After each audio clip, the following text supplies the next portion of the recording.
Once on the registration form, you'll fill in all the details. You'll submit a copy of your ID or passport. You'll select your membership type, which is individual member or the corporate discount. Read the code of conduct and submit. Once accounts receive your membership registration, they will send you an invoice. Once the invoice is paid and the amount is reflected in the ASCSA bank account, you will receive your membership certificate.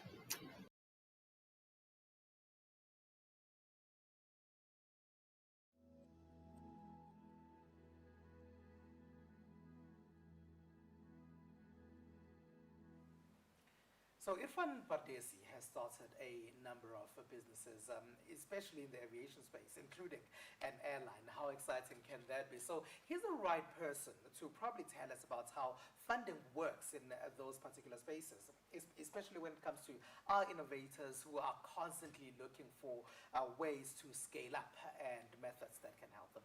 Thank you very much for joining us, Irfan. You've also judged some of the programs with the Technology Innovation Agency.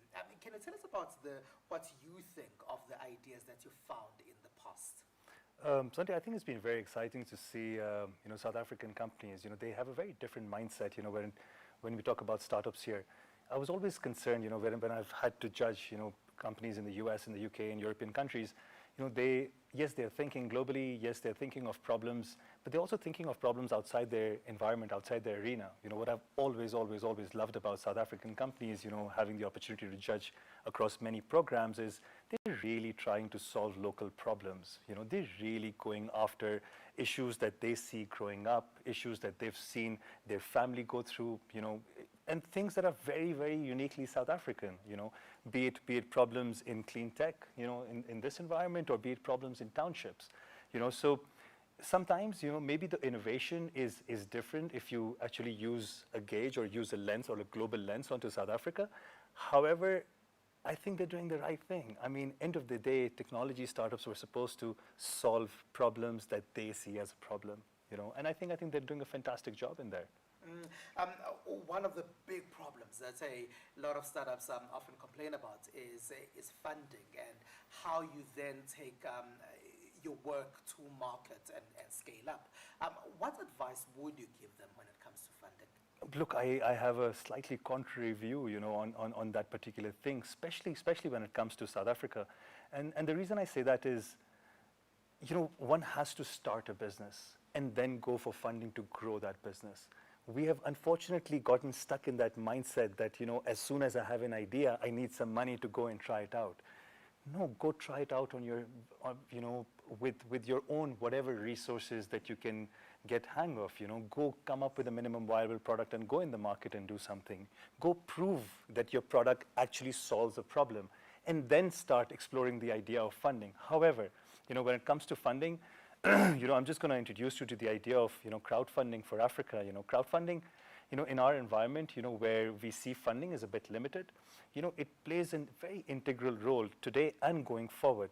What it essentially allows you to do is it allows you to formalize your friends and family around, as we would like to call it.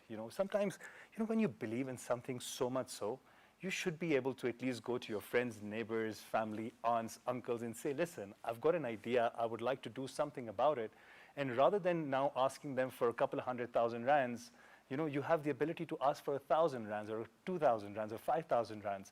And unfortunately, in South Africa, prior to crowdfunding was introduced, what has happened is most entrepreneurs will pick up the phone, let's say they're looking for a couple 100,000 rands. They'll pick up the phone, they'll look for those 3 or 4 people they believe have the ability to invest 200 or 300.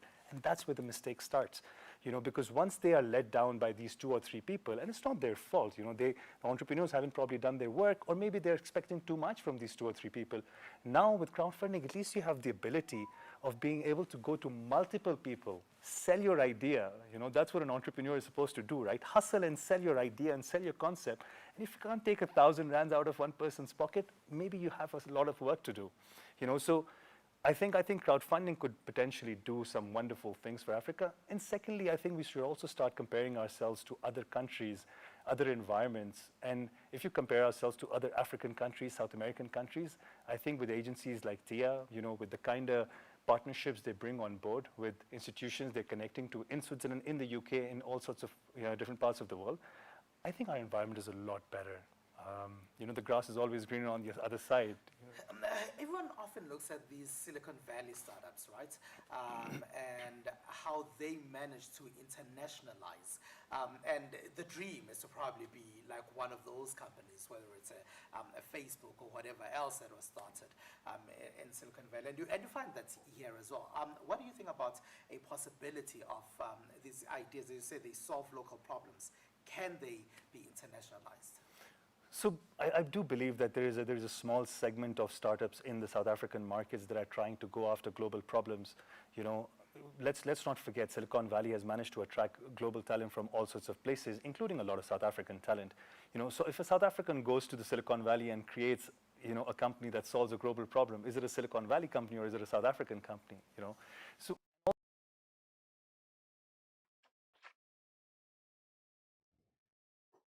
I'm reminded of Mr. Alvin Toffler's words that say the illiterate of the 21st century will not be those who cannot read or write, but those who cannot learn, unlearn, and relearn.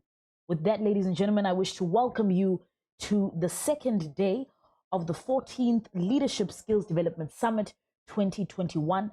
If you are only tuning in today, then yesterday you probably missed out on a lot, but we still have an amazing panel discussion today and a couple of sessions that will truly do justice to the session that we had yesterday. Please don't forget to hashtag Skills Summit on Facebook. We are Skills Development Summit. On Twitter, it is at Summit_Skills. And on LinkedIn, it is the Skills Development Summit. Please utilize that platform to add your comments and to tell us your thoughts. Unfortunately, our comment panel is not working this morning, but we are doing as much as we can to resolve the technicality. And we do apologize for the delay, but indeed, we will continue to ensure this beautiful program in the day that we have ahead.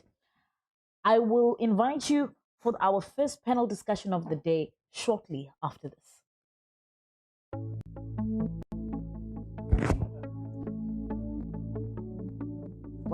Volkswagen College is a public technical vocational education and training institution. We offer a wide range of programs that are all accredited, from your business studies programs, engineering, up to occupational programs. Volkswagen College has 5 campuses. Our engineering and artisan campus is located at our Westlake campus. We have 2 business studies campuses, one in Mitchells Plain and one in Khayelitsha. We have a hospitality campus in Muizenberg and Fischhoek. Volkswagen College is the only institution in the country that has a boat building academy. We offer the 2D animation program. The target audience that we cater for is youth from the age of 18 to 35. The majority of the college programs are aligned to the critical scarce skills needs within the country. It is aligned to the strategic integrated projects, and it is aligned to the needs of the National Development Plan. For our NCV programs, the entry requirement is grade 9. For our business studies programs, the entry requirement is matric, and the occupational programs vary according to the qualification entry requirements. Volkswagen College is one of the top performing colleges in South Africa. We also have a fully fledged and operational workplace or work integrated learning department that really facilitates opportunities for our college graduates, for internship, workplace experience opportunities with companies. Our job placement rate is 87.5%. We also have a Center for Entrepreneurship that focuses on self-employment opportunities for our graduates. We place our students within industry, government departments, schools, local government, and NGOs. Should you be interested in providing a workplace opportunity for internships or workplace experience for our graduates, or wanting to train your staff, you stand to benefit from the following. It could increase your BBBE scorecards, employment tax incentives, mandatory or discretionary grant funding from CETAs for internships, learnerships, or any training opportunities for your staff. Volkswagen College would really like to partner with you to advance skills development in South Africa. For more information about our program offerings and our services, please visit our website at volkswagencollege.co.za.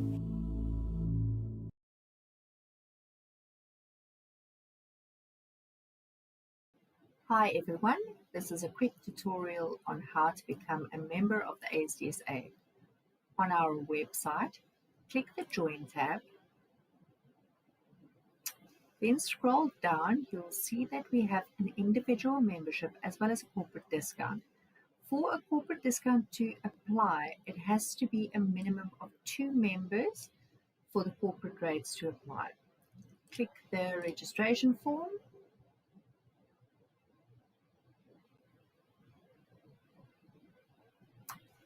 Once on the registration form, you'll fill in all the details. You'll submit a copy of your ID or passport. You'll select your membership type, which is individual member or the corporate discount. Read the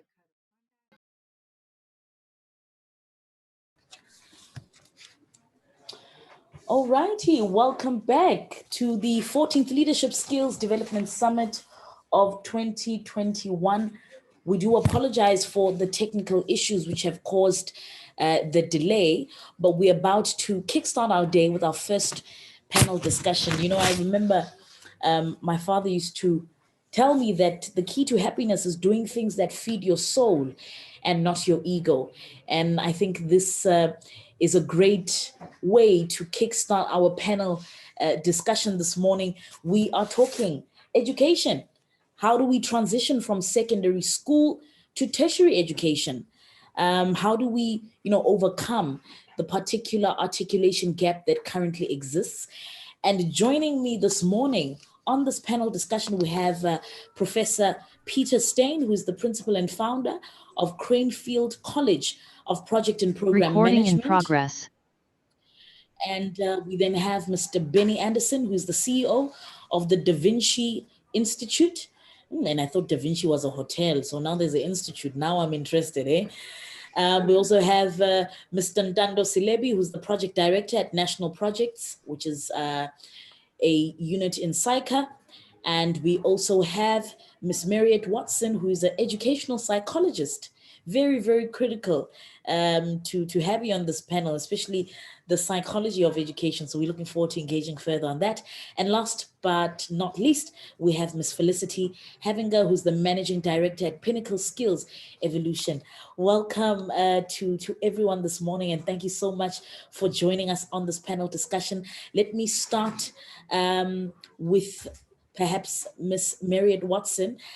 Tell us who you are and where you're from and your ideas of the current topic that we'll be discussing.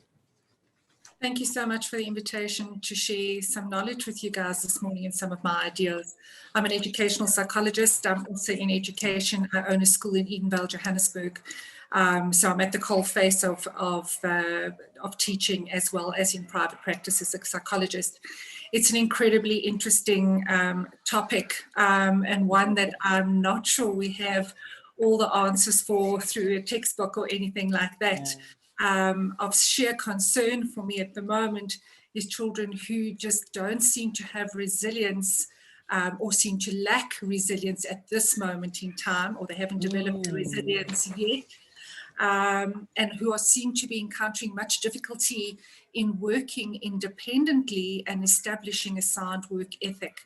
So yes, it's an incredible topic, and I'm really curious to hear what everybody else has to say. Thank you very much, Marriott. We appreciate that, and we do look forward to engaging further, particularly on the issue of resilience. Thank you. Felicity. Hi. Good morning, everyone, and thank you so much for the opportunity to share and to be a part of this discussion today. It is an absolute honor to be among such great company. I am the founder and the Managing Director of Pinnacle Skills Evolution, a private FET college. And the space that I operate in at the moment, the topic of conversation today is quite an interesting one, and one that I'm very passionate about. And I'm hoping to speak more a little bit later on two very, very important issues that I'm experiencing at the moment. And those are, the first one is about FET colleges allowing learners access to qualifications that are possibly not appropriate or relevant to them, and maybe possibly just chasing numbers or chasing money. And secondly, governing bodies of tertiary institutions that are insisting on guidance and support policies that we need to have as part of being an accredited provider, but not always enforcing that those policies are being met or are being implemented in the institution. So I'm quite eager to share a little bit more about those. Thank you. Thank you very much, Felicity. You've also touched on two critical pointers indeed. So yeah, we look forward to engaging further with you on that. Can we then have Mr. Benjamin Anderson? Thanks, Tabang. I am the co-founder of the Da Vinci Institute, which is a business school offering qualifications from bachelor's up to PhD. Wow. And I am comfortable in saying up front that as a professor of psychology and working in the business management field, I am blatantly focused on social constructivism. Mm. The reason why I want to raise it is we talk a lot about education and we hear voices of mode 1 and mode 2 and mode 3. And I'm not sure we are necessarily engaging those constructs as part of this transitioning, for example, from secondary education to tertiary education. The reason being, we are often hearing the complaint that we are stuck in a curriculum framework which is outdated and which belong to a previous era. And if we want to be politically correct, which is very typically colonialist. Mm. Well, if you look at mode 2 and mode 3, it allows for the deconstruction, if you wish, and the reconstruction of knowledge for the purposes of professional development and application. It allows in a transitioning society for people to become co-creators of that knowledge production process. What I miss at large is that the transitioning from school to post-school is in no way co-creative, is in no way collaborative, and bear me, is in no way cooperative of any nature. Sure. And I think that's a matter that we, for some reason, although we want to be politically correct in many cases, we don't address this matter. So it's not just a philosophical thing. It's not just an ideology. It's something that I believe we must reconsider if we want to give meaning to what education experience should be for all the people involved. Thank you very much for that. Sure. Already my head is spinning because I'm thinking there's so many questions that we need to cover. You're raising a very important point there. Thank you. Thank you, Mr. Anderson. Can we have Mr. Nthato Silebi? Morning, everybody. Apologies with the current load shedding schedule caught us a little bit off guard. Yes. My name is Nthato Silebi. I'm the project director at the South African Institute of Chartered Accountants, and I've been working within that space, particularly looking at transformation and growth of the chartered accountancy profession for the past 21 years. Prior to that, I spent 6 years directly within the basic education space as an educator, both here in South Africa and in the United States. And one of my biggest interests around this particular topic is born of my own personal experience, where I had to, go through this process while a student in the United States, having recently arrived from South Africa and being a student in American colleges and having to make a transition in that space. And what really plays a role, particularly for non-white students in a very predominantly white environment, Yes. as well as also culturally being slightly different. So for me, it's just been the experience of non-white students around how they transition and what else do they have to contend with besides what colleagues have already spoken about regarding just being and successful within the higher education space. Thank you. Okay. Thank you very much, Mr. Saliba. Thank you. Can we have Professor Peter Steyn? Welcome. Good morning, everyone. My own perspective is probably a bit different from that of the psychologists. And again, as Tato said, I also take my own situation into consideration when I think about these things and the opinions that I've formed. But first of all, Cranfield College is like Da Vinci also. We also do from a bachelor's to a PhD. And but there's a specific issue around Cranfield, which is very interesting. And that is that the average age of our students is 38. So that's pretty high. There's a big gap between school and the average age of our students. So we work with highly experienced, well, I wouldn't say highly, but quite experienced people all the time, and people who know exactly where they're going with their careers. So it is, in a way, it is a lot easier for us because we don't have all the problems of transitioning from high school, from high school to the tertiary education. And I also look at this from my own career, in that when I left school, I decided to enroll myself as an apprentice.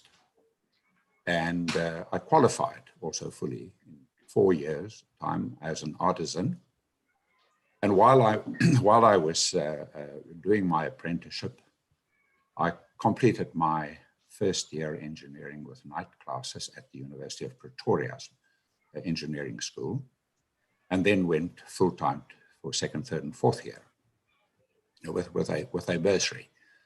But what I learned from my own experience was that I would sit in the class, in the engineering classes from the second year onwards, and I had an incredible practical experience already of all the subjects that we were dealing with, like electronics and heat transfer, which I did in the laboratories of research in the laboratories at ISCOR, etc. I can actually name many of these subjects, and I am a great believer in learnerships, for example, and apprenticeships, and I believe that can really fill the gap and assist in that transition from high school to tertiary.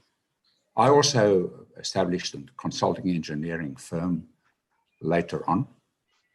And one of our projects, in fact, was Mandela Square. That incidentally is where we've spoken about it. The Da Vinci Hotel is there, is in that. So yes, we created the Da Vinci Hotel as well. All right, but I can also tell you that in my consulting engineering career, and I always had, during the time I was with the University of South Africa and then later on the University of Pretoria as a business school, the university allowed me to carry on practicing. Okay. And that was a great advantage. And I can tell you that whenever I walked onto a site like Mandela Square, I used to take off my engineering hat and I used to put on my artisan hat as a qualified millwright. And that made a very big difference because people immediately have respect for you. Because you've been through that apprenticeship, you've learned everything, you are a qualified artisan.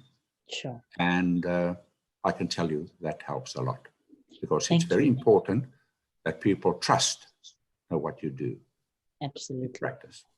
Thank you so much, Professor Steyn. We look forward to engaging further on some of the pointers that you've mentioned. So I think let's start with the discussion. And, there's no other way than to start at this particular point. What are the problems in your spaces that you've encountered around the transition from secondary school to tertiary school? So we'll start with Mariette as an educational psychologist. And of course, this is addressed to everybody on the panel. In your capacity, and of course, your experts in your industry, what are the challenges that you have noted with the transition from secondary to tertiary education? Mariette, we'll start with you, then we'll go to Felicity. Thabang, one of the main issues that's really, really stood out for me as both psychologist and educator is parents today care very deeply and always have cared very deeply about their children, but more so now about taking on their children's responsibility. So children, in my opinion, and through my experience, are not allowed to work independently and stand on their own 2 feet and be given license to make errors or be guided around that. So they don't build up their own resilience in terms of, well, this is what I want to do, let me try it, oh dear, I made an error, dust myself off and try again. So they're not accustomed to working independently. They're not accustomed to taking on the necessary workload and the independent working load of a tertiary education scenario. And I agree a lot with Prof. Steyn. Many of the children, it's all about varsity and not about finding careers that are suited to their strengths as well. Yep. And therefore, they don't have the buy-in. So the resilience is less because they don't really have the interest. They don't know how to stand on their own 2 feet and fight their own battles because mom and dad always do it for them. And that's become the hassle. And mom and dad have always held their hands through high school and helped them with research and helped them to find the necessary resources, instead of allowing them the opportunities to try and fight their way through it and actually put structures in place, learning not only from a textbook, but from life experiences. And COVID hasn't helped here either. And also often what we're finding is that children are not choosing the subjects that are their strengths. It's more about what mom and dad want them to do. Mom and dad wanting them to live their lives through their children. Therefore, you will go to tertiary education. Meanwhile, the child would be better fitted to becoming an artisan. So there's this, while we understand and we acknowledge that parents really, really want the best for their children, sometimes the over-caringness, if I can say that in inverted commas, smothers a lot of the real life learning opportunities. Sure. Thank you so much for that. Felicity, how can you extend on what Mariette has just said in your capacity? I think from my perspective, and certainly I can only speak from my experience in the space that I'm in, and as you've asked, in the FET environment that I'm in, and as I mentioned earlier, the topic, I mean, closing the gap is a challenge all in itself, and I guess that's why we're speaking about it today. And I always like to take big words like articulation, and yes, while I understand what it means, I always like to go and look up the definition of words and try and find a simpler way to look at things. Yeah. And the simplest definition that I found was the way in which parts are joined together. And I think that was a nice way for me to start looking at things and start really thinking about the topic. And I think, yes, there's a lot to be said about the learner themselves and how they lack all sorts of skills and and I do get the psychology of it, and etc., etc. But I feel that there's a responsibility on the tertiary education institutions as well to play their part, and to play their part well. We will always have a group of learners, in my opinion, that are more motivated than others, or that have the skills or that don't have the skills. But there's always something that we can do when they arrive at our door that can either assist them or not assist them. And that's just my view. I touched earlier on a point about providers, training providers, or FET colleges, and I don't speak about universities, obviously, because my experience is not there, but we allow learners access to qualifications that they are not equipped to complete successfully. And then we wonder why halfway through the qualification, they are unable to complete the qualification, and we are suddenly struggling with getting these guys to finish, and they are struggling. If we are sitting here discussing all the challenges and feeling overwhelmed, I can only imagine how overwhelmed this person must be who's trying to gain this qualification to do something with their life. A challenge for me is that a lot of FET colleges, in my opinion, and certainly ones that I've worked for in the past and those that come across my path, is that a lot of them are not equipped to even do an assessment. There are no baseline assessments even being done. And the fact that someone has walked out of high school with a matric qualification doesn't necessarily mean that they have maths literacy. The pass mark for maths in South Africa is what, 30% or 40%? I'm not sure of the exact figure. That doesn't tell us that, oh, because you've passed maths at school, and the entry requirement for this particular qualification says that you need maths on an NQF level 4, and because you've passed maths at school, which is considered an NQF level 4, yes, come along, you can start this qualification, and then halfway through, we're expecting you to get 80 or 90% for maths, and you've just scraped through on 35% at school, and it's a royal nightmare where facilitators are now expected to try and get this person to catch up on all the maths skill that they didn't acquire at school. So I think those assessments are important. I think that colleges need to make sure that they have got the skill set to perform those assessments, excuse me. And I think we need to make sure the responsibility is also on us to ensure that learners are gaining access to the correct qualification that will allow them to be successful. And then the second point was these learner guidance and support policies that we need to submit as part of our quality management system that the governing bodies of colleges ask us to submit as part of our accreditation. And at best, I've seen these policies that are maybe 2 or 3 pages. And this is the very policy that speaks to how we are going to guide and support this learner, how we are going to provide a development plan for them that meets their specific need, that looks at their skill, their strength, their weaknesses. How are we going to stop every couple of months and make sure that this learner is being supported in the correct way? And I see these policies, but I don't see anything being implemented at the colleges with this policy. Is it a tick box exercise for accreditation, or is it something real that is actually meant to be outworked while this person is undergoing a qualification? So I really feel that if we can start working on these, if we can get these policies really built up and focused on an actual working document and not only a compliance document, I really think that this can add to closing that gap and assisting that learner in being more successful, maybe in achieving the qualification at the end of the day. Thank you. Just also, Benny, in your experience with the Da Vinci Institute, what have you noted as the challenge to transition from secondary into tertiary education? Well, Tabang, you know, if we look at research globally, the scientists in education and psychology are arguing self-control sits at the heart of success of individuals. Wow. And in monitoring and tracking toddlers through adulthood, through their work life, self-control seemed to be a critical indicator. I'm not sure that I see enough self-control in what's happening in education and the people who participate in education. What do I mean by that?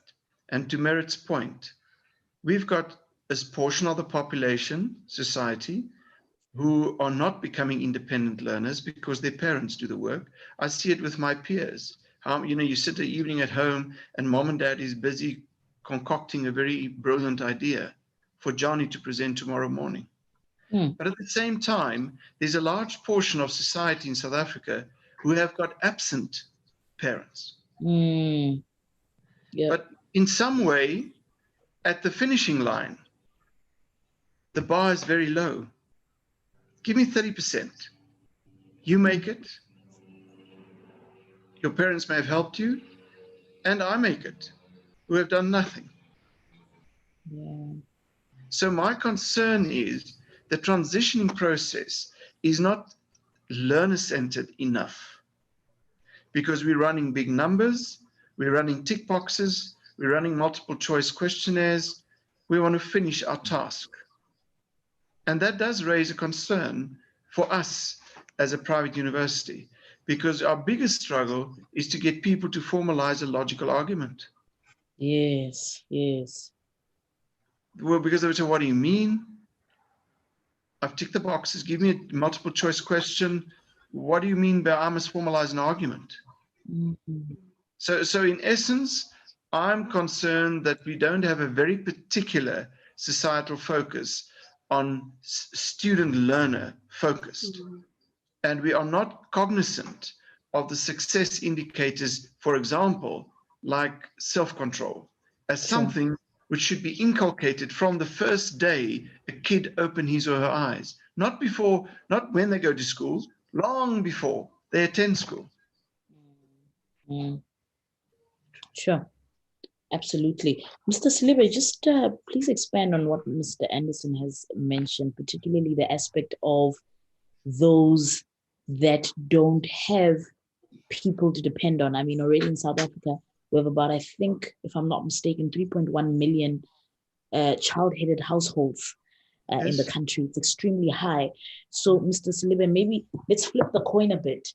What are the challenges in your space that you've seen, particularly at SAICA, and also from a perspective of education? Non-white students, Black students, just in your space. I think you mentioned it also in your introduction. What are some of those challenges that have hindered the transitioning from secondary to tertiary education, or even SAICA as an institution? What are the transformational issues that you have come across?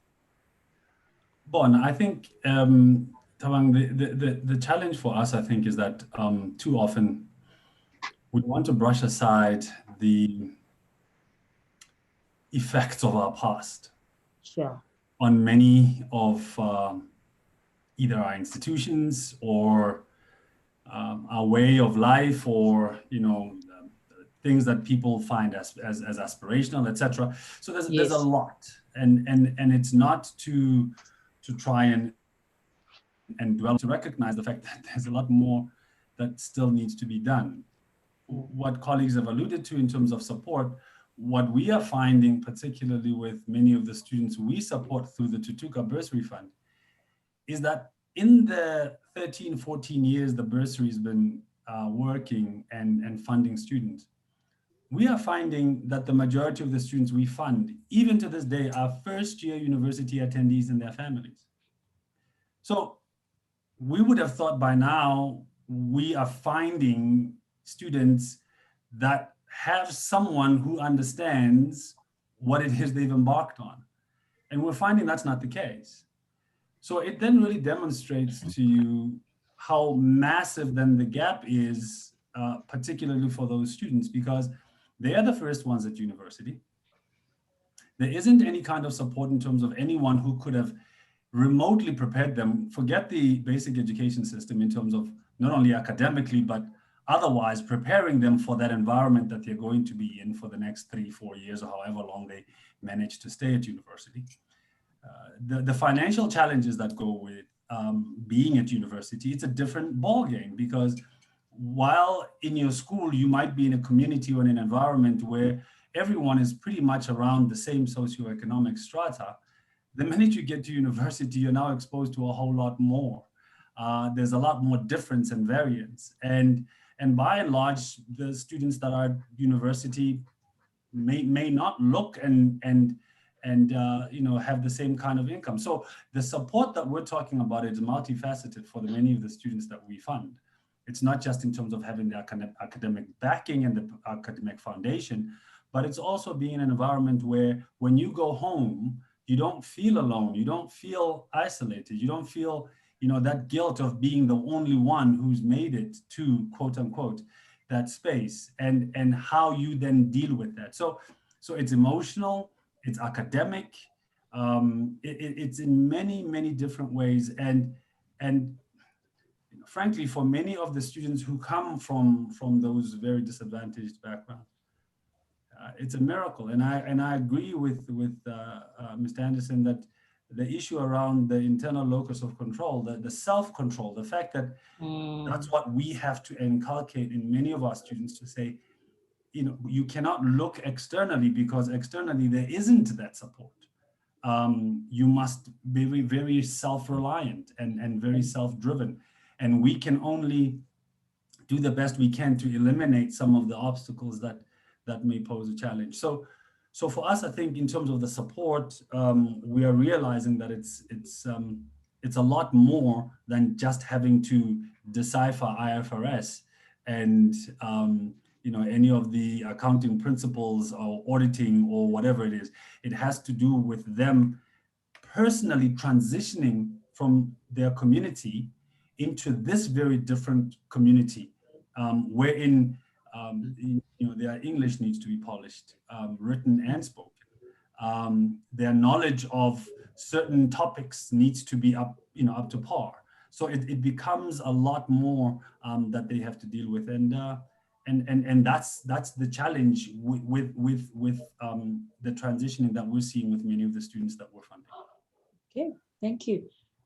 Professor Steyn, I think my question to you would be, how can we create an appetite for apprenticeship? And I think after Steyn, we'll go back to you for Felicity, and then we'll go to Mariette to say, how can we, maybe Professor Steyn, you can look at the apprenticeship part, and Felicity, the part of how do we then conscientize young people to engage and to register with TVET colleges. But let me start with you, Professor Steyn.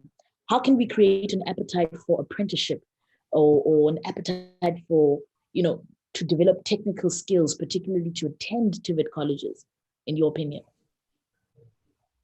Well, I think it'll help a lot. We heard earlier that the parents get too much involved in what children really want to do, and which is really a pity. One must allow our children to form their own ideas about what they would love to. Of course, there must be guidance, but don't dominate. And this was said by the others, and I fully agree with that. But I'm also a great believer, as I think it was Felicity who raised the whole question of total quality management and quality per se. I think more and more. First of all, let me say that Cranefield College is ISO 9001 certified, and we get audited every year by the British Standards Institute. But I think that the academic institutions themselves should actually focus much more on quality, and it must be a wide scope of quality, and also assist the students to better understand the environment that they are in, but also support them. Because if you fully understand quality, if you're a quality certified institution, then you pay attention holistically to things, and I think that's very, very important. Also, one must be careful, sort of, not to when you teach children, or not children, but people of after-school people, is you must expose them to not only what is existing, but also where we're going. For example, the Industry 4.0 economy, which is really upon us now, where your customer expectations are really much, much more, where creative and innovative creativity is coming to the fore, where even organizational forms, as a result of key enabling technologies, the organizational forms, the processes are changing and transforming very much. And organizations are actually being forced to transform away from the more bureaucratic style of leadership and management governance to the more virtual dynamic learning organization environment. And that should be a quality academic institution should look to the future when they prepare their students. And we find, I mean, if I look at the MBA today, the MBA is really way beyond, way short of where they should be. They are still sort of teaching the old bureaucratic dogma. Okay. And they are not into the cross-functional virtual dynamic learning organization teaching yet. So the quality of the organization is, as Felicity said, when she spoke about the quality issues. Incidentally, we also teach TQM. Of course, that's part of our curriculum, and we practice it. Sure. But really, the academic institutions should really pay much, much more attention to quality. And may I just add something? The same applies, of course, to the Council on Higher Education. They want to set quality standards for us, but really, are they really a quality institution? It's time that they also get certified as an ISO 9001 institution, because they are they are shortcomings as far as that is concerned. Thank you so much. We do have 10 minutes before we conclude this panel discussion. Felicity, maybe you can come in there. How do we create an appetite for more young people to enroll in the TVET colleges? Because we do know that, and it's unfortunately something that has come up. I've seen that somebody who's skilled in plumbing, opening an enterprise or a business is more successful than somebody, for example, with an MBA working for a multinational corporation. And I don't mean success in terms of money, but I mean success in terms of, independence, logical thinking, problem solving, and so forth. So how do you, maybe we can compare the TVET colleges to universities in terms of a benefit analysis of some sort, and how can we get more young people enrolled into these TVET colleges? Then we'll go to you, Mariette, and then we'll go to Mr. Selebi, then we'll have your closing discussions. Felicity? Thank you, Tabang. Okay, thank you, Tabang. Firstly, okay, so I operate in the FET space and not the TVET, but I think it's pretty much similar, not similar, a problem at all. Very similar. We're not experiencing the enthusiasm or lack of people wanting to do learnerships or to do trades in the TVET colleges, as far as I'm aware. But what I can say is that as these learners engage with the FETs and the TVET colleges, yes, they are super excited to come on board and do the qualifications. However, they are not properly inducted. They need to be, it needs to be explained to them properly from the get-go what this qualification entails, or what this, in the TVET college, I'm sure Peter can confirm with me, that if you explain and induct somebody correctly from the beginning, and you give them a proper understanding of what is going to be expected of them, then a learnership and a apprenticeship, for example, will be more successful.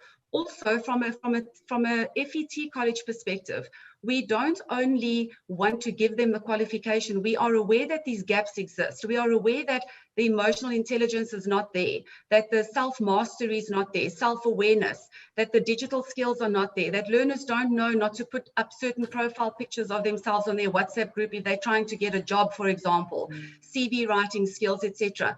And we try and put other programs together that we weave into the qualification so that we are giving them a holistic qualification as well, and not only the key or the core skills that are applicable to the qualification. So I don't think it's so much trying to encourage people to come to the colleges, because there are hundreds and thousands of people coming to get learnerships or TVET colleges. You put one ad out on Facebook as a provider saying that there's a learnership available, and you are inundated with people desperate for qualifications. The way I see it is, the people are there, they are hungry for qualifications, but they are ill-equipped and ill-informed as to what to expect, and then the programs are not there at a lot of the colleges that will sort of round off the core skills that they are going to learn and give them sort of the other softer skills, if you want to call it that, that they might not have had an opportunity to gain while they were at school for whatever reason, be it that the public school that they were at didn't help them with that, or be it that they don't come from a home environment where that was provided for them. So I think I keep harping on it, I know, but in my opinion and in my experience, most of the learners and the youth that I've had the opportunity of engaging with, and I've engaged with some 200 of them in the last year during COVID, and they are passionate and desperate for qualifications. But if we do not give them the proper support and guidance, we make it literally impossible for them to achieve that qualification. Absolutely. Mariette, maybe you can jump in here to say, I think Felicity mentioned, critical aspect of, emotional intelligence, and we had Mr. Anderson speak about, the self-control and so forth. How can we encourage or equip our parents, to shape their children to who they need to be? Because at the end of the day, as a parent, I believe that you're given tools to sort of, shape that child to who they want to be. I mean, if your child at the age of 3 is already taking a car and, messing it up and putting it back together, that's a mechanic there, right?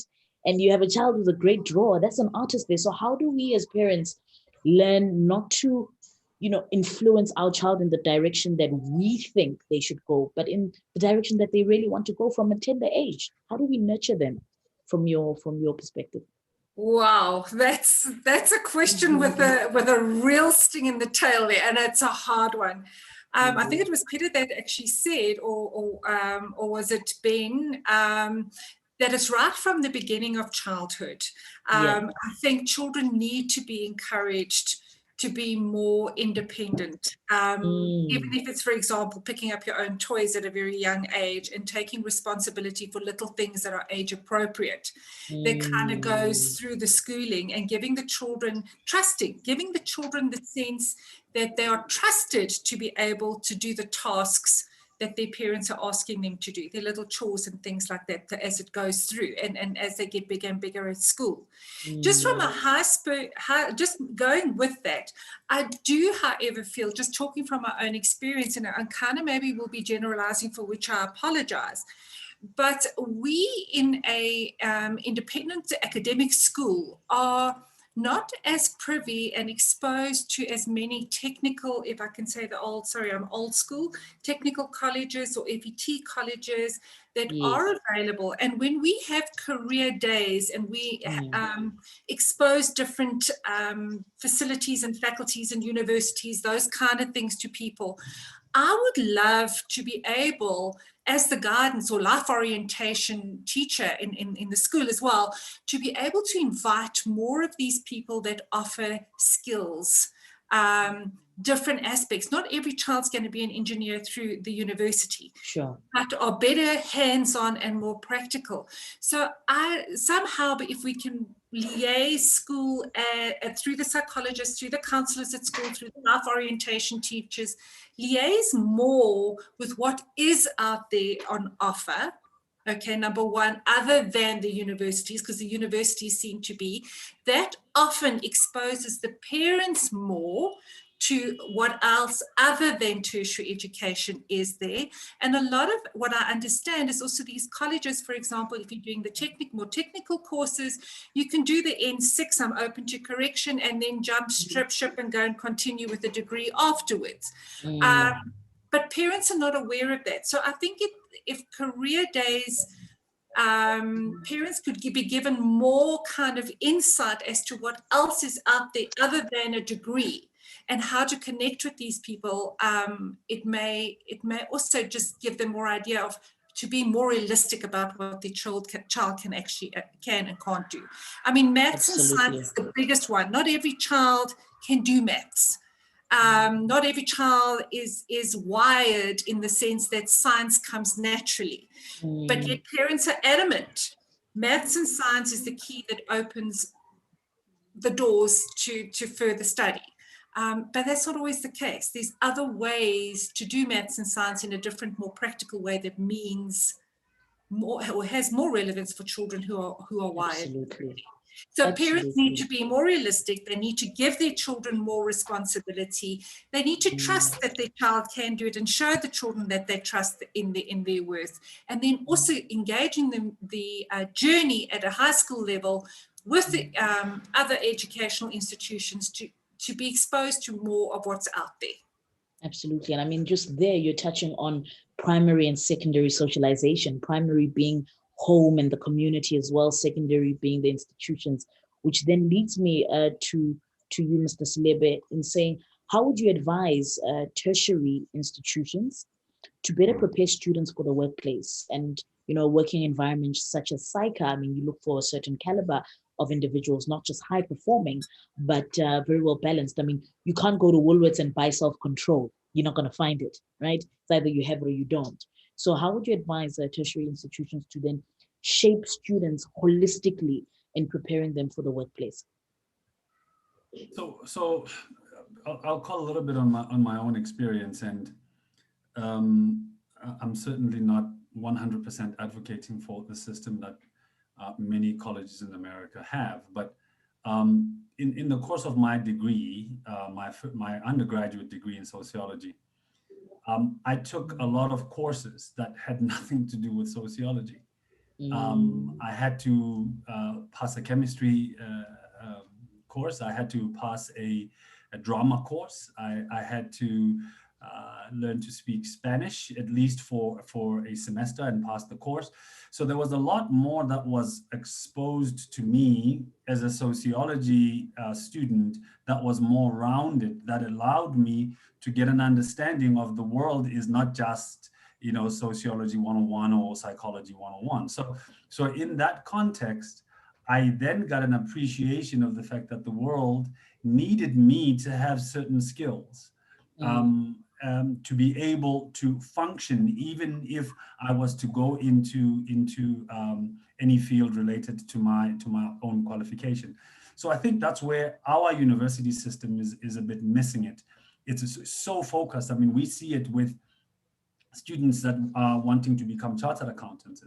Their curriculum and their syllabus is so full of everything that is technical, that everything outside of that space is lacking. And I think that's where higher education institutions need to look at a much more well-rounded kind of degree program that exposes learners to many other things. I knew before I graduated how to dress for an interview, and mom and dad didn't teach me that. Part of my exposure at university taught me what is it that I dress like when I go to interviews.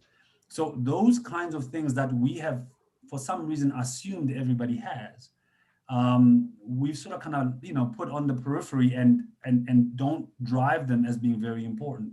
And for me, that's what a prep school kind of education in the US in high school began to expose me to, but also that the university then cemented in terms of now getting me ready for the workplace.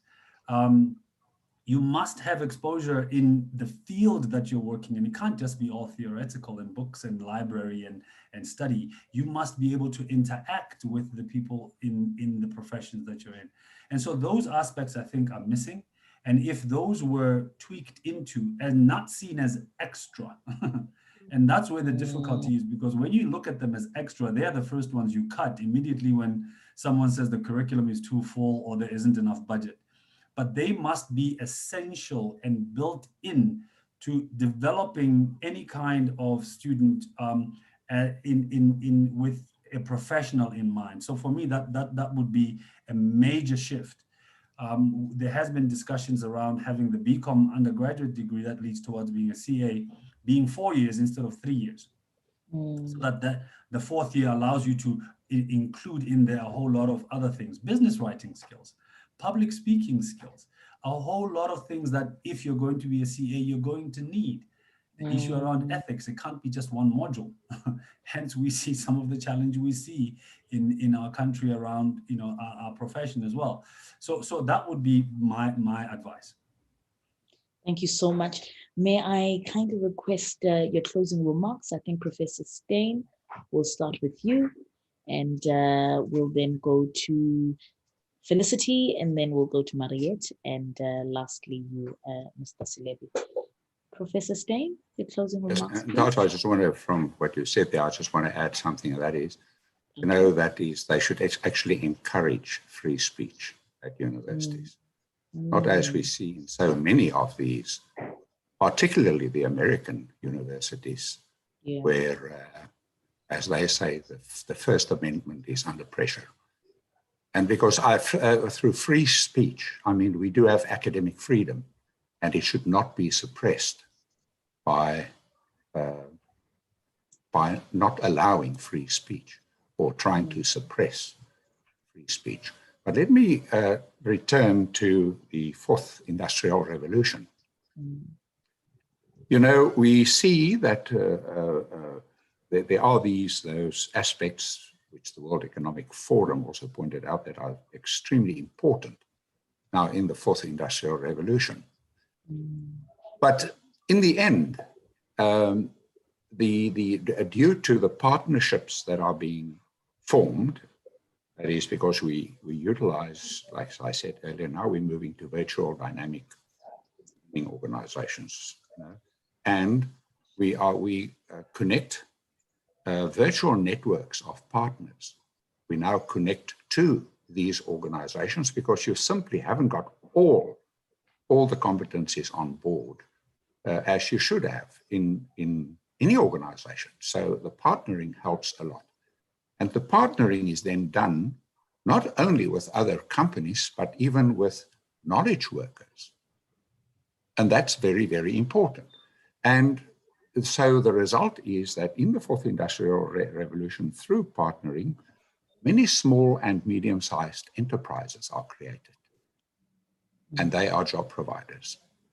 In fact, many of these knowledge workers get so engaged that they even start a small business because they simply cannot handle everything themselves.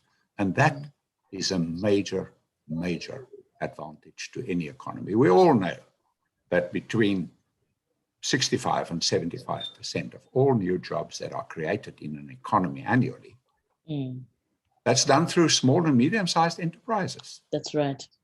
That's very important. Yeah. And this is why, and I still say that if you encourage the children to after school, go and learn some trade, go and get yourself organized so that you can even then form your own small business. Right? Like if you learn to be a carpenter, I can tell you, show me a home that doesn't need a carpenter, right? And small businesses can be created. So you become a knowledge worker, and soon, especially as I said in the fourth industrial revolution, this will lead to more and more small, and the partnering will lead to more and more small and medium-sized enterprises being formed. And that is exactly what is our biggest problem in South Africa. Our people haven't got to work.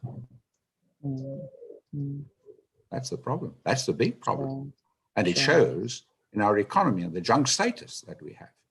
Never mind COVID. COVID came after our junk status. So that's right. We're in a pretty bad spot. And we really need to encourage the kids to go and get themselves educated, to be able to do something. I can today fall back on the apprenticeship that I did. I'm a qualified artisan. So if things go wrong, I can start fixing lights and electric motors, etc., etc. And although I studied, it was a technical issue, right? Because I started my whole life as an apprentice with techno. I studied engineering. But I can tell you something which very few people realize is, as an apprentice, I learned as much about associating with people on the ground level, right, as I did improve my technical knowledge. And that to me was extremely valuable. And that is why I say, if I could have my career over again today, what will I do? I will go and enroll myself as an apprentice at ISCOR. That's what I'll do. Thank you so much, Professor Steyn. We truly appreciate those insights. And no, I won't forget the whole light bulb and so forth. So I'm going to get your context just in case anything happens. Thank you so much. Felicity, your closing remarks? Thank you. Yeah, so how to overcome this gap, I think for anybody that might listen to this panel discussion today or in the future, to any potential learners out there or FET colleges, etc. I think I'm a strong believer in two key things, and that is in collaboration and in action. And I feel that we have the innovators in this country, we have the people with the knowledge, we have the programs, we have everything that we need. I think it's time to collaborate and it's time for us to act. And yeah, basically that's it. I'd like to end with a quote by Ian Swimmerholder, and he says that collaboration is the ultimate intertwining of skills, passions, and knowledge. It is what concocts the most shatterproof forms of change making. So let's make a change. Thank you. Thank you so much, Felicity. That was excellent, especially that concoction part. That concoction is critical. I practiced that word a few times. Thank you, Absolutely. Thank you so much, Felicity. Thank you, Mariette. Just to go on what Felicity is saying, I would say to just believe in your strengths. Everybody has innate strengths. All of us do. They may not always be academic, but we need to believe in our strengths. Our parents need to see and identify our strengths. Our teachers need to also focus on our strengths, on what we can do and not what we can't do.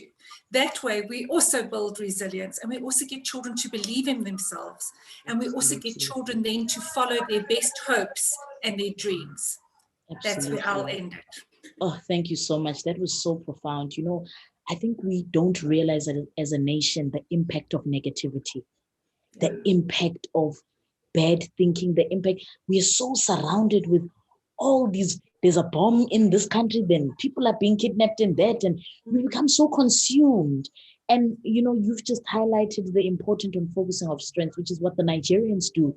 When someone in the community has done something bad, they bring that person in the middle of the council and they just tell him how good he is, or they tell her how good she is, you know, and the excellent thing that they've done. So we need to learn to advocate good things about our kids and about people so that we push them and we propel them forward in the future. Thank you so much, Ms. Watson, for reminding us of that. That was truly profound. Thank you. Mr. Sileve, final thoughts from your side?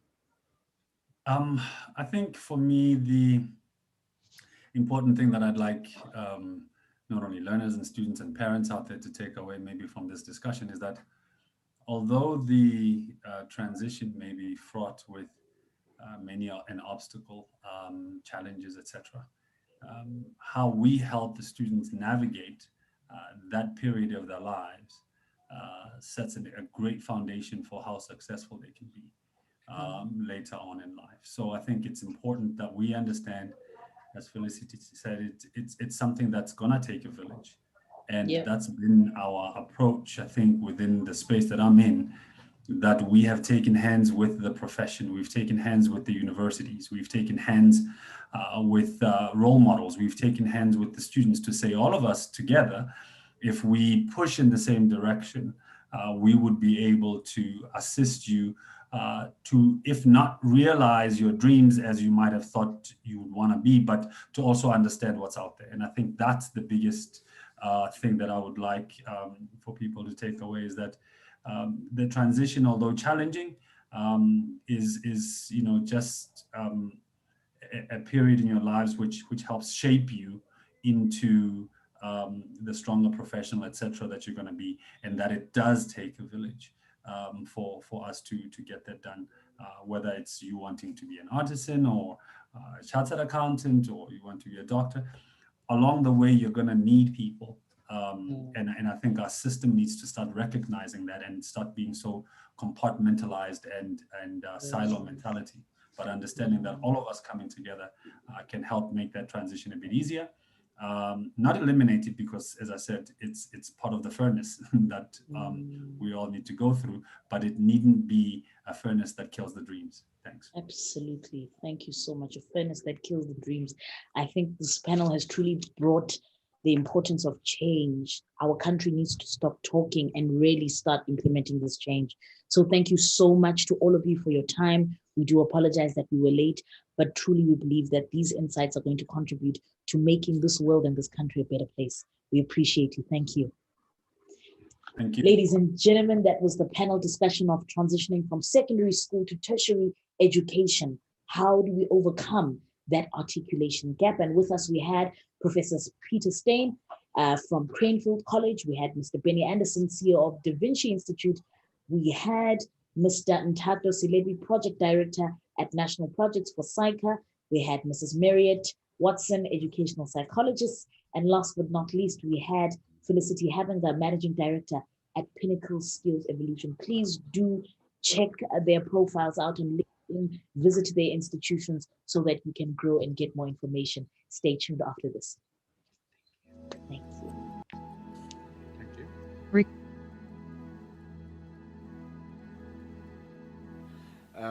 So yes, my name is Patrick Krapi. I'm the acting CEO of TIA. This is a role that many people, I'm privileged because it's got two roles in it, and many people don't realize this. The first one is that of a CEO, which many CEOs enjoy, but I also act. So there's an added on, in case you guys didn't realize. So it's a real privilege to be acting and still to be CEO at the same time. I was given this task by my colleagues because when the team was putting this together, the event, they came to me and said, CEO, I said, no, acting CEO, because I have to remind them. I got that jealously. So what do you want to do at the event? Where should we put you in the program? I said, give me the simplest role. They said, no, okay, it may be to bid people goodbye and do vote of thanks. I said, that's the worst one. Because that one, that's when you are telling people the party is over, they must go home. I said, give me the one that will make me popular, where I welcome them to the event. So welcome everybody. I'm here to just do exactly that. It's a simple role that my colleagues have assigned me, but it's indeed a pleasure. And I highly appreciate the time you've all taken to come and join us today. I know it's always when we make these decisions to leave our homes during this time, we sometimes know that it is at a great risk to ourselves because of the pandemic. So we're mindful of that, and in planning this event, of course, we have to look at the protocols and make sure that we are still able to have a decent event, but not with so much crowds, but yet, it must be comfortable for everybody else. There are a number of, dignitaries who are here today. And I think for me, I'm deeply pleased that they also took the time to leave their homes to come and join us. I'm happy that I am joined by two deputies, director generals from the Department of Science and Innovation. When my board members are not here, I call them my bosses. So it's Dr. Mboneni Muofe. He's the Deputy Director General for Technology Innovation. Welcome, sir. I'm happy that you are here. He is accompanied by Mrs. Muofe, and welcome, ma'am. It's a pleasure to see you. Sitting with me at the table is Mr. Dandu. He's the Deputy Director General for International Cooperation. So when you look at the partnership between ourselves as TIA and UNIDO, he is almost the custodian of those kind of relationships with us as well. But I'm also joined by two of my board members, Ms. Sebenzile Matsebula. She's one of our board members. She's heading our Human Resource Committee. And we have Mr. Tabiso Ramasige, who is also a board member and chairing Audit and Risk Committee. And they also took the time to come out to join us. But I'm deeply pleased that our partners from UNIDO also took time out to come and join us. Ms. Ms. Petro Dived, welcome, ma'am, and Dr. Blanchting, she's also from UNIDO. She came to join us. I'm going to see who I'm leaving out, and please forgive me, the lights are very strong on my eyes. But there are other colleagues who are, I think, playing a very important role in this program. I was happy to see Mr. Mpati Nyewe, and he, together with the judges that have been able to run through this process and select some of the most deserving candidates. And I was happy to see that he's part and associated with this. He occupies a special place. My relationship with him comes from far. He is a scientist, he is an entrepreneur, but more importantly, he's also a strategist. The latter part meaning that he, in fact, at some point, a couple of years ago, was leading the process of developing the TIA strategy. So amongst us, we have people who have a very, very deep interest in making sure that TIA plays an important role in the ecosystem. And he is today joining us as one of the judges who went out to select some of the participants here. I know that there are a number of mentors who are also here. And the nice thing about this program is that it produces mentors on its own. So it's self-sustaining in a way. There are a number of them who have joined us today, who themselves are graduates from the program, and they are mentoring some of the new people who are coming in. I am saving the best for last, i.e. our finalists. Welcome, guys, you all look good. I was happy to follow your stories and your journey and some of the very, very good initiatives and innovations that you've put together. For us, it is not an achievement for TIA, it's an achievement for the country. Because in many, many instances, we're faced with a lot of global challenges. We are with COVID today, the clean tech is responding to climate change technologies, climate change challenges, and you are some of the guys who are rising up to put South Africa on the map around this. For those who don't know that UNIDO, our GCIP program, we do this in partnership with 5 other countries, or as part of the group of 5 other countries. I know the program is expanding a bit. Malaysia, India, Turkey, and South Africa has, for the last couple of years, been at least at the top of the pack in terms of the quality of candidates that it is producing. So between ourselves and UNIDO, our partners, I think this is a long journey that we've traveled together. We started already in 2014. By 2018, UNIDO gave us the program to say, our round with you is complete. But what we did at TIA was to take this program ourselves and say, we want the model, we want to implement it ourselves, not only limiting it to the clean tech sector, but to also expand it to other sectors such as agro-processing, medical devices and diagnostics, and there's a whole lot of people who have come out of that program. It's 2 years that TIA has been implementing this program on its own, with its own resources. We continue to depend on a lot of international support from our partners.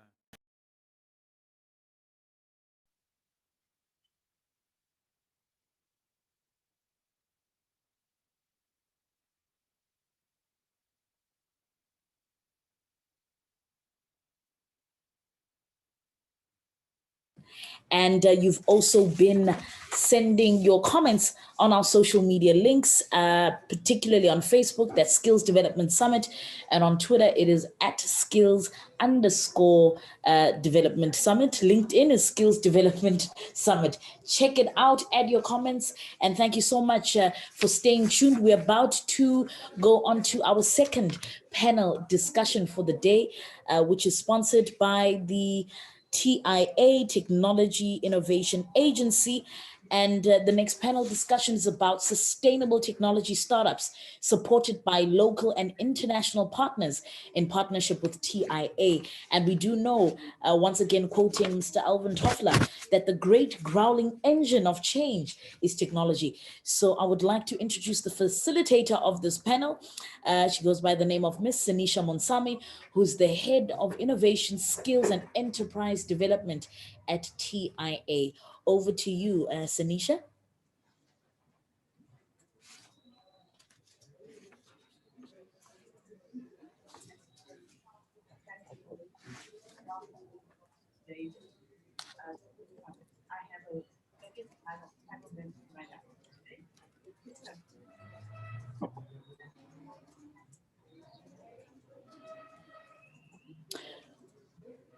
Okay, Sanisha, I think we can't hear your volume is a bit low. You're not completely audible. If you can just rectify that so we can all hear you.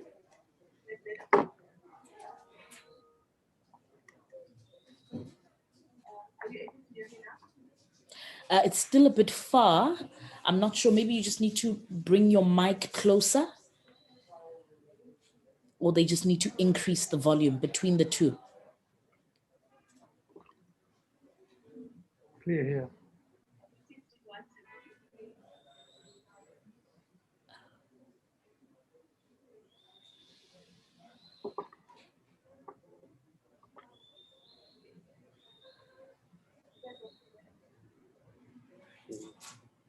Okay, it's still a bit far. So the person who's giving you instructions, we can hear them clearly. We just can't hear you. Yes. Okay, is that better now? Much, much better. Okay, so. Yeah, much better. Okay, thank you so much. So, thank you for that warm welcome. I'm Sanisha Munsami from the Technology Innovation Agency. I'd like to welcome my panel members today. We have with us the DDG from the Department of Science and Innovation, Dr. Mboneni, who's heading up the technology and innovation sector. I also have with me the CEO of EWCETA, Mpo. Welcome, Mpo, for today's panel. I also have with me the World Bank, Ganesh Rangasam, who's from the World Bank, that's joining us on the Corporate Innovation Challenge that we're partaking in. I also have from the International Youth Fund, Anusha Naika. Thank you for joining me today. And then I have Dr. Wynand Goosen from Skillsbook, who's going to help us with facilitating the session today. And I must say, because of Youth Month, I'm proud to say we have two SMMEs that will join us today. One of them was our winner out of the Leaders in Innovation Fellowship Program. Thank you for joining me. Excellent. And then we also have the Swiss Venture Leader winner, which is Mukundi, that's with us today. So without further ado, I know we started off late. I'd like to hand over to Dr. Goosen, who's with me today, to take us through looking at sustainable startups in South Africa. Just setting the scene for us today, Dr. Goosen. Thank you very much, Sanisha. Thank you very much, colleagues. Welcome. Very nice to be with you today on this very cold day in Johannesburg, might I add. I think that all of us are probably quite coveted out at this stage of the ball game, so we won't be talking about that today, fortunately. But suffice it to say, I think that we're all quite aware of the added impact that this has had on the dire situation with regards to unemployment in South Africa.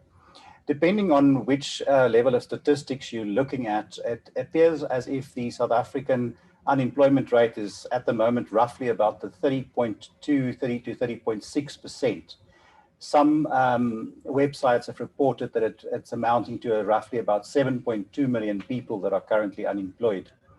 At 7.2 million people, it requires that if we start looking at this in terms of what it would require for the economy, the formal economy, to absorb 7.2 million individuals into jobs, it's quite a magnificent impact. And just a sort of a type of a crude, rudimentary type of model suggests that 7.2 million people, if they should be employed at 5,000 Rand a month salary on average, would require about an additional 70 billion Rand of additional GDP per month, which roughly works out to about 840 billion Rand per year. Added to a GDP of roughly about 4 billion per year, it requires a quantum leap in economic growth of around 20%, just to simply absorb unemployment, never mind all of the additional activities that it would require. My point, however, is thus: I think that we will all agree that for the existing formal business economy as it stands, to have a quantum leap of 20% growth is something which is a pipe dream, and it's not something that's going to happen overnight. There are too many system constraints and too many missed opportunities at this stage of the game to get to it in even the near future. However, I do believe that there is a way in which huge impact can be made and a big dent can be hit into this. And the answer, of course, is through SME development and technology. We are talking, for example, at the moment of various opportunities, both locally as well as internationally. And it's amazing about how many really big names are coming to the party and saying, look, we are prepared to engage with you, we're prepared to talk to you, etc. And on that basis, where we are at right now is that if we could start looking from a point of view for technology development of potential models and ecosystems where we can build opportunities for young people, especially and Black females, to participate, it would really go a long way. Suffice it to say that unemployment in these industries, if you look at, for example, 38% of young Black females are unemployed today. Something like 60% of the youth are unemployed. It really is something that requires creative solutions. This can only be addressed through technology, but it doesn't have to be high-level technology. I mean, so many times I talk to people in South Africa and I say to them, look, we don't need to create Elon Musks. What we need to do is to create perhaps 1,000 ladies that can engage in micro-farming and perhaps 10,000 additional hairdressers locally. And maybe we could train 100,000 people in construction. If I think, for example, of some of the programs that I'm working with Anusha Naiker from the IYF in Polokwane, where the need is absolutely massive, the opportunity is also massive. And technology aided to the party can make a big difference.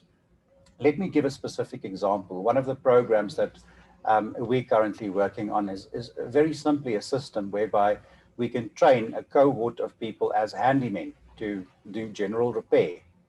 Adding that to an Uber-style app, for example, enables them to connect to their market. It also gives the market an automatic quality assurance principle and an automatic assurance principle of getting the product that they think they would be paying for. Now, this is just one example of many out there of what one can do to fast track, accelerate, and develop economic development in South Africa to give an enormous, can I say, punch to the problem of unemployment. Thank you very much. Thank you for that, Dr. Goosen. I must say, we always hear that government is not doing enough. And I must say, with the Department of Science and Innovation, under the leadership of Dr. Mboneni, is going to share with us what have we been doing, in terms of how does the DSI look at technology startups and how does these startups be included exactly into inclusive innovation.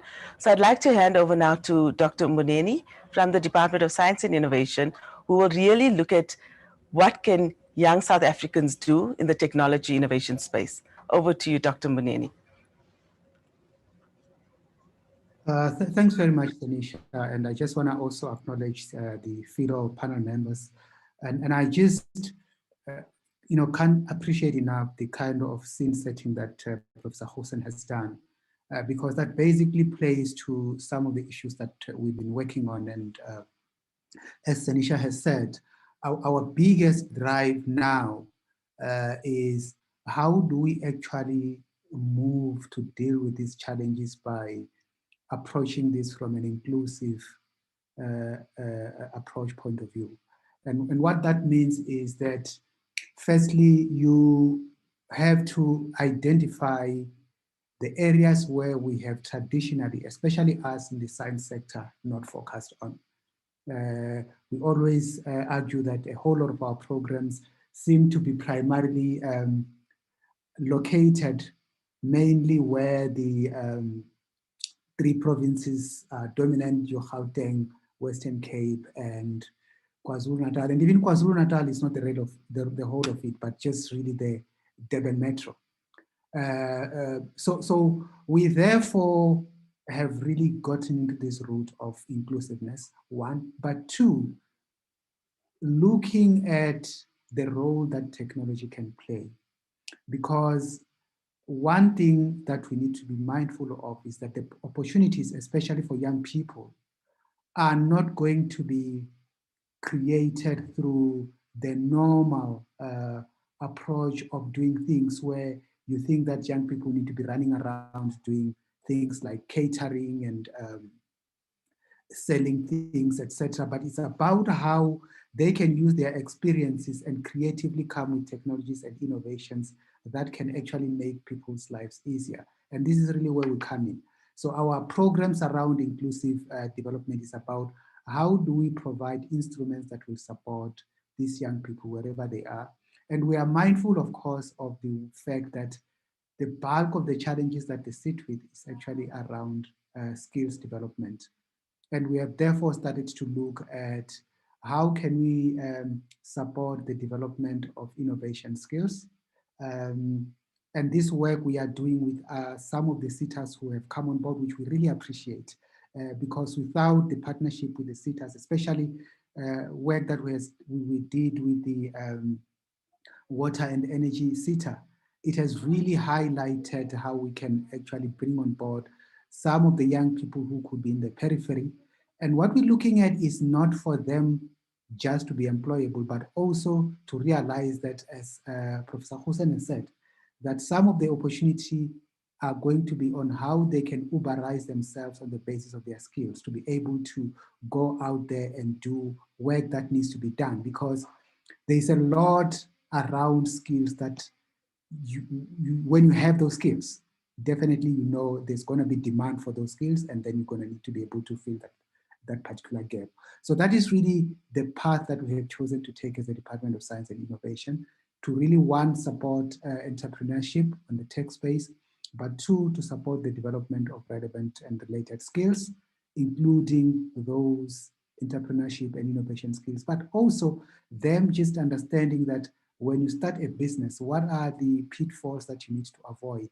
And I'm quite pleased that we're having this discussion during the Youth Month, where we have some of our upcoming and really the future of what we're looking at when we talk about tech entrepreneurship. And that's really in the form of Mukundi and Excellent. I want to say we want to really look at what is going on in your space, and as far as we can, either through our entity, the Technology Innovation Agency, we are going to find ways of supporting you to grow, because we need to find much inclusive ways of creating opportunities for employment than we currently have, because the formal sector is not going to manage to deal with the challenge that we're having. So I just stop there, and then we take the rest of the issues as we go on. And the last point perhaps that I need to make is, how do we actually trigger some of the international partnerships to create these things to come into fruition. And that is really going to be in the form of unlocking some of the funding globally, but also the markets as well, because some of the innovations that are coming through, they basically know no borders. So we need to be able to create that platform where, through partnerships, we can enable the internationalization of local entrepreneurs. Thanks very much.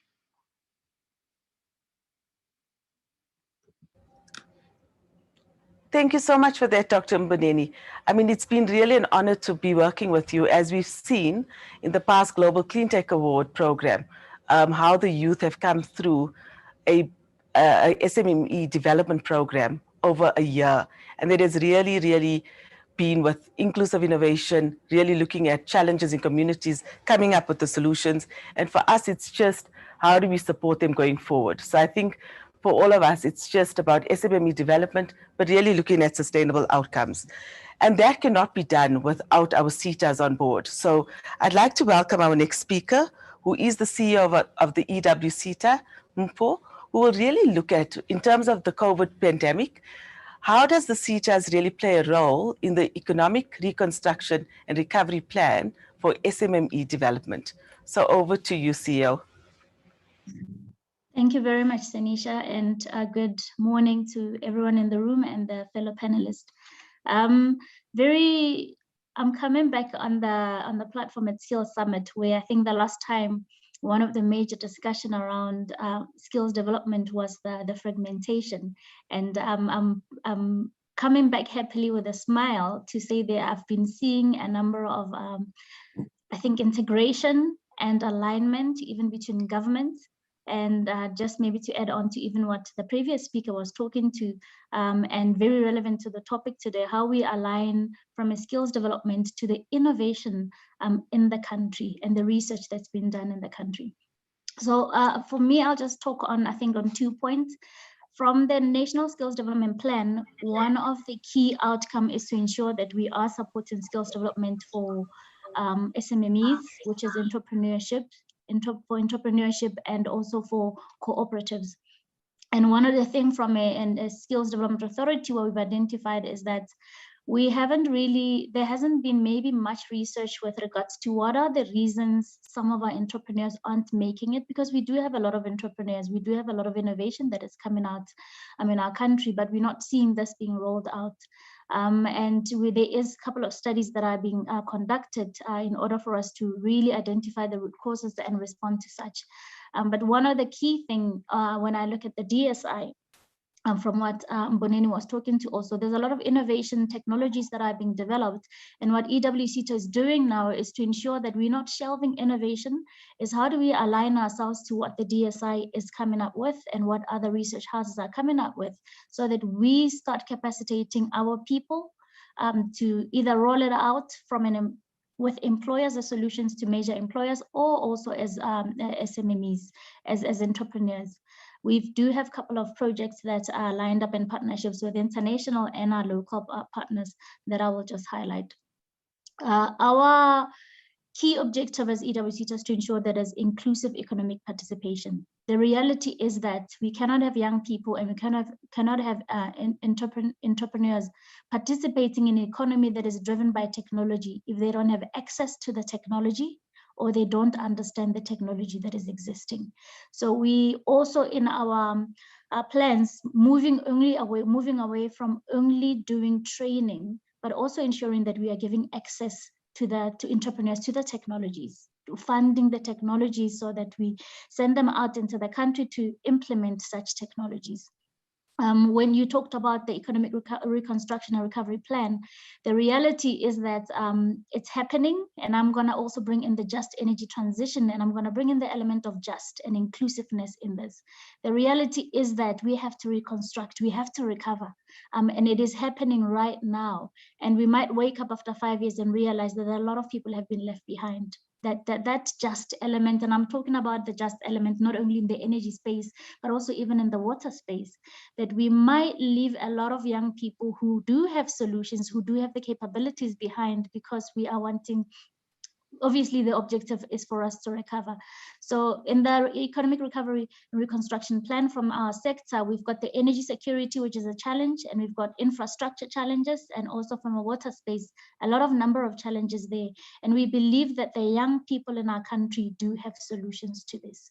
And I'm going to give you one example. What we are running across the country is a project with one of our young SMMEs, where we're looking at 4IR enabled solutions, where we've done a call out and we received exceptional proposal from young people who are proposing techno solution to resolve energy and water challenges that we have in South Africa.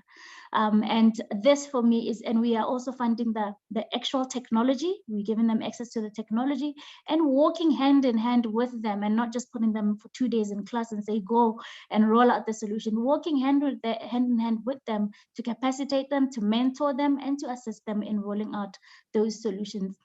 And this talks to the sustainable part.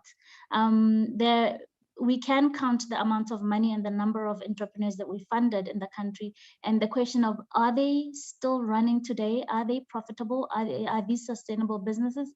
And it takes us in the room to work together to ensure that sustainability. From international partners, we do have REST for Africa. I know it's an Italian partner whom we are working with in the energy space to ensure that as we are moving on a just energy transition, we are not leaving some of our SMMEs behind.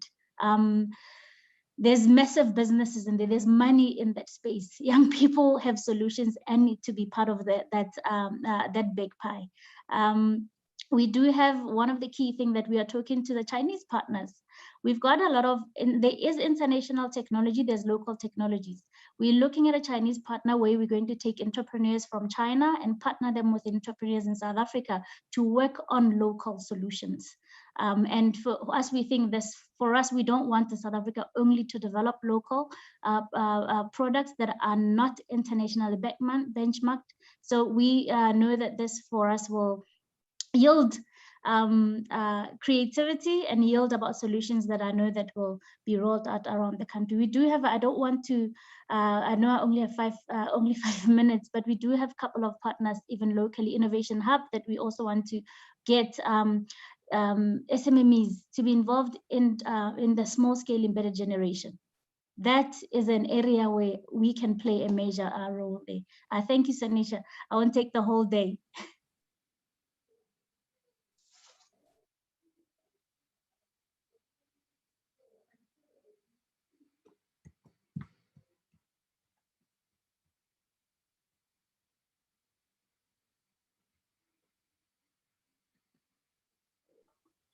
Sanisha, you're muted. Exciting, and I think I'm really looking forward to us signing our partnership agreement going forward. So thank you so much for that. I now would like to introduce a colleague from the World Bank, Ganesh, where we looked at with the Department of Science and Innovation, Corporate Innovation Challenge with the plug and play unit. So Ganesh, over to you. Thank you, Sanisha. Good morning, colleagues. And I was just fascinated listening to the rich interventions that I've been hearing from my panelists. There's so much happening in South Africa, and it's a very dynamic ecosystem. So Sanisha has asked me to talk a little bit about the Corporate Innovation Challenge that we are supporting the Department of Science and Innovation to organize and implement. This is a partnership between the World Bank, our private sector arm, the IFC, Business Unity South Africa, BUSA, and of course the DSI, and Plug and Play Tech Center, which I think many of you would have heard of. They are one of the global leaders in corporate innovation challenges. So they are our tech partner. So why are we doing this? The idea is to demonstrate the impact of what corporate innovation can actually contribute towards the agenda of innovation and job creation. And we have identified, we went out and sourced a number of corporates. We're happy to say that we have 12 amongst the leading corporates in South Africa, 12 of them, organizations like Sanlam, PepsiCo, GE, and so forth. And all this information which I'm presenting is available on a link, which I think Sanisha can share with all of you after this session. And so we have a rich set of tech focus areas from these 12 corporates, across a range of sectors: F&B, property management, insurtech, fintech, energy, and so forth. And covering the range of technologies that are what we consider cutting edge, from AI applications to data analytics, and so on. So we're quite excited to see this rich set of user cases, and of course the corporates bring access to markets, possibly access to finance, access to global networks, and so forth. So right now, we just launched the call for startups to participate in this challenge. That was launched a couple of days ago, and we're using the DSI's Innovation Bridge portal as the platform for startups to apply for this challenge, and then it will go through the plug and play process. So we have a rigorous process in place to select the best startups and then match them to the corporates on what we're calling the challenge day, which is on the 16th of July, where the corporates will select the startups whom they want to work with. And then, we hope that we will have maybe 15 to 20 of the startups match made with the corporates. So the real work starts after that. So what happens after that? So then we will continue to support the startups in these partnerships through, targeted coaching, mentoring, training requirements, and possibly funding support. TIA is a close partner in this, and some of their startups will be part of this challenge, and they will also, support these partnerships. And we hope to demonstrate that, out of this 15, 20 partnerships, a number of them, hopefully many of them, will be successful ventures, leading to, disruptive tech solutions in the markets. So of course, the inclusiveness agenda is important. We're looking at some of these tech solutions to possibly support township economic development solutions and so forth. So we'll see where we come out. And one of the interesting things about this is that we want to attract a rich pool of startups. And of course, 15, 20 of them will qualify for these partnerships, but the rest of them, we want to bring them into a program, let's say an investment readiness program, excuse me, where we can support them to develop their ventures further. So there's a pipeline of investable ventures that come out of this challenge. And so that is quite exciting. And we want to do that in partnership with of course, the DSI through the Innovation Bridge portal, through a e-community that we're trying to set up together with the partners, where we can have the entrepreneurs, we can have the business support organization, the funders, the resources available, and then have a more targeted approach to supporting these startups. So let me stop here, and the more information is available on the link with Sanisha, I hope you can share. Thank you.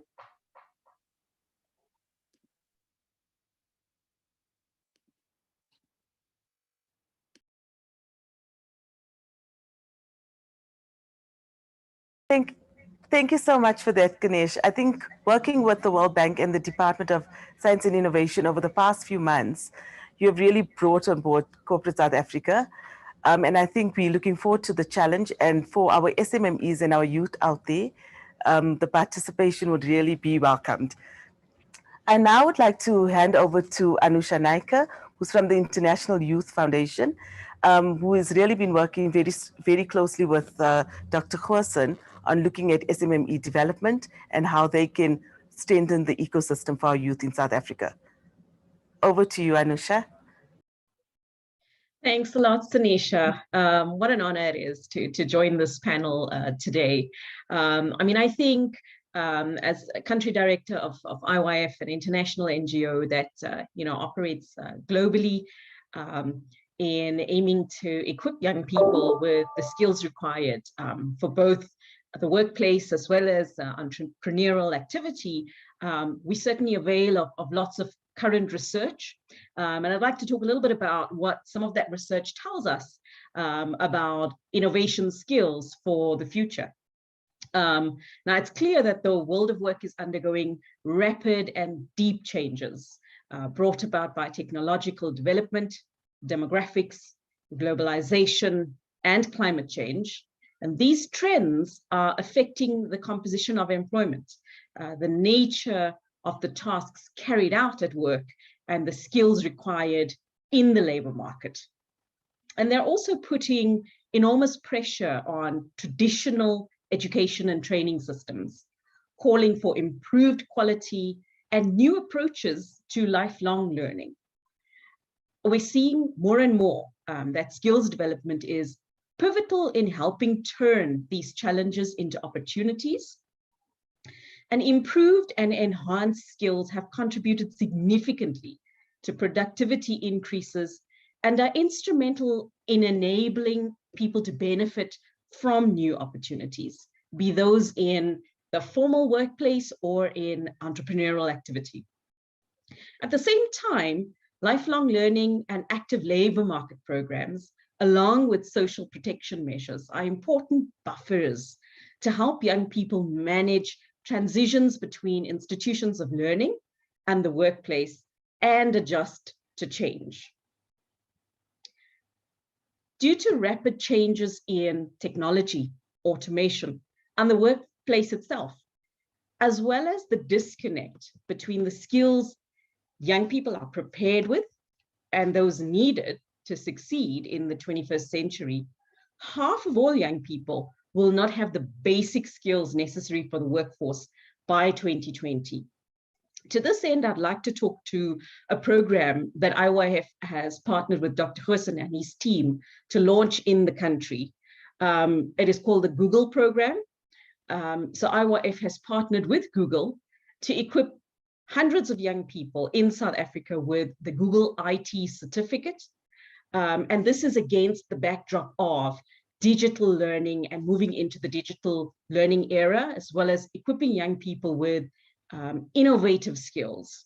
So the certificate itself, I mean, equipping young people with digital learning and innovation itself is a huge achievement. But what we've done through engagement with Dr. Hussein and his team is not only equip the young people with the knowledge and the skills, but also ensure that we've partnered locally with various host employers, various government departments to ensure that after successful completion of the certificate program, young people are moved into the workplace where they can display the skills that they've acquired over the program. You know, I must say, additionally, we see huge value in convening a diverse set of employers, industry leaders, academics, policymakers, practitioners, and most critically, youth, to bring together rigorous evidence and experience to enhance the skills and innovation readiness of young people.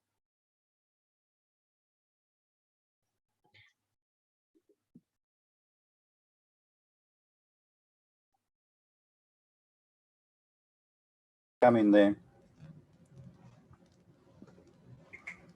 If I can maybe come in there, thanks.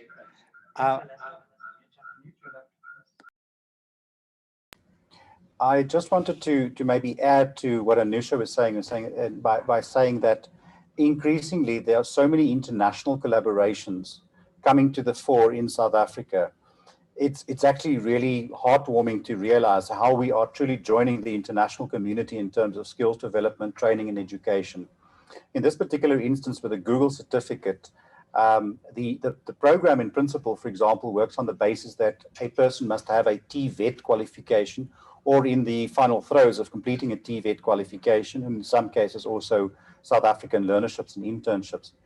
And what is then added is this Google certificate, which basically supercharges and internationalizes the learner's portfolio and makes them such a more worthy candidate for employment than what it was before.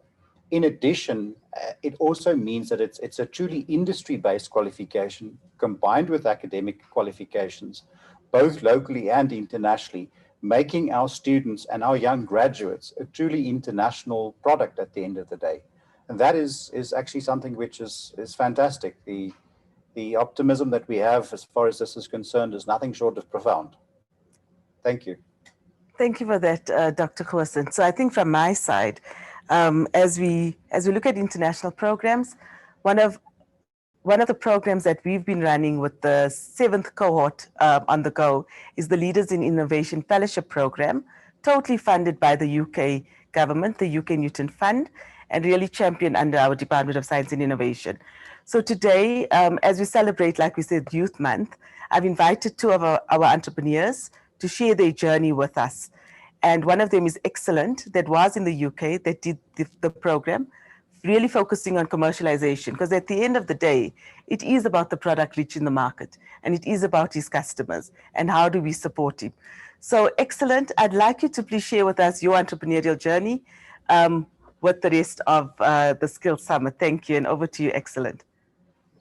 Good day, everyone. I hope that you can still hear me. And I'm really happy to be here. Thank you so much for extending the invitation, Sanisha. I really appreciate the opportunity to just share my story and a little bit also in terms of how we are participating in the skills development setup. So just a little bit of background in terms of our company and what we actually do is that so I come from a company called Labster. It's a technology startup, and what we are focusing on is helping organizations that develop software in-house, particularly, to do so much more productively and much more efficiently. And we do this by using a technology that we've developed in partnership with the TIA. Who has been the main funder of the development of the innovation itself. So that's what the technology itself is intended for.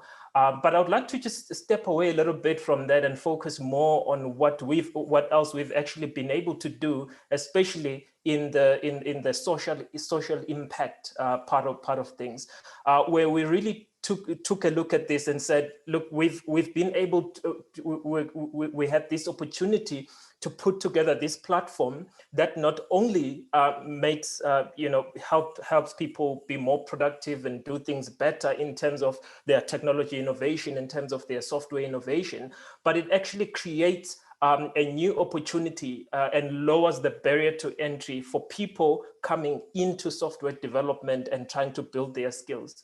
And for me, this is something that was, quite a privileged point, because the way that I looked at it was, when you look at software and software development, it's a branch of software of engineering. But what really makes it unique is how accessible it can be to people with little infrastructure. And if you look at the African continent, for example, where we still have a lot of challenges relating to infrastructure, relating to just the advancements that are enjoyed by the first world countries, it really is something that can be leveraged for us to really play a productive role in terms of exporting technology. So as such, what we've done is that while we were developing technology, we also started building a community of software developers. And now the point of building the community was to actually start an international collaboration where on a regular basis, we are able to sit down and say, where is the future of technology going? Where is the future of software development going? And most importantly, how can we help create that future? And I'm a firm believer in that the best way to predict the future is to partake in creating that future. And that's really what we've done. And through this collaboration, so we were able to establish over 11 chapters of our developer initiatives in countries such as Kenya, Nigeria, Mozambique, South Africa, as well as Angola and Kenya. And what started happening and what we started learning through this process was that Africans truly are unique. We always look for ways to empower each other. And what we started seeing was that in this thing that we thought was just a community of software developers, we started seeing hints of people trying to form collaborations even across borders. And we decided to take advantage of that. And I'm happy to announce that through the partnership with TIA as well as the DSI, we've been able to put together a new program where, leveraging this community, we are able to take trainee software developers that are still undergoing academic training. What we are doing is that we take them in small teams, and then we pair them with experienced developers that are already out in the industry.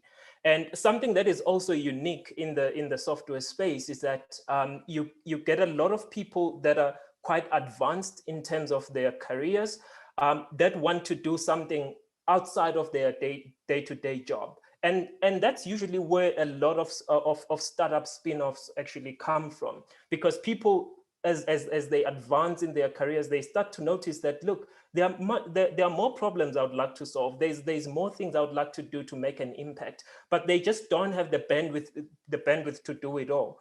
So by partnering those senior developers with these junior developers that are looking for practical training, that are looking to actually apply their skills in real projects, solving real problems, we've actually been able to create an environment where a senior developer with a good idea or with a project that is sometimes even funded can have a set of developers that are looking for practical experience necessary for them to then go out there and find job opportunities, can come together and work on this real project. And this facilitates a great deal of knowledge exchange.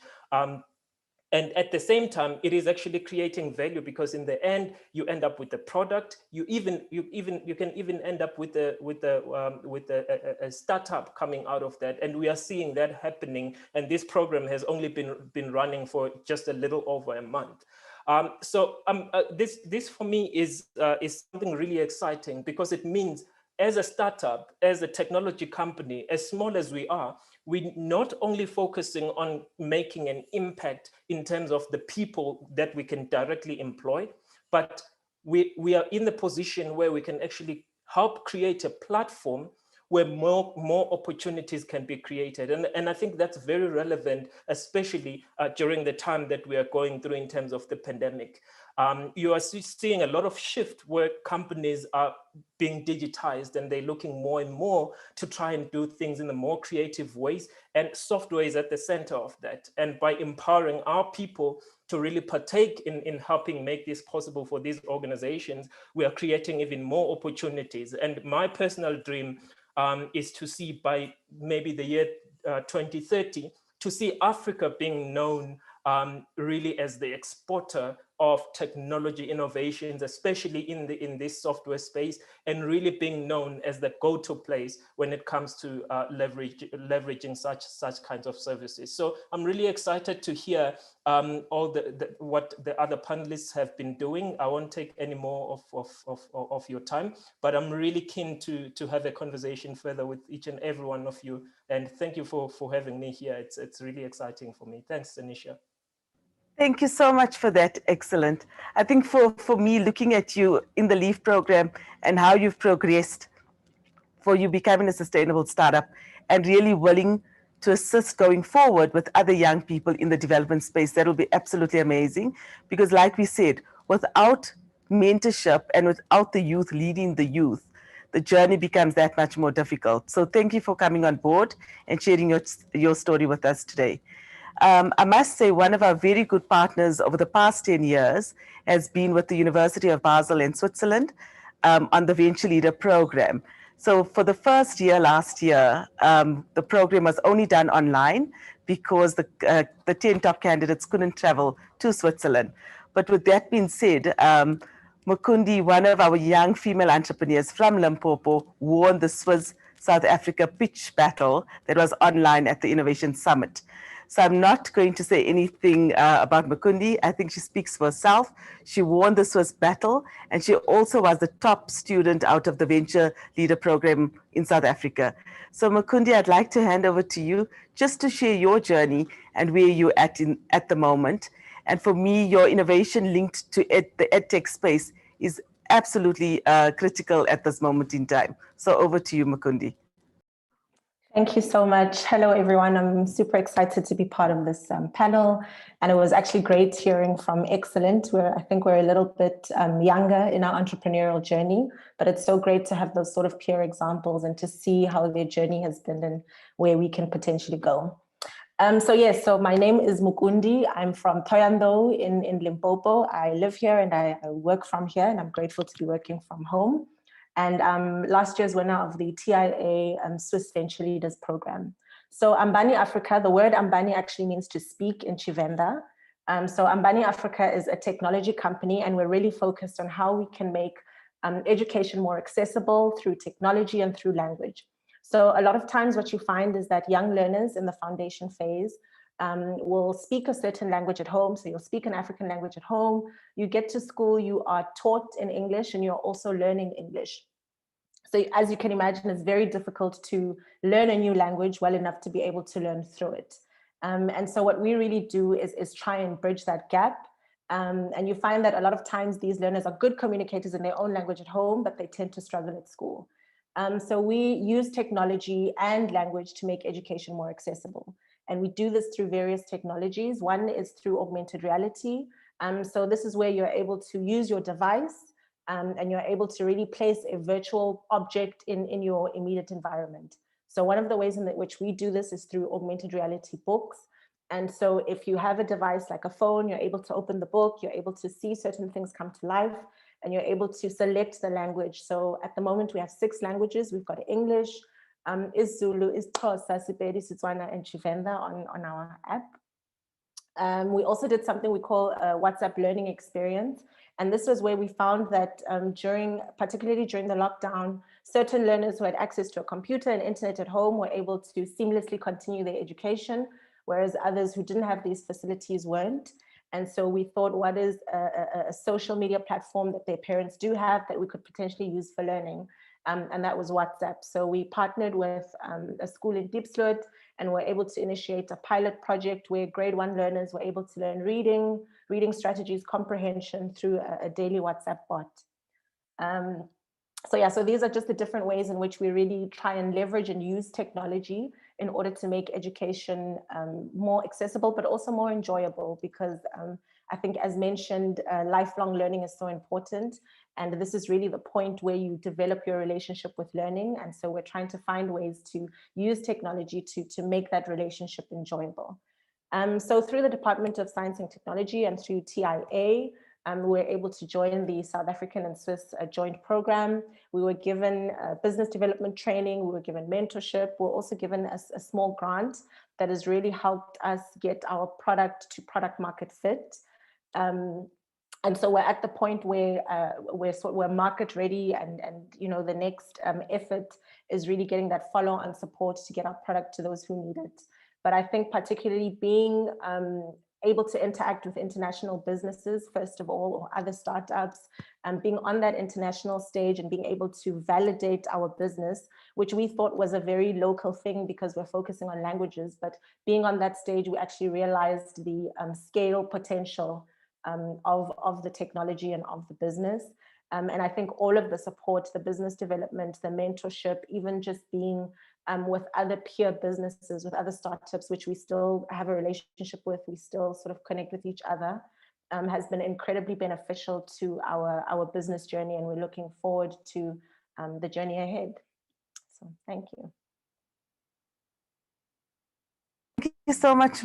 Thank you so much, Mukundi. I think it's really inspiring to hear your journey. And for me, just looking at you, being a young female coming on this journey with us, it's been, how do we really get more female entrepreneurs like you into these programs? And I think your journey truly inspires the youth out there to come on board into these programs. I'd like to hand over to our DDG, if you'd like to ask any questions or give any other remarks with regards to the panel. DDG, over to you.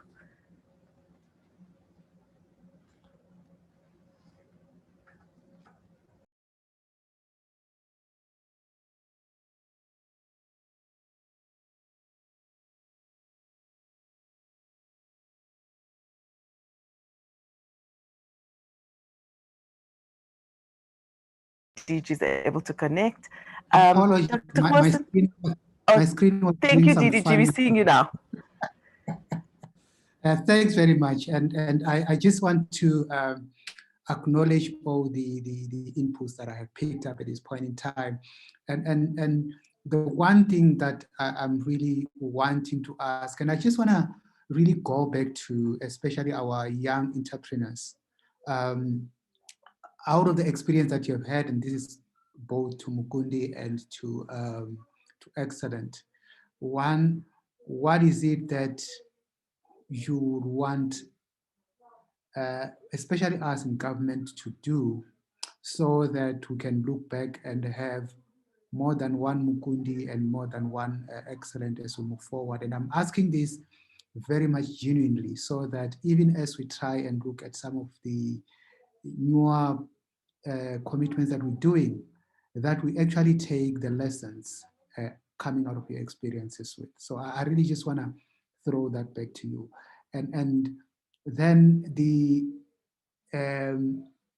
this is just going to be a comment, and that goes to the work that Professor Hussein is doing.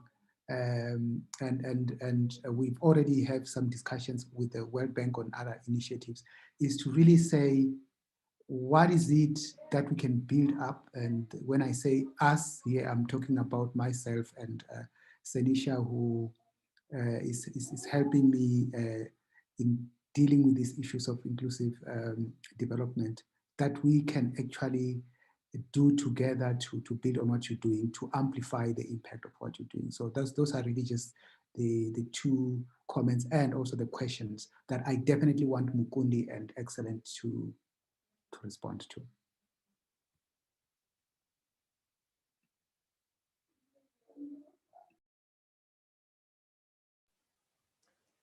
If I can just come in there, thank you for the question. This is something that I have given quite a bit of a thought myself, because prior to actually engaging with the government agencies and actually getting the support, you know, I was one of the people that thought or really believed that the government isn't doing enough.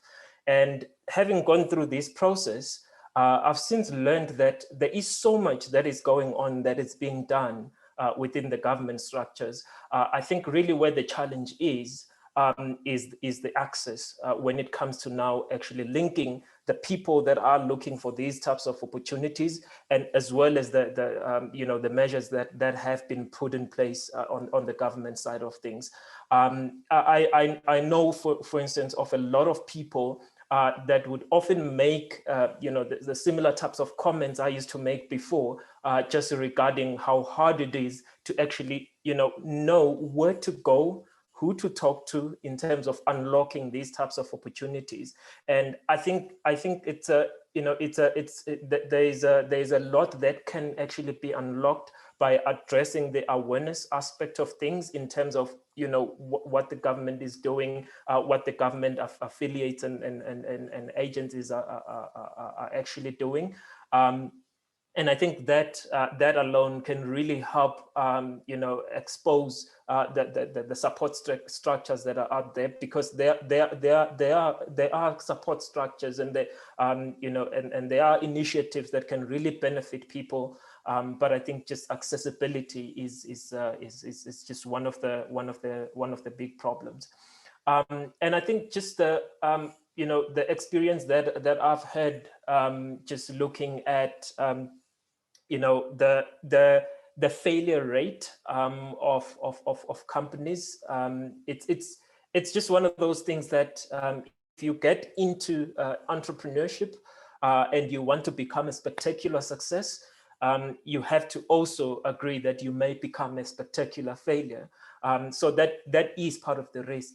But I think one of the things that can really be done in terms of you know, helping lower that that risk is really through these types of initiatives that I've been fortunate enough to actually be part of. And I would personally, I would love to see more support being put in place, especially in terms of these like international connections, you know, and international collaborations, where our world really opens up in cases like this. And I've been able to do this a couple of times, where I've sort of been able to take my idea, go out to the US, test it there, and collaborate with people.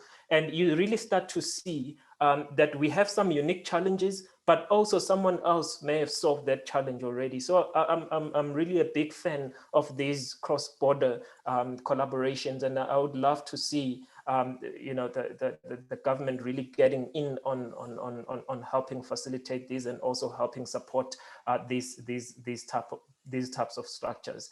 And then the last thing that I've come to really appreciate is seeing the organizations that are tasked with providing funding, not only doing that, but going an extra mile to say that, you know, over and above the funding that we are providing, this is also what we are going to help you with in terms of the support structure.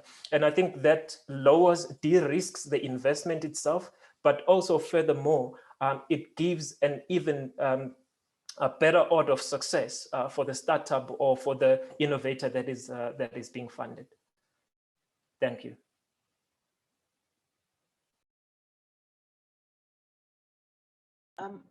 Definitely. In terms of local and international partnerships, I can't thank our partners more in terms of all of the local partners, the mentors and the trainers, facilitators that have come on board into these various programs. But I think DDG, just to respond to your question around how can Dr. Corson look at, how can we upscale and look at opportunities within the inclusive innovation field, I'd like to just hand over to you, Dr. Vainat. We have like 2 minutes to wrap up. Thank you and so over much. to you. Thank you very much, colleagues. Excellent guests, and DDG, if I may. To answer your question, I think through what is busy happening with the international collaborations, etc. Through the international collaborations, can everybody hear me? Through the international collaborations such as IYF, Google, etc., and many others, of course, I think what is busy happening, in the past, people were always looking at government to just simply provide funding. Yes, of course, government, we are going to ask for funding. But I think what has changed dramatically is that now it's become a situation where government has become a catalytic fund. And with a catalytic fund, what I mean is that literally it is the first rand that unlocks the rest of the co-funding models, which is really falling into place internationally. But it's also more of a question of not just learnerships and internships as we've known them in the past, but perhaps a little bit more structured. The stuff that I like to talk about and also have been working with IYF and Polokwane, etc., with the SEZ, is stuff where we are looking at what we call an ecosystem. We really have to create ecosystems, and we've got to focus on economic emancipation rather than just a job. We've got to focus on creating an individual that has the ability to earn a living, rather than just the creation of an ability to find a job on its own. It's much more than just finding a job. It's about creating a mindset and a mentality, and that's perhaps the most important thing, a mentality change of what do I have to do as an individual in order to sustain myself. And if we could get government to assist us in that and to get that message out, that it's not just about government, it's also about the individual, the people on the ground. It's time we also start saying to government as the citizens of this country, what can we do for you? And not just the other way around. Thank you, ladies and gentlemen. Thank you so much for that, Dr. Corson. I'd really like to thank Dr. Muneni for all his support at the department. I think we are finally on the brink of, we have an ecosystem that has been created for young South Africans.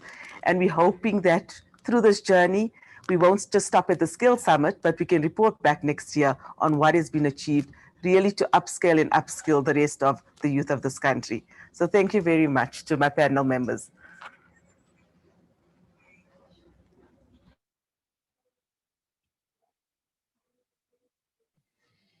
Thank you very much, Sanisha, for conducting the panel discussion. Very, very informative. I think we're still here with all these COVID masks and so forth. Sorry that we tuned in a bit late. Thank you very much to your guest of honor as well, and to all the panel members that have contributed to the discussion, and we truly look forward to engaging further with some of the insights that have been provided. Thank you. We're now going to our second panel for the day.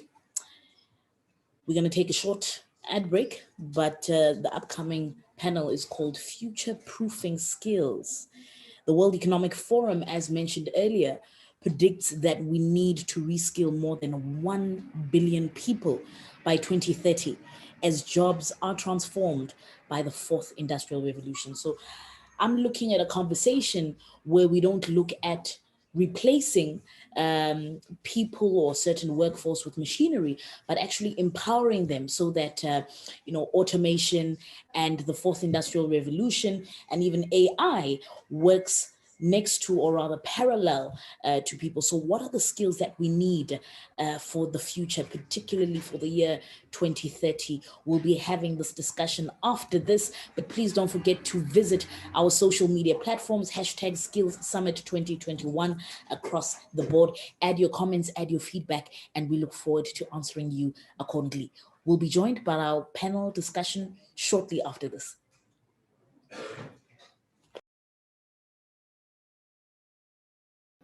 Hi everyone, this is a quick tutorial on how to become a member of the ASDSA. On our website, click the Join tab. Then scroll down, you'll see that we have an individual membership as well as a corporate discount. For a corporate discount to apply, it has to be a minimum of 2 members for the corporate rates to apply. Click the registration form.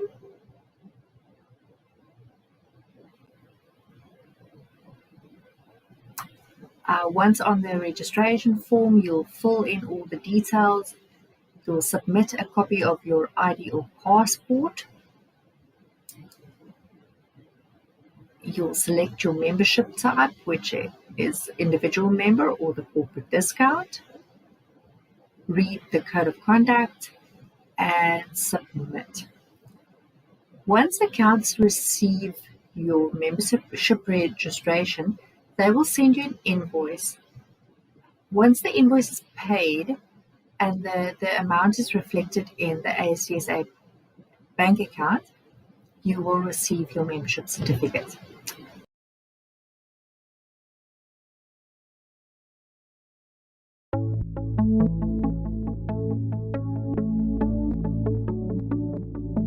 Volkswagen College is a public technical vocational education and training institution. We offer a wide range of programs that are all accredited, from your business studies programs, engineering, up to occupational programs. Volkswagen College has 5 campuses. Our engineering and artisan campus is located at our Westlake campus.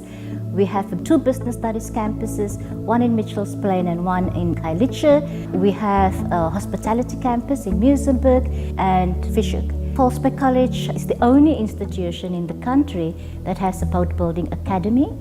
We offer the 2D animation program. The target audience that we cater for is youth from the age of 18 to 35.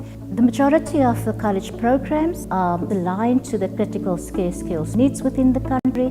It is aligned to the strategic integrated projects, and it is aligned to the needs of the National Development Plan. For our NCV programs, the entry requirement is grade 9. For our business studies programs, the entry requirement is matric, and the occupational programs vary according to the qualification entry requirements. Volkswagen College is one of the top performing colleges in South Africa. We also have a fully fledged and operational workplace or work integrated learning department that really facilitates opportunities for our college graduates for internship, workplace experience opportunities with companies. Our job placement rate is 87.5%. We also have a Center for Entrepreneurship that focuses on self-employment opportunities for our graduates. We place our students within industry, government departments, schools, local government, and NGOs. Should you be interested in providing a workplace opportunity for internships or workplace experience for our graduates, or wanting to train your staff, you stand to benefit from the following. You could increase your BBBE scorecards, employment tax incentives, mandatory or discretionary grant funding from CETAs for internships, learnerships, or any training opportunities for your staff. Volkswagen College would really like to partner with you to advance skills development in South Africa. For more information about our program offerings and our services, please visit our website at volkswagencollege.co.za. An economy starved of skills will falter and fail. Thus, South Africa's first democratic government armed itself in the year 2000 with a powerful skills development framework, founding several sector education and training authorities, or SETAs. The Finance and Accounting Service Sector Education and Training Authority, FACET, uplifts the skills that are the lifeblood of the economy.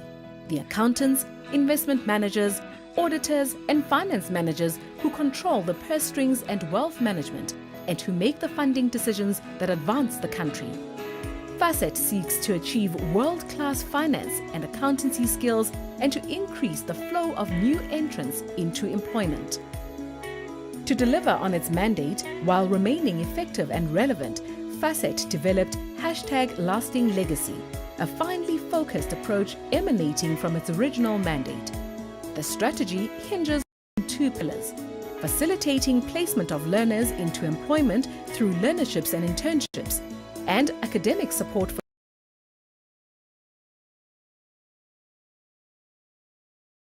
Hi everyone, this is a quick tutorial on how to become a member of the ASDSA. On our website, click the Join tab. Then scroll down, you'll see that we have an individual membership as well as a corporate discount. For a corporate discount to apply, it has to be a minimum of 2 members for the corporate rates to apply. Click the registration form.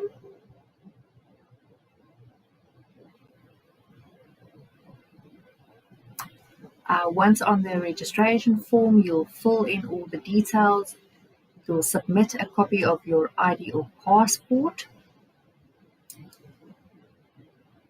You'll select your membership type, which is individual member or the corporate discount. Read the code of conduct and submit. Once accounts receive your membership registration, they will send you an invoice. Once the invoice is paid and the amount is reflected in the ASDSA bank account, you will receive your membership certificate.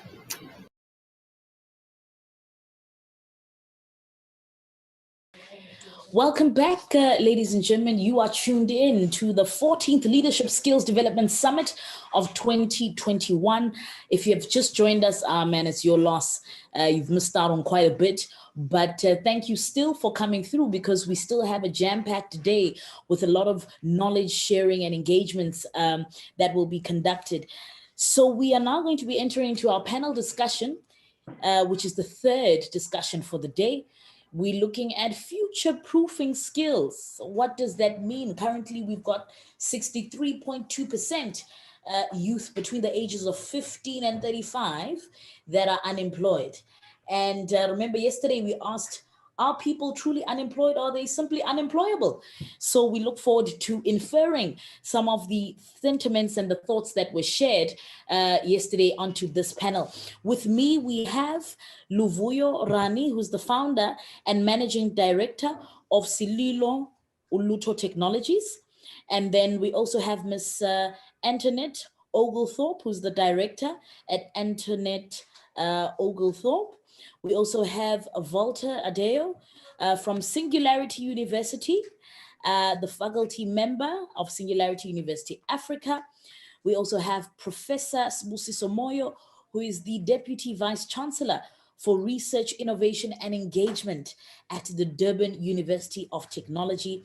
We are waiting, if not, he'll probably tune in just now, for Dr. Makamba Magaziwe, from the 4IR research expert, and he's a board member at the Eastern Cape Development Corporation. I mean, we have serious people here.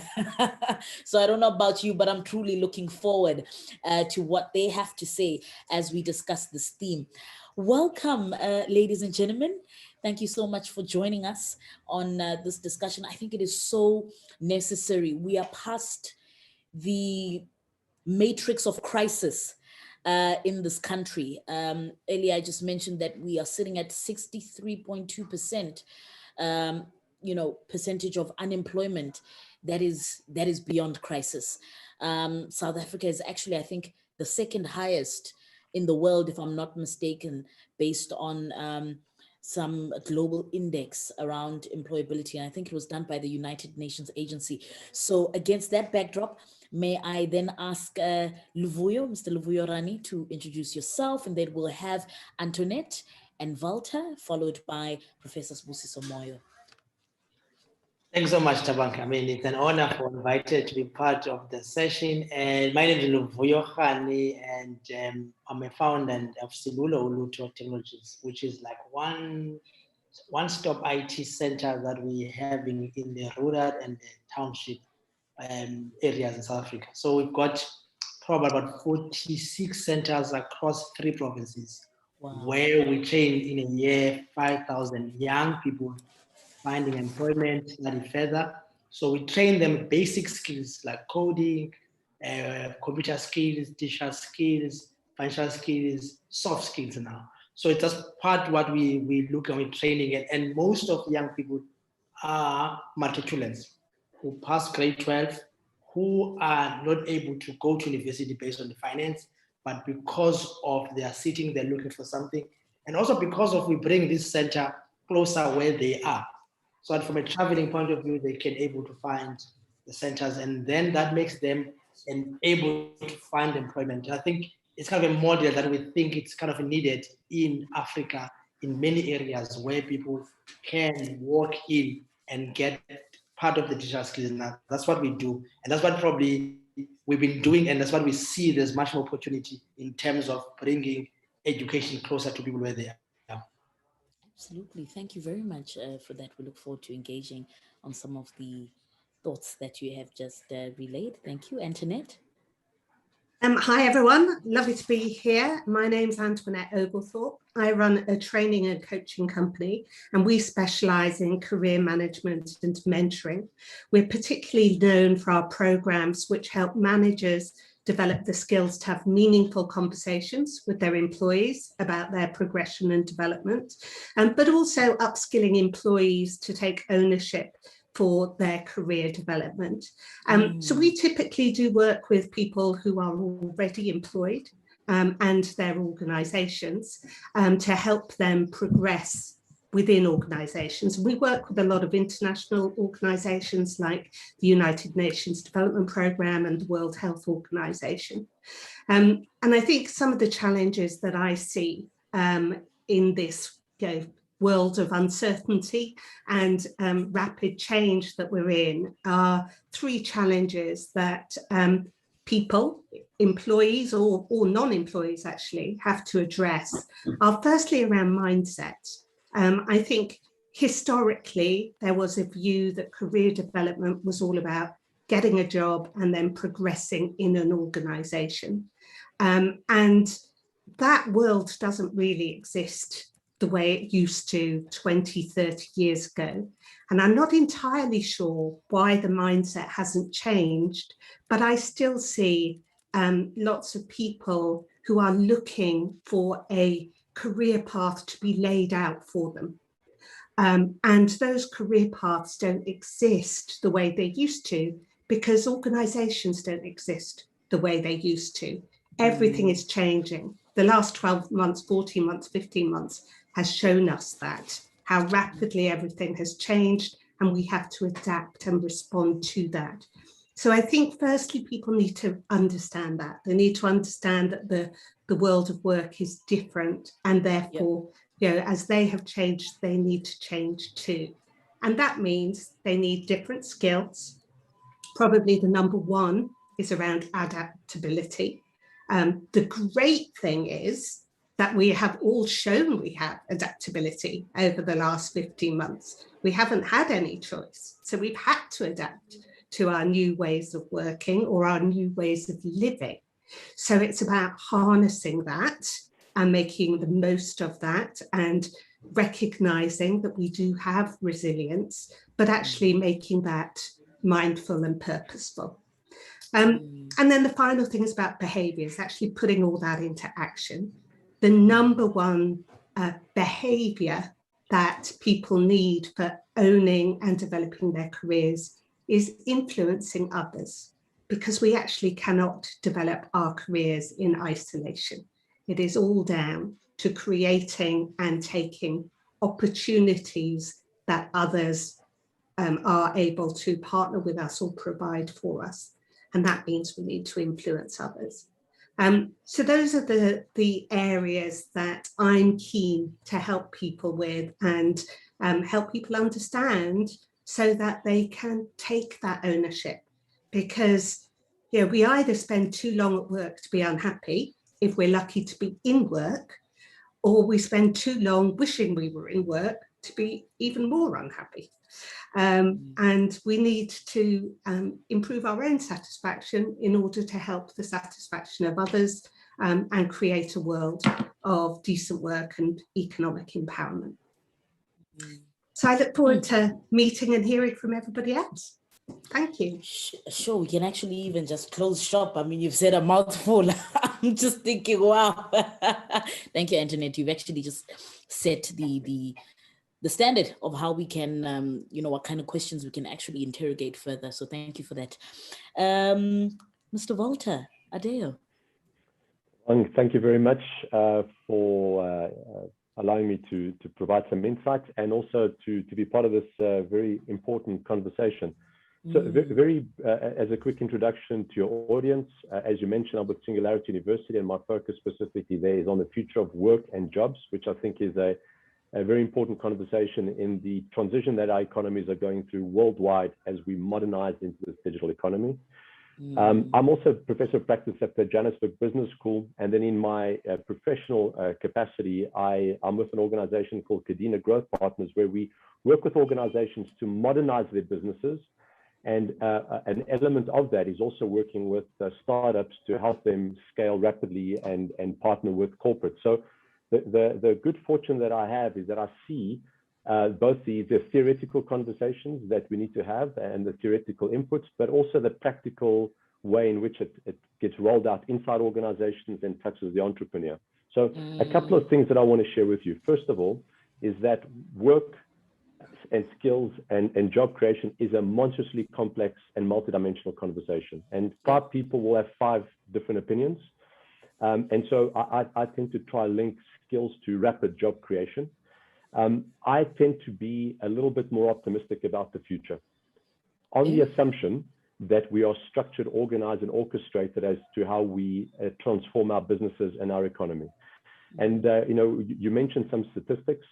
The World Economic Forum has indicated that if we are well planned in terms of how we transition workforces, for every job we lose as a result of this new economy we enter, we'll create 1.74 new jobs. So jobs that we don't have at the moment, and also due to the expansion of our economy. And then there's economists like Enrico Morietti that highlighted that for every job we create in this digital economy, we have the chance of creating an additional 5 service-orientated jobs. So there's a snowball effect that comes from it. In terms of skill development, we've got to think of the workforce, both blue and white collar. They've got to transition, and they've got to modernize, and they've got to remain relevant. And I think we need to remind ourselves, it's not technology that's eliminating jobs. It's the negative attributes of those jobs that are destroying themselves. Technology just gives us a path to find alternatives. So it's jobs with high risk, low quality, etc. So the workforce has to constantly transition to better ways of performing existing functions. The other area where we have to focus on skills development are the leaders of our organizations and of our country. If we don't have enough fluency levels at that level, it makes it very difficult to modernize a business or an economy. And there's enough statistics coming out of academic institutions that highlights high fluency levels equals high organizational performance. And then finally, we'll spend the rest of the time with you is on the development and skills development of micro entrepreneurs. These aren't the individuals that invent the technology, but these are the individuals that leverage existing technology to create some form of jobs for themselves and economic predictability. And then we need to teach them skills like understanding the basics of economics, understanding complex problem solving, resilience, the ability to articulate and position a value proposition. Those are skills that can be taught very quickly and very effectively. It doesn't require the 12-year cycle that we require for a schooling system. That's it for me. Sure. Thank you so much. I was also so already engaged. I'm thinking I'm sitting in a lecture or a seminar, and I'm writing all these notes down. Thank you so much, Mr. Deo. You actually are assisting us in setting the tone for this discussion. Quite critical thoughts there, workforce skills and economy. There is quite a dialectical relationship between the three. So we'll explore that further as we discuss. Can we have Dr. Magaziwe? Right. Thank you so much, Chair, for inviting me, and good afternoon, everyone. Such a pleasure to be with you today and discuss such an imperative topic about the future skills that is needed for our people. Just by the introduction, I am Magaziwe Makamba. I am also a research expert. I work at the Department of Communications and Digital Technologies under the 4IR PMO team. I'm also the board member for the ECDC as well.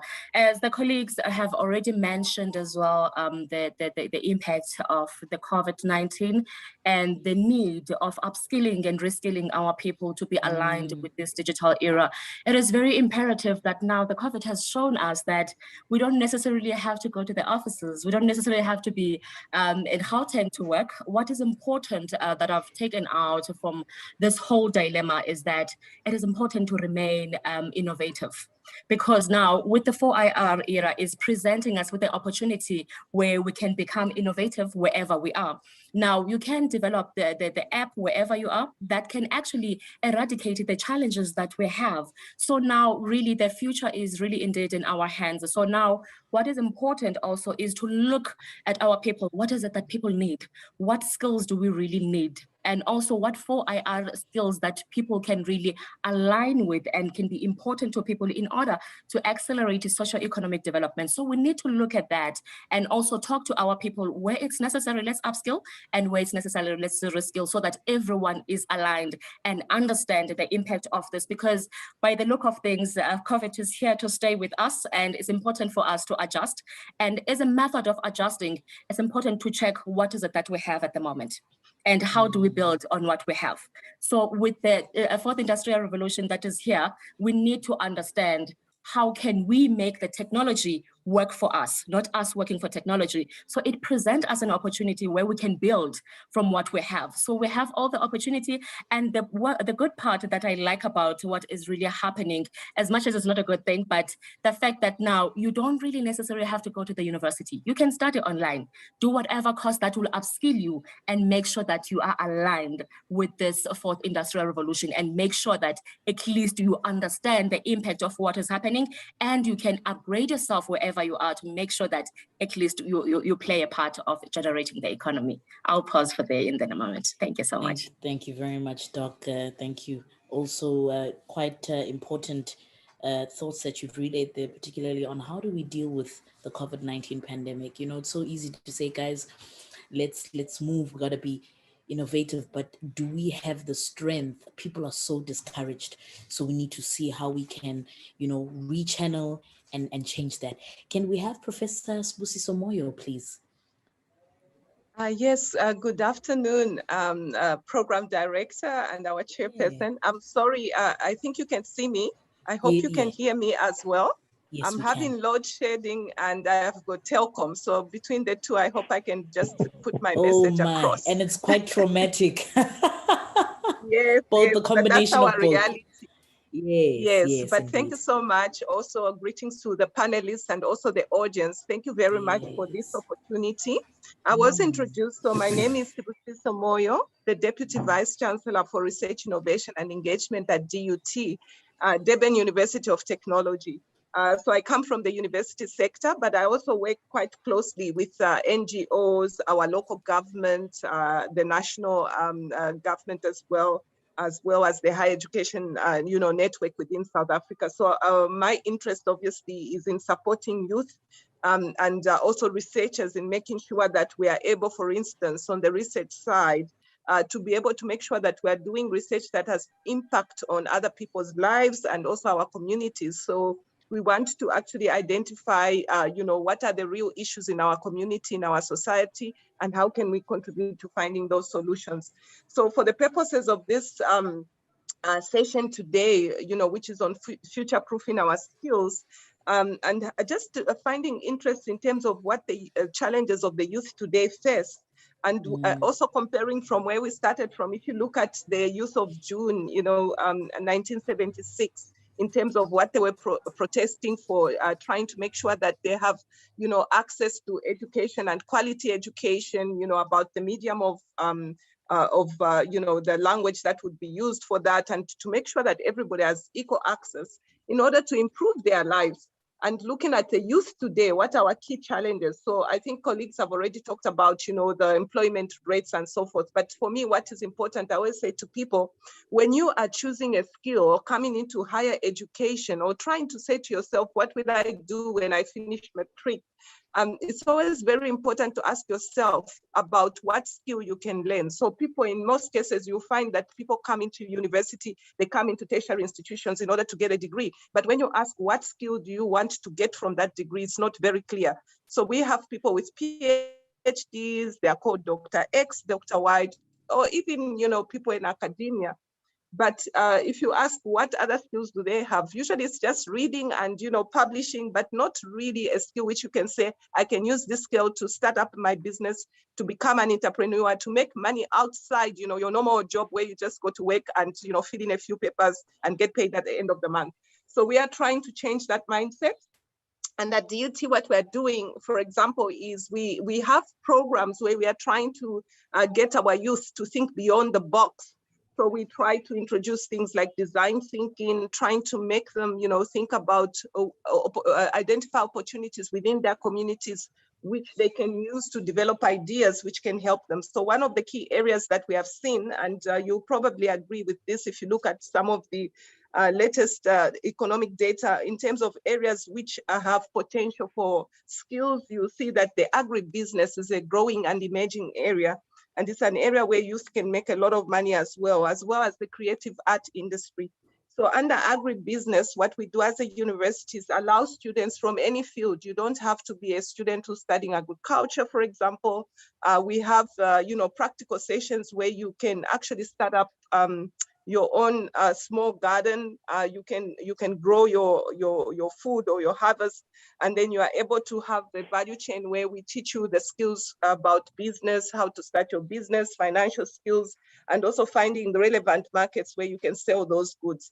But so from my side, it's just the issue around trying to make sure that, when we talk about education, in most communities, you say that, well, education is linked to economic growth, but actually education without skills is very dangerous. And I think we've moved our communities and our society to a level where we all want our kids, or even if you speak to people, if you are very intelligent, people say, do engineering or do medicine.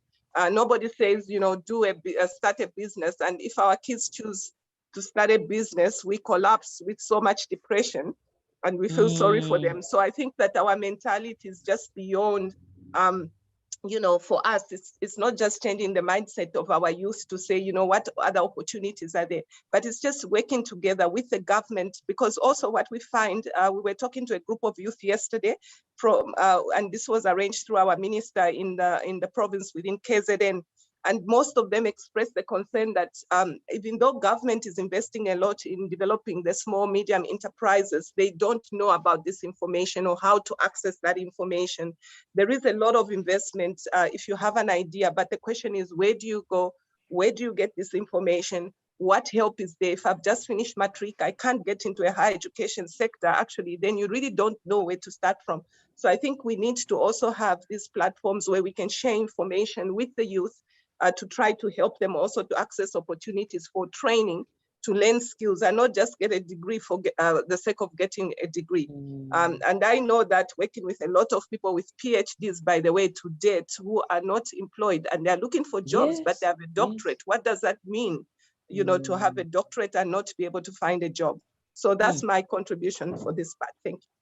Thank you very much, Professor Moyo. And I think just particularly that last point that you mentioned, we definitely need to engage on that, because it's something that is growing. People, so other companies will tell you overqualified, people are overskilled, and we really need to find a solution towards how do we address such issues. But let me start with Mr. Adeo, and then I'll go to you, Mr. Hani. Adeo, you mentioned the importance of the triangular relationship or effect between workforce skills and the economy. How can blue and white collar, companies remain relevant? Like you mentioned, that they need to transition. They need to make sure that processes and systems, are there so that we could have better performance. But how do you think they can remain relevant to, the current workforce and the current skills acquisition that people should gain? So I think that's a really good question, and yes, something to think about. Whether we have to accept that we've got to keep the big companies in our economy globally competitive. Sure. A mining operation, let's say a gold miner, might be operating in South Africa, but the price of gold is an internationally determined price. So yes, we've got to make sure that our operations can operate at a level of efficiency to make sure that there's sufficient profit in the mining process. And what we find is that companies in similar sectors around the world, as they modernize, they become far more competitive and they become more attractive for investment. So what it suggests is that if for us to remain relevant in the various sectors, we need to remain globally competitive, which was my starting statement. The concern that gets surfaced is that when we think of globally, remaining competitive through modernization or digitization, we correlate that immediately to job losses, which is not an unreasonable thought. However, if our businesses are not competitive, then the entire business becomes irrelevant, which would mean that the job losses are greater. So we've got to ensure, and again, as I mentioned, if you take a look at it at a macro level, if we transition properly, the impact on jobs would be positive. If you have the conversation at a granular level, comparing one job and the impact of a technology on it, then there's a good chance that that job would be eliminated. So the thing, going back to the starting point, is that we need to modernize businesses in order to ensure that they're globally competitive. That works on the assumption that they would also expand the economic base, being able to employ more people or bring on the new kinds of jobs that don't exist at the moment. As part of the process of modernizing a business, one would define what is it that business needs to do in this digital economy. In order to achieve that output, what are the technologies that are necessary for the business to be proficient in? And then once we know what technologies and capabilities we need in the business in the to-be state, we can quickly understand what are the skills gaps that we have inside our organizations and put a process in place to start transitioning the workforce from where we are now to where we need to be in the future. Now, typically the comments that get thrown at that is that you can't transition the entire workforce. That's not entirely correct. Just because someone doesn't have a tertiary degree doesn't mean that they're unable to learn. It means that they were very unfortunate not to have those privileges. So we're seeing, big infrastructure companies, mining companies, train workforce to fulfill digital-like type jobs where they were previously doing manual jobs. The organizations that experience pain in the transition of the workforce, and we see it in the press, organizations lose, shedding people, etc., or losing competitiveness, to me is a symptom of organizations that haven't started transitioning soon enough. And so what happens is they get into a crisis situation, and then it's more about survival as opposed to a orchestrated transition into a competitive state. In summary, I think the key thing is that we all need to embrace our economies, and our respective businesses, whether you're a big business or a small business, needs to be competitive. As the world turns to technology to unlock new forms of innovation, new forms of productivity and efficiency and quality improvements and improvements in customer experience, if we don't adopt those changes, we become less attractive to customers. We become irrelevant. So we have to progress. And part of that progression is having the right skills in our business. And so we as businesses need to invest in transitioning the workforce across. Absolutely. I hope that addresses your question. Yeah, absolutely. It certainly does. I think Mr. Khani just conferred from what Mr. Adeo has said, your experience with working with young people in the community and empowering them. I think my first question is, one, how do you access them, particularly those that are disadvantaged? Chances are there are quite a few students that come to your company saying we need help. And also for me, the big question is, whilst you locate these young people, how do you then draw a line between, I'm here because I want to acquire the skills so that I can be better, or I'm here because I am desperate? Because for me, I've learned in life, you never ever work with a desperate person, because the bottom line is money. It's a salary, it's I get paid at the end of the month. So quality doesn't matter. So in your programs, how do you locate the young people that truly have the drive? And how do you tell between, I'm here because I want to acquire skill, or I'm here because I'm desperate? No, I mean, like it's something that has been proven over the time that when you're dealing with young people who are in the areas like the rural areas and the township, the keenness is a commitment that they have. Yeah. So that they have to they put the skin on the game, in the sense that even if the funding part becomes a challenge, if they have a way of contributing towards their own studies, because I've seen that in terms of how they take probably issue of skills or education as much more important, because they know that the end result they are going to earn. They know the end result they will do something in terms of their life now. So it becomes easier, and also it asks even us as a organization, because they will demand more, because it's more like this thing of giving and people not getting it doesn't work, because of, I mean, there's no commitment that comes in now. So I mean, for us, it's been seen that around commitment now. And I think secondly, I mean, it's important storytelling. So the kind of the product that comes in, student that pass for us, it's important to share those stories, because it brings hope, it brings aspiration, it makes people able to see that I have to come to Silulu now. So part of that you could do through social media, you could do so local radios, you could do local newspapers, and work with the communities and say that the student came here from the matric, never know anything about computers. Now this student work in the call center and retail sector. It's key, it's important. It's the same also entrepreneur. For some of them, they start their businesses. Those become an example.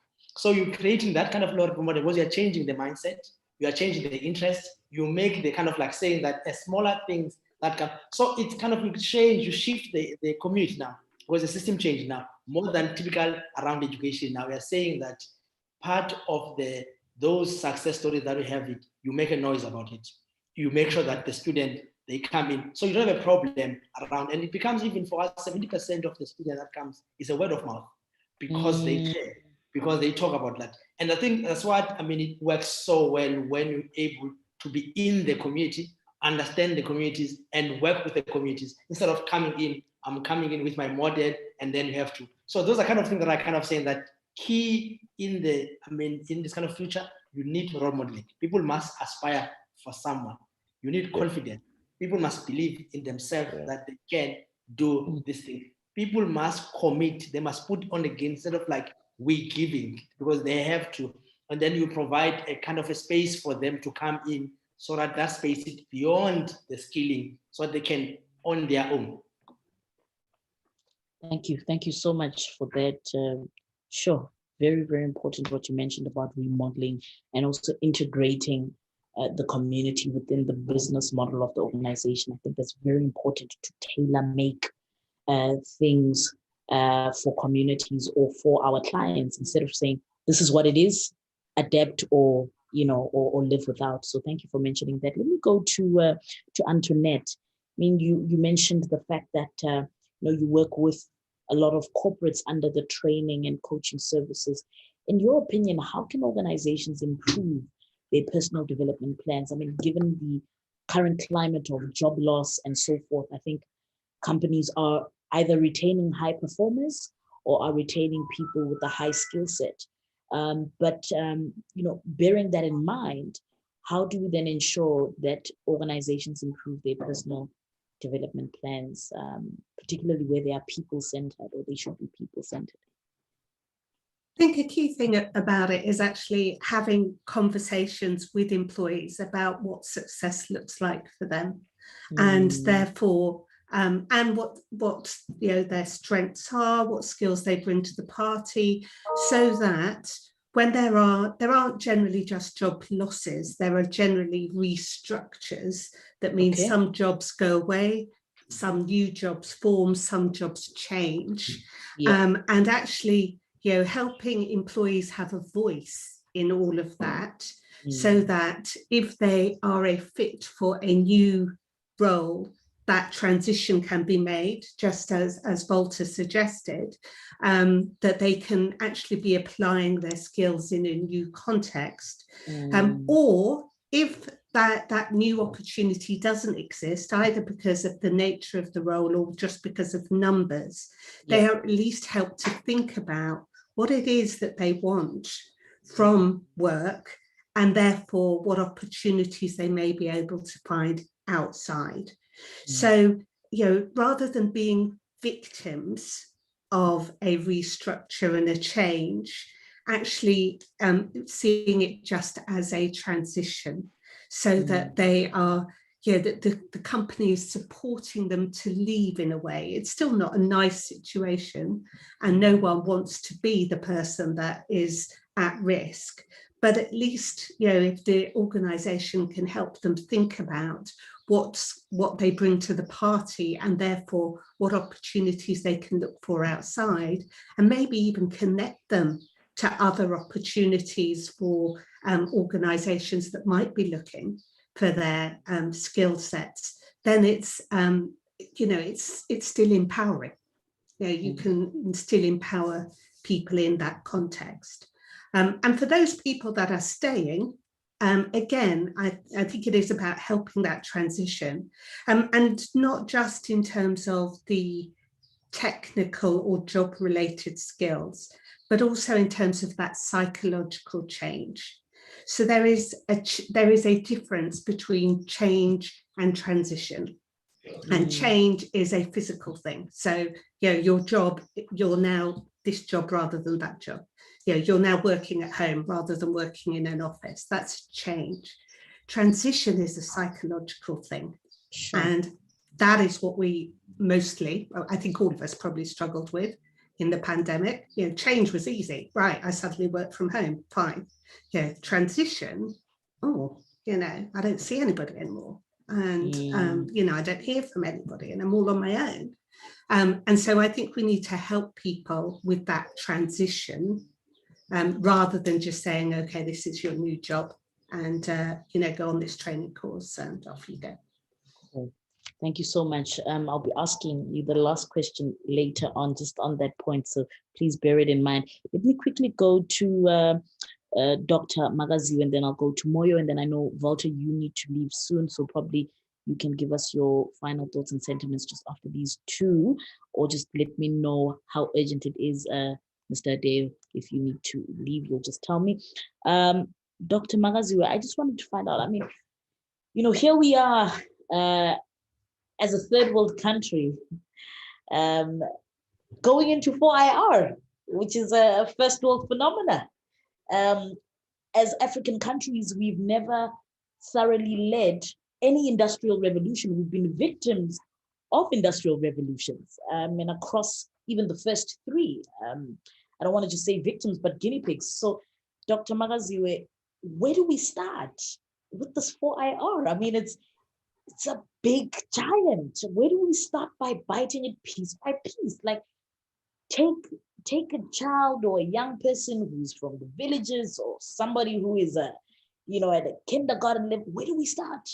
Based on all the challenges and stages of development that we've encountered, how do we even begin to digest the fourth industrial revolution? Okay, cool. I think, sorry, before you come in there, Dr. Magaziwe, may I just allow Mr. Adeo just to give his final sentiments, because he needs to drop off shortly, and then you'll come in. Mr. Adeo? Thank you very much, and I apologize for interruption. So a couple of things, just maybe building on to you as an exit note.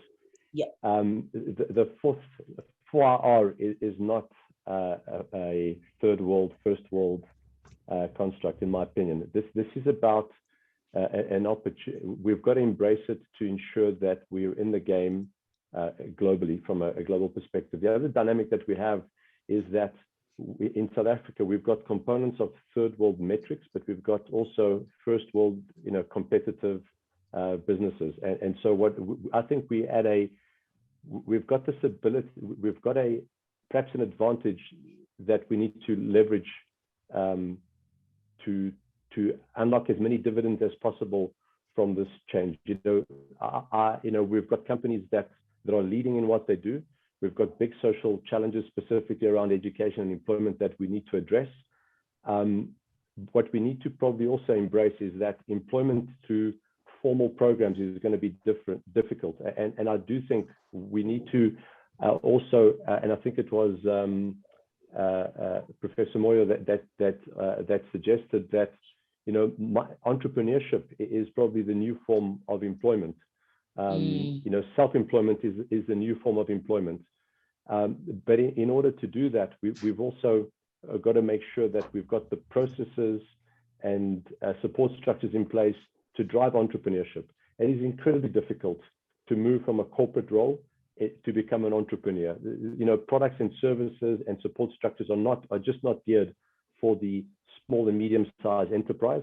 And if you take a look at successful economies in Europe, you take a look at the British economy, for example, the SMME sector employs a bulk of the population. So I read a stat earlier this week that the average employment, more than 50% of employment in the United Kingdom are from companies that employ less than 10 people.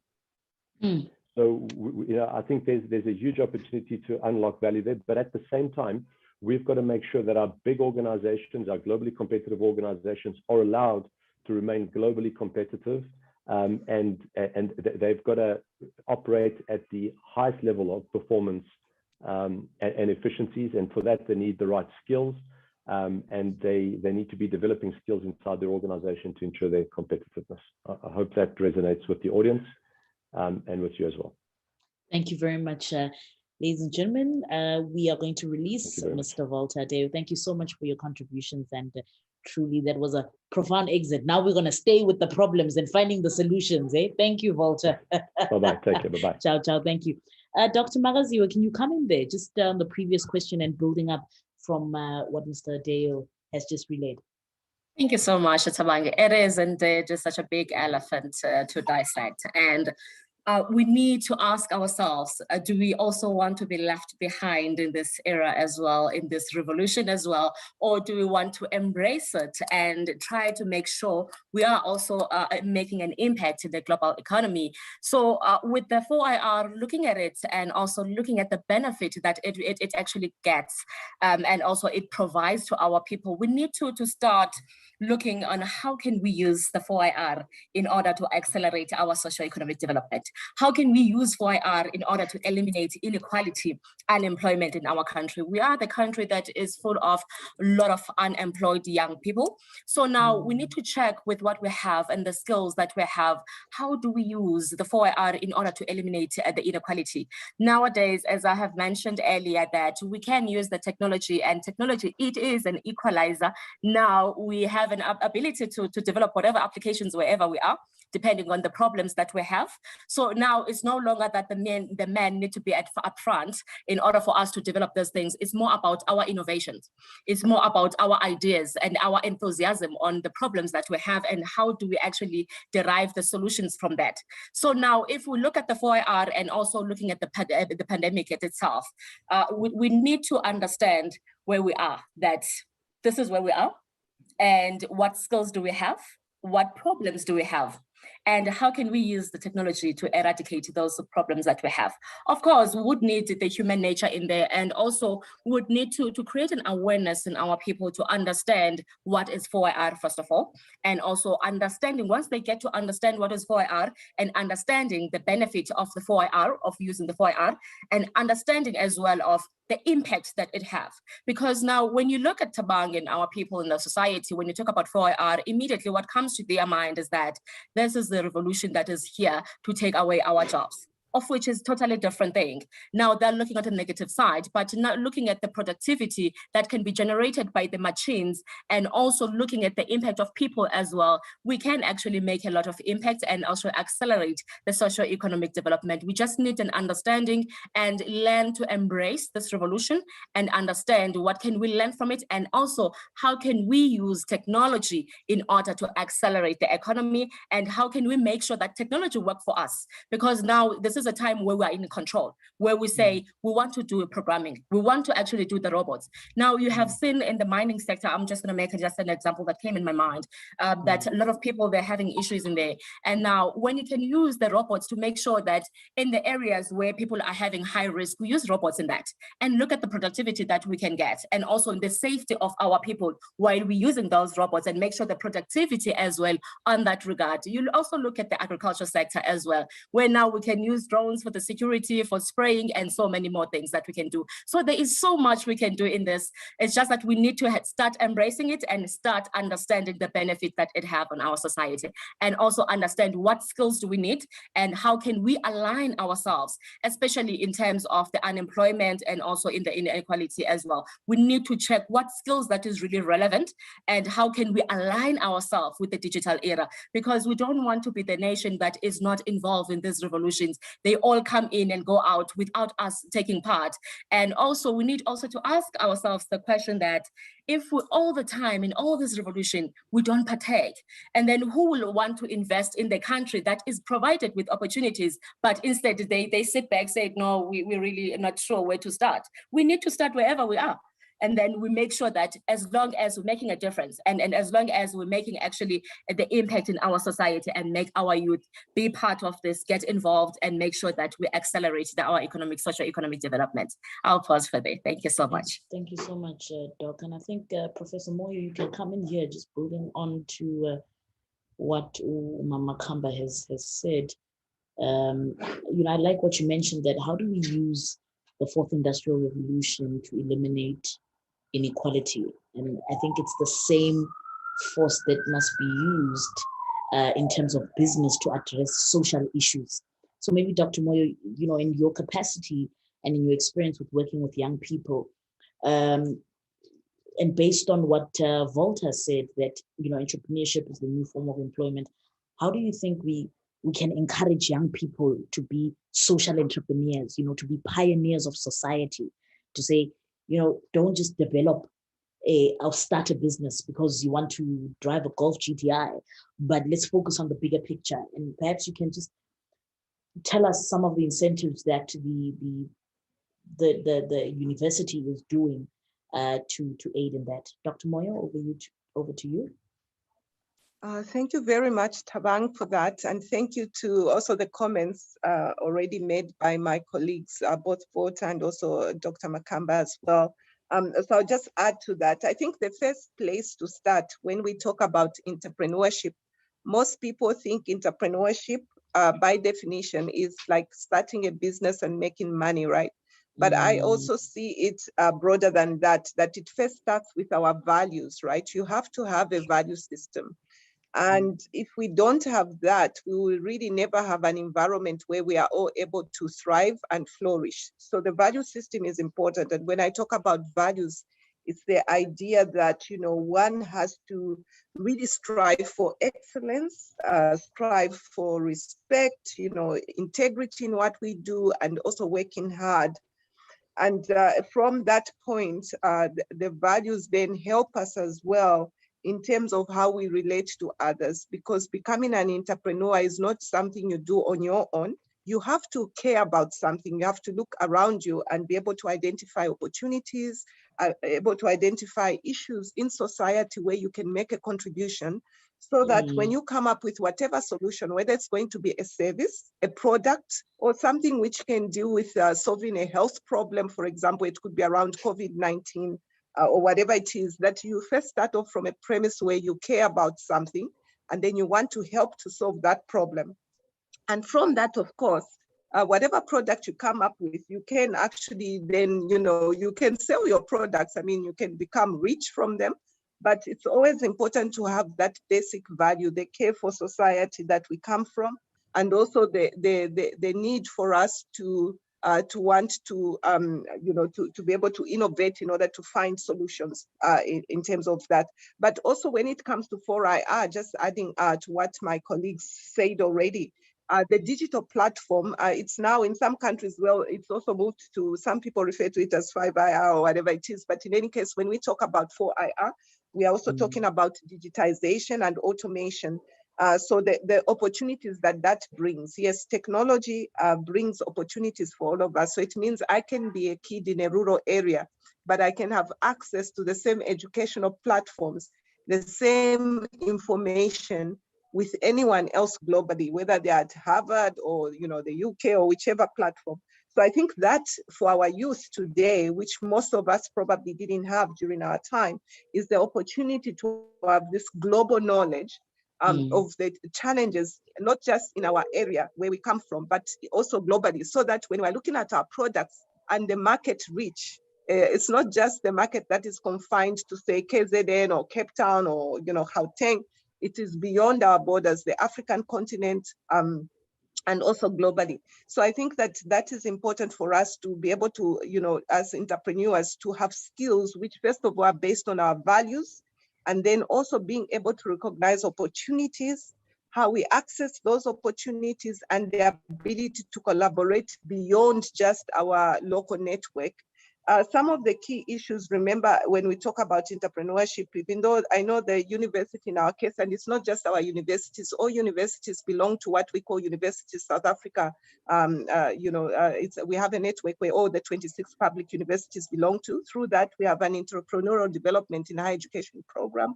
So all universities are doing something in this area. But I know that at our university, for example, we actually fund small student enterprises after the students have pitched and also test their ideas, so that we make sure we have a sustainable route. I like what someone mentioned, and I don't know if it was Antoinette or someone else who mentioned the idea that, this idea of giving, I think maybe it was Luvuyo. You see, the idea of just giving money and saying, here's the money, do something. I think that is a bad practice, because what we want to embed is the idea that actually nothing is for free. If we are going to invest in your business, we expect you to pay back so that we can help others as well, so that you create a sustainable platform. Some of the problems we face as a country are because of this idea that things can be given for free. And so, you find people don't want to give back for what they can, what they've been given, because we also want, there are other youth coming up. Who's going to look after them if we use all the resources and we don't plow in anything ourselves? So that idea of giving to help others, I think, is also important. I don't know, Tabang, can I stop there or you want me to continue? Yeah, no, please stop there, because our time is actually out. I saw so that, so I'm going to ask I can everybody. talk for hours. Thank you.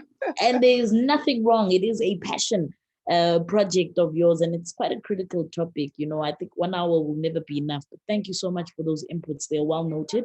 I think let's have our closing remarks. Let me allow Mr. Hani Luvuyo just give your closing remarks, and perhaps add how young people can reach you, and also just your final thoughts on the matter. And then I will go to Antoinette Magaziwe, and then we will conclude with you, Dr. Moyo. So, Luvuyo, over to you. I mean, you've been amazing. I mean, it's been a great session, and I really enjoy kind of like the engagement. I think one thing which is missing that probably we could do better as a country is a collaboration.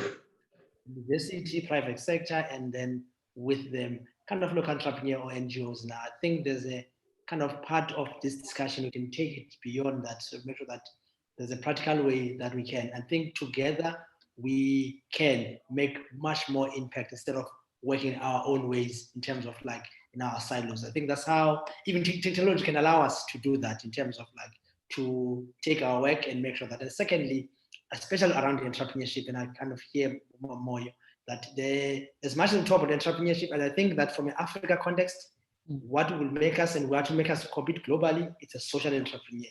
We've got so much issues that we have that can be addressed through social entrepreneur, that can be able to be kind of solution around the world that we can, because we are in a kind of space where we're dealing with much more problems, and those problems can be opportunities, and that kind of becomes like a mindset that we can all look at, and enables that many young people see that unemployment of 6% as an opportunity that can be addressed, but it cannot address with the lens of pure entrepreneur. It has to have impact in the society, in the community. That's how I think, we can change, and that's why the future skills can be once we address those kind of things. Now, thank you so much for an awesome session.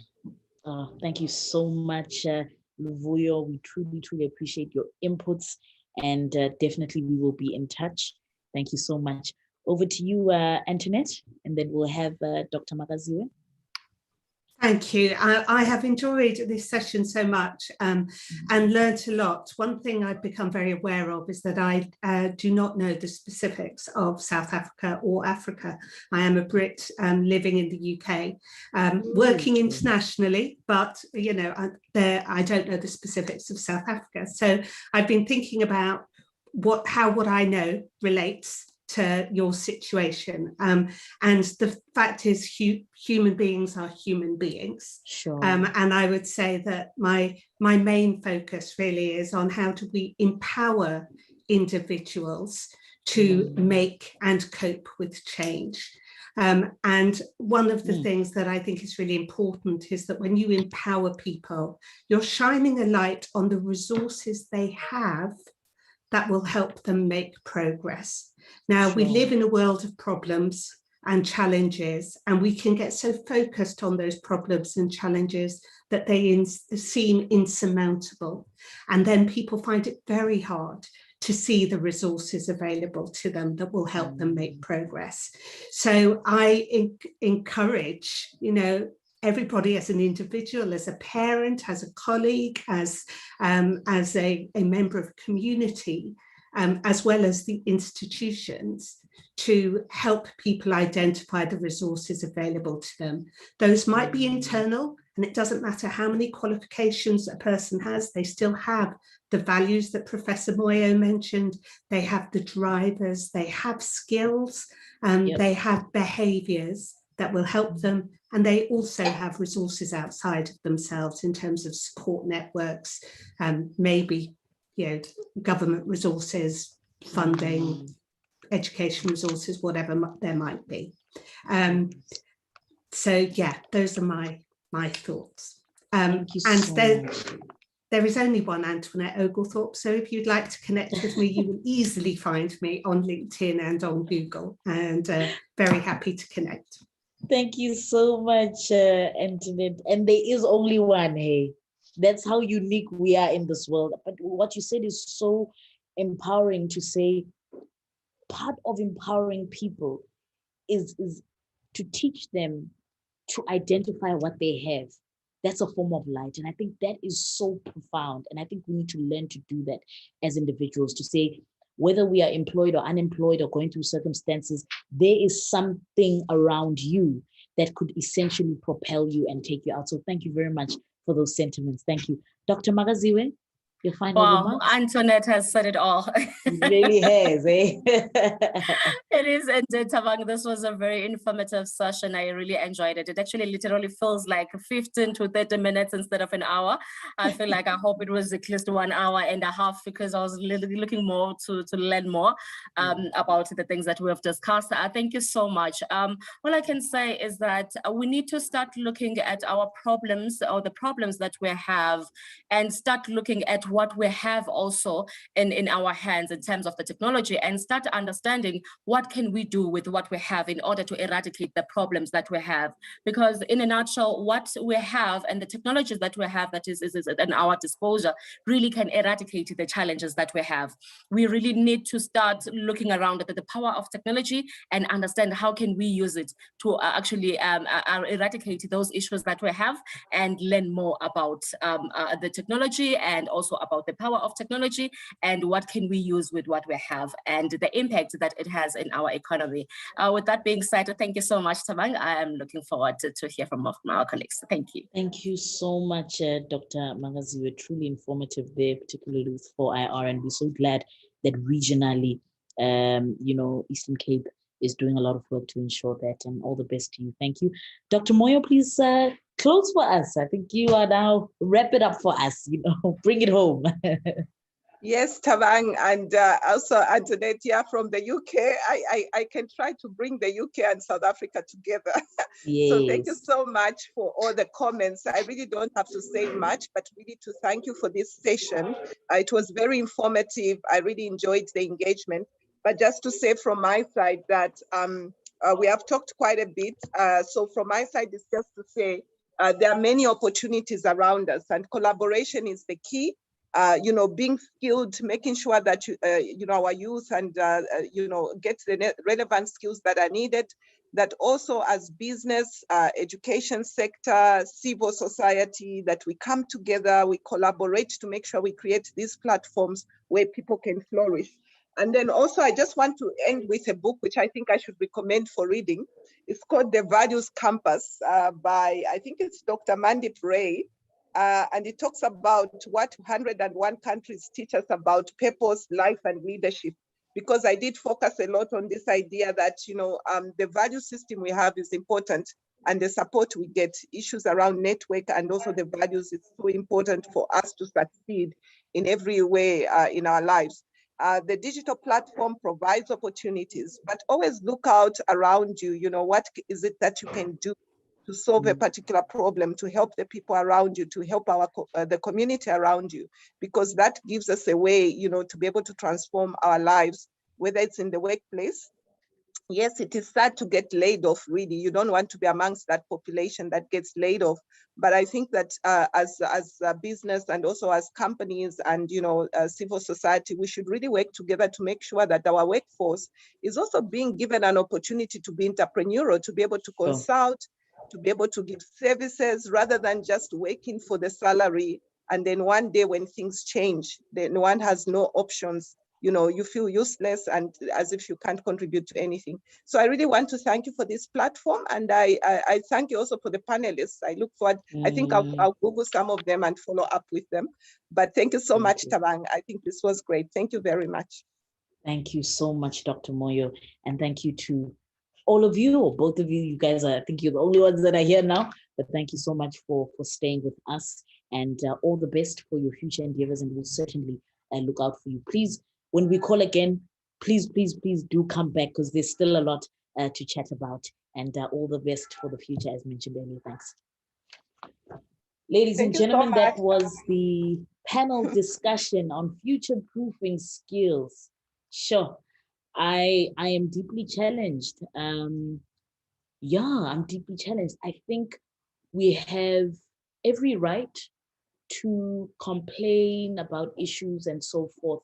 However, with the right to complain, we also have a responsibility to adapt, to change, to stand up and really find solutions towards the problems that currently exist within the marketplace. And just on a final note, what Antoinette was saying, just to say, empowering is about helping people find the resources within themselves and around them. Just take somebody, carry them, walk with them, and let's just do it. Let's not be a generation or people that is always complacent and used to the inequalities and all the issues that are around us. Let's actually teach ourselves to acquire problem-solving skills, teach ourselves to design methods and policies and initiatives that could get us into a better positioning as a country and as a continent. Thank you very much to our panel, and we will now conclude on the final panel of the day right after this. The HRDC is a multi-tiered and multi-stakeholder advisory body established in March 2010 to advise our Deputy President on the need for implementation of the Human Resource Development Strategy and related policies, such as the coordination, development and nurturing of all efforts which can be utilized to stimulate a culture of learning and training for all South African individuals and groups by empowering and providing them with fundamental skills for the various job sectors. Are you a current or aspiring director? Are you in the public sector and need to understand more about the Public Finance Management Act or Municipal Finance Management Act? Do you know your legislative compliance requirements? Do you want to craft perfectly written minutes? Mashobane Advisory Services, via its training company, Mashobane Training and Mentorship Academy, offers training in the areas of director induction, minute taking, governance, risk management, compliance, data protection and privacy over and above the Protection of Personal Information Act, as well as diversity and transformation. The training is provided by experts in the field and takes a practical approach which adds value to the participants. Contact us for tailor-made training services.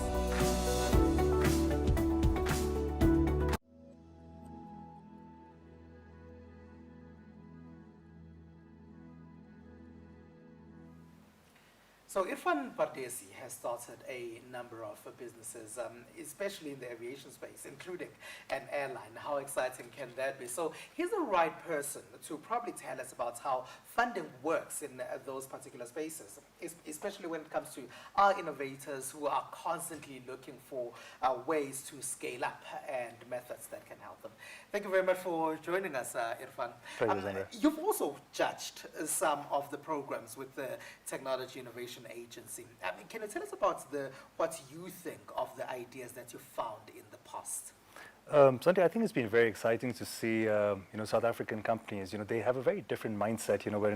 When we talk about startups here, I was always concerned. When I've had to judge, companies in the US, in the UK, and European countries, they're thinking globally. Yes, they're thinking of problems, but they're also thinking of problems outside their environment, outside their arena. What I've always loved about South African companies, having the opportunity to judge across many programs, is they're really trying to solve local problems. They're really going after issues that they see growing up, issues that they've seen their family go through, and things that are very, very uniquely South African, be it problems in clean tech, in this environment, or be it problems in townships, So sometimes, maybe the innovation is different if you actually use a gauge or use a lens or a global lens onto South Africa.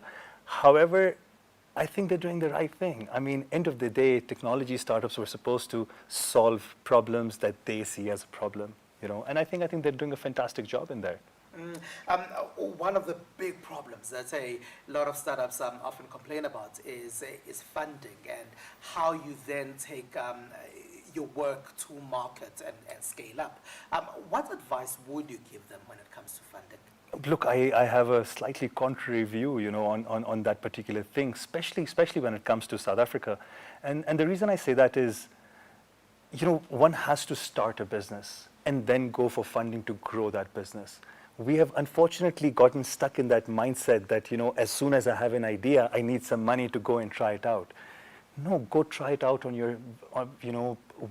your own whatever resources that you can get hang of. Go come up with a minimum viable product and go in the market and do something.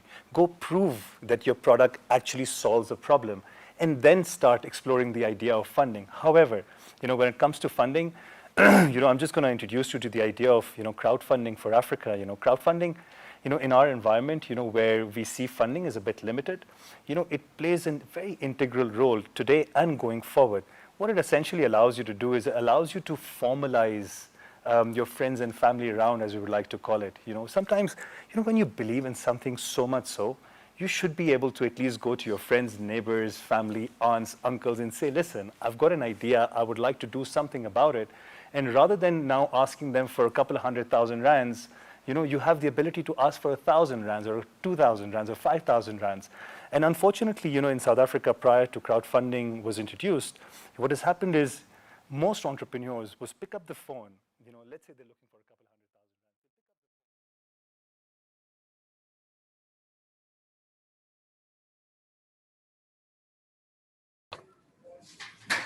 100,000. Welcome back, ladies and gentlemen. You are tuned in to the 14th Leadership Skills Development Summit 2021.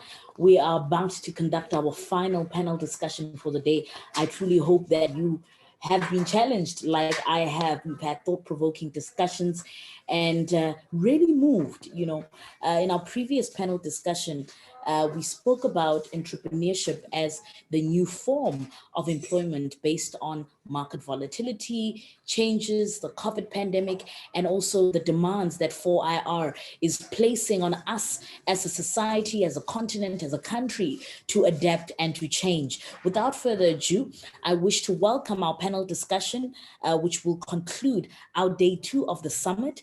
It is SMMEs at the heart of economic recovery. Do they possess the right skills? Well, I think Mr. Abongile Nzelenzele, who's the MD of Nzelenzele Communications, will be welcoming our panelists, and they will tell us if SMMEs truly have the right skill set to drive the economy. Welcome to you, Mr. Nzelenzele, and over to you as you'll be introducing your panel. Tabang, thank you very much for that introduction. Ladies and gentlemen, once again, welcome and thank you to each and every one of you for joining us for this discussion. I'd like to first off introduce Abraham Oliver. Abraham Oliver is a program manager at the Center of Entrepreneurship, and that is a rapid incubator at Force Bay, the TVET college there. Also on our panel, standing there, I can see why I lost him on the video now, but hopefully, oh, there he is. That is, of course, Truman Hadebe, who is the Executive Chairman and CEO at the Supply Chain Academy, SCA Global. That is, of course, SCA Global. We were, unfortunately, supposed to have Tamsa Mkwana as the CFO of the NYDA, but there's load shedding happening everywhere. So unfortunately, we win some, we lose some. And also we are hoping to still be joined by Maris Edward, who's a special projects manager at Modern Centrics Holding. Gentlemen, without further ado, as we wait for the rest to join us, maybe we can get the discussion starting.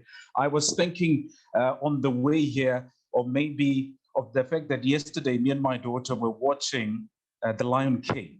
And in The Lion King, the narrative is simply that you have a father who expects a lot from his son, who believes that his son is capable because the son carries the family name for whatever reasons. But the problem is that you have a young Simba who wants to be capable, who feels that he could be capable, but the question remains, can he be king of the jungle? Does he have the skills to be king of the jungle? Gentlemen, Abe, I think I will start with you. You heard the question, you hear my example right over here. Maybe the first question for you overall is as simple as that. We are saying that SMMEs are at the heart of the economy recovery. Do they possess the right skills? I dare ask first, even before we ask the right skills, do they possess the skills? Abongile, welcome. Thank you for the opportunity for introducing me as well. That's quite a loaded question. And I think you made reference to The Lion King. And if I can hook onto that, number one, if you want to take over and see it from my position, do you understand the environment in which you operate? Our SMMEs are operating in a constant changing environment. In an environment where demand and supply plays a key role. So a lot of the SMMEs supply, but where's the demand? So it's about, do they understand the need in the market? Have they done the necessary pulse check with their customers? What's their pain? What's their problem? And the product that they've designed, is it geared towards the need of that market? Also, a key challenge is competitiveness. How competitive are our current SMMEs in the market? And that speaks to the productivity, it speaks to their delivery. Small businesses have two major challenges, Abongile. They are too small, number one, the liability of being small, and two, the liability of new. And going back to your Lion King narrative, because they're so small, they make mistakes. And part of the journey for them to possess the right skills is to have a mentor, is to have a coach, so that the mentor and the coach can also guide them about their decision making. Because ultimately, it comes down to making the right decisions and the right choices. So I would summarize to say that our SMMEs need the technical skills, they need the business skills, but most importantly, the driver of the business is the jockey, which is the entrepreneur, and more must be invested in developing the jockey so that he or she can be confident about their offering. Thank you so much for that, Abe. I was going to go to Truman Hadebe, but I see I've lost him. I'm not sure what's happened there.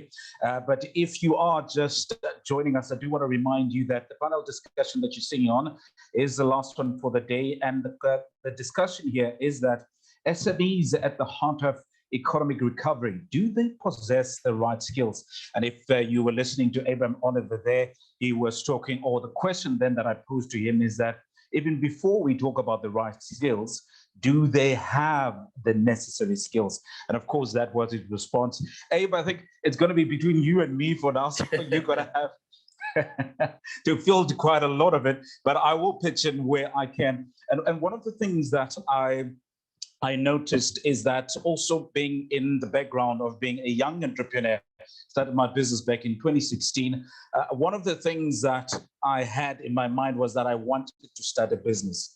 It was never a sit down of looking and saying, I think I have the supply, but is there a demand for the project that I actually, or the product that I want to put out there into the market? And you also speak about competitiveness. So I suppose what I'm saying is I'm with you. I understand what you are chatting about. But maybe we can then get into the gist of it now. We've spoken about skills in general, but you've also talked about the scope of business in South Africa in general. So here is the hope, or here is these SMMEs, where as a country we're saying, we believe you are the ones that are to take us forward. The question is, do we or do they possess the right skills? So we know what could be wrong, but do they possess the right skills? And if they do, what are those? Abongile, maybe just to give context, the Center for Entrepreneurship and Rapid Incubator, whole focus is to assist young people to start their business, to launch their business, and to grow their business. And what we've realized over our 7 years of existence is that the entrepreneur, when he or she wants to start a business, we have a specific methodology. And we look at the entrepreneur firstly at, do they understand what they want to present to the market? Because the ultimate unit or organization that will determine if your business is going to be a success is the market. The market will tell you, we need your product or we don't need your product. So we make sure that the building block is the market. But then we also look at personal development, because the entrepreneur needs to be resilient. The entrepreneur needs to persevere, because you're not going to get success within the first 6 months. You must establish yourself. So how do we assist the entrepreneur in terms of that? So market linkages is very important. Do they know how to link with the market, and how do we help them to bridge that gap to link with the market? Because he's unknown, he wants to start a business, but there's so many competitors out there. So market linkages. Financial linkages is another key area where the entrepreneur wants to get going. However, we say to the entrepreneur, start where you're at. Start with what you have and build and deliver and be visible. So how do you get visible? And another key mixture in terms of that, 90% of our entrepreneurs from disadvantaged communities don't have a role model. So how do we assist them with the etiquette to engage with customers, but also to engage with their mentors? So we look at a very structured learning program that's customized to their needs. And to determine what skills they don't have, we do an assessment. And once we assess that this entrepreneur is not clear on his business concept, nor on his customers, we then put together a design program to help to shorten the runway. So assessment of the skill, I think, is critical before you start developing and adding skills to the entrepreneur. Thank you so very much for that, Abe. I just want to welcome back into the panel, Truman Hade. Thank you so very much, Truman. We lost you there for a second. And officially now we are joined by Nizenande Machi, who is the co-founder of Luchalunako, also all joining the panel now. A reminder to everyone that the question stands, SMMEs at the heart of the economy recovery, but do they possess the right skills? We've already had from Abe, and maybe we will touch on Truman very quickly. I want to remind the panel that we're already at 1:30. So I'm very, very tight for time. But Truman, your thoughts on the question? A very intriguing question indeed. Thank you, Abongile, and greetings to the colleagues on the call. For me, specifically, having dealt with SMMEs, in my previous life, working with corporates as well as public sector, and currently, in terms of what we do in as far as ESD programs are concerned and coaching SMMEs, it's a resounding no. If I can just substantiate that. So what you normally find more often than not, when dealing with SMMEs, you'd find that most of them are so fixated on the revenue, getting more orders and really getting into the depth of what entrepreneurship is all about before essentially establishing the fundamentals, making sure that they've got the prerequisite skills that they need to tap into that space. Just starting with things such as presentation skills, how to pitch your idea to a potential business partner or to a potential client. So for me, that has really been one of the things that I would say personally, from my observations, from what I've been doing in the past 10 years, having started my entrepreneurship journey, would really be the overall sort of analysis that I can share. But going past that, I fully agree with Ibrahim in terms of the initial assessment, just to gauge where they are and making sure that in terms of the prerequisite skills, those that have those prerequisite skills are supported to grow those skills even more, but also giving them more, skills that they actually need to take their business to the next level. But I would like to also deviate a little bit, not to digress.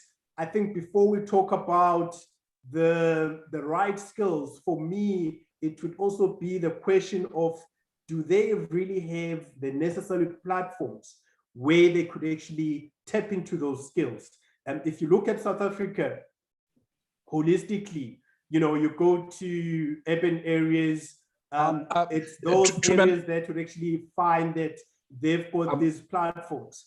Truman, I want to put a hold on that, because the sentiment I got from Abraham here is that from our question, it's a no, and from you, it's also a no. So I'm holding that question for you guys. Don't come on and say, but if you're saying it's a no, what then? What happens? What do we do from then on? Ladies and gentlemen, we've also been joined by Marissa Edwards, but we will be introducing her when we pose the question to her. So it seems we have a full panel now. I want to go to Nizenande Machi now to also just maybe share her views in under a minute and a half or so on the question that SMME is at the heart of the economy recovery, but do they possess the right skills? Your thought, Nizenande?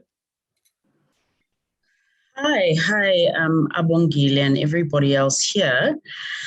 Look, I've heard the responses and the resounding no, and I think I'd like to turn the question on its head a little bit and consider what skills do they possess that are reflective and responsive to an economy that helps them build their businesses. I mean, what you will always hear me talk about is we have very Western ideals about what business is and is meant to look like. So the moment we say skills and we say attributes, most of the time we imagine it to be divorced from what is organic and what is truly ours.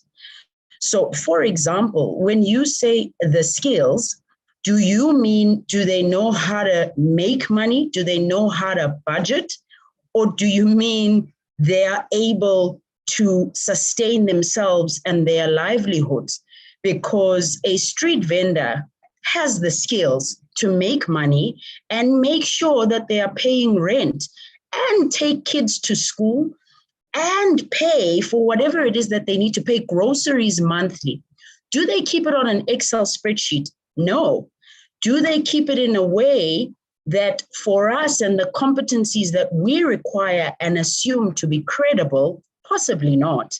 But is it useful and does it matter? And is it entrepreneurship? Absolutely.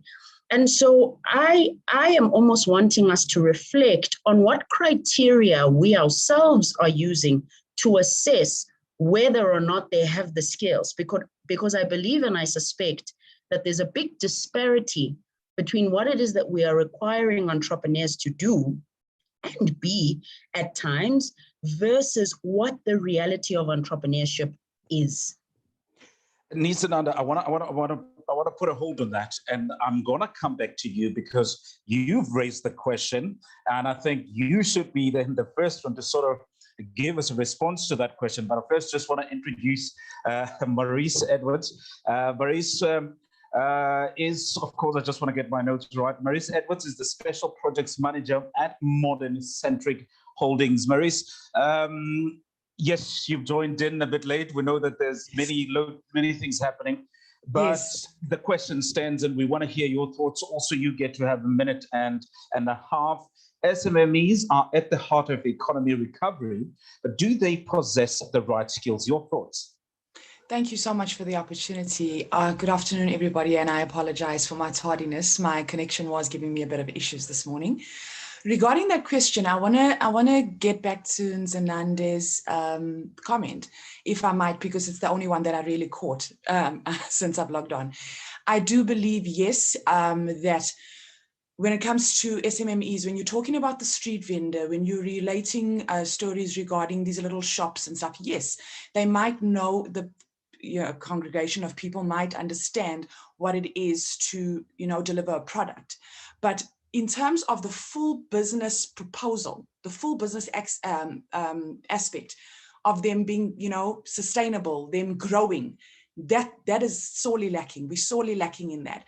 I can tell you in terms of ICT skills, Modern Centric, we run a lot of learnerships. We run a lot of, especially we focus on the persons with disabilities. We run programs for them. We run, we're also dealing right now with the SMME sustainability project. And I sorely see that there's a very, very big lack when it comes to ICT skills, when it comes to budgeting skills, financial skills.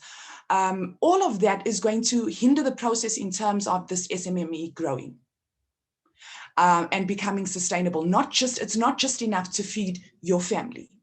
What happens to the instance, we're expecting these SMMEs to grow and to provide employment for other people. That we're sorely lacking in. They might have the know-how in terms of their specific product or service that they're offering, yes. But in order to grow that business and make it sustainable and have it, feed other families, because that's ideally what we're looking at. We're looking at an economic recovery for the country. So that is not something, it's not good enough that we're saying, okay, you're running your little vendor, your little table there, and you're making your bread and butter for the day. I don't think that it's feasible for us to sit here and expect that this country or SMMEs will pull us out of the hole that we're in, and yet we are not giving them the necessary skills to grow to that extent where they are able to spread and employ others. Thank you for that comment, Maurice. And I know that I'm going to give Nisananda an opportunity maybe to just reflect on some of those statements that you've made. But even before we get in there, would it be fair then to say from your side, in terms of the answer to the question, it is that, yes, we've placed a whole lot on the SMME's shoulders, but they don't necessarily have the right skills to carry us. All right. No. That being said, then, Nisananda, I'm going to come to you next, but I want to put in Abe into the conversation. Abe, I think you've alluded to the fact that there should be incubation, there should be mentorship, there should be collaboration. But we're going to come back to that later on. But the discussion on the table now is that Nizananda says, maybe we're asking the wrong question here. Maybe the question is not skills in general. Maybe the question is how we characterize that conversation. What should be the criteria? Are we talking here when we talk about skills under the right criteria, or should the question be different in any case? I mean, what are your thoughts on this? You heard it.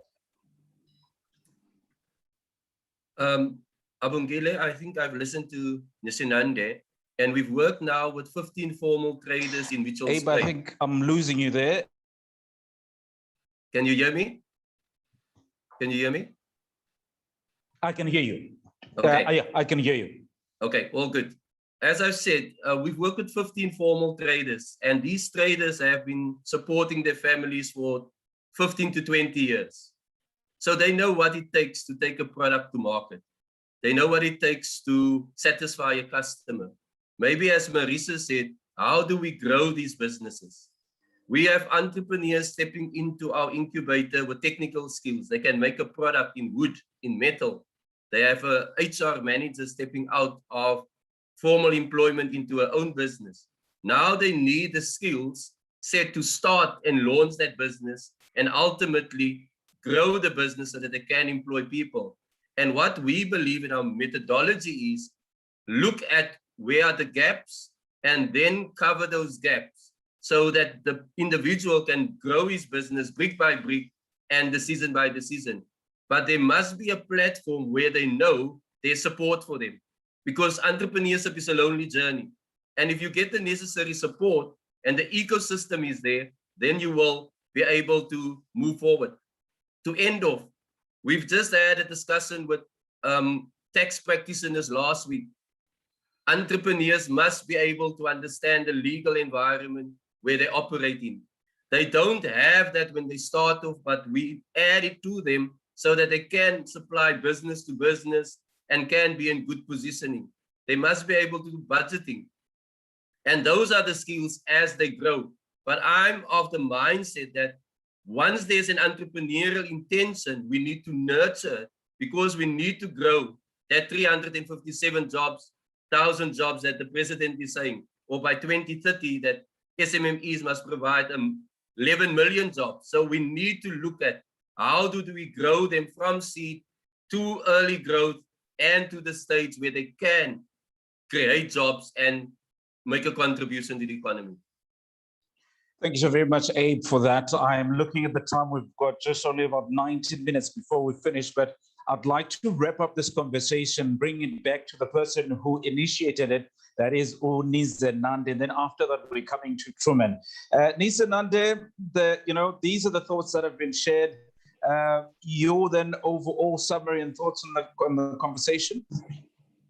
Yeah, I mean, look, I don't want it to be lost that entrepreneurial development is valuable. I am an entrepreneur myself. I work with entrepreneurs, Pan-African. And I think the important thing to say, the reason I say it so clearly and so boldly is I've worked with entrepreneurs in Nigeria, in Ghana, in Rwanda, in Kenya.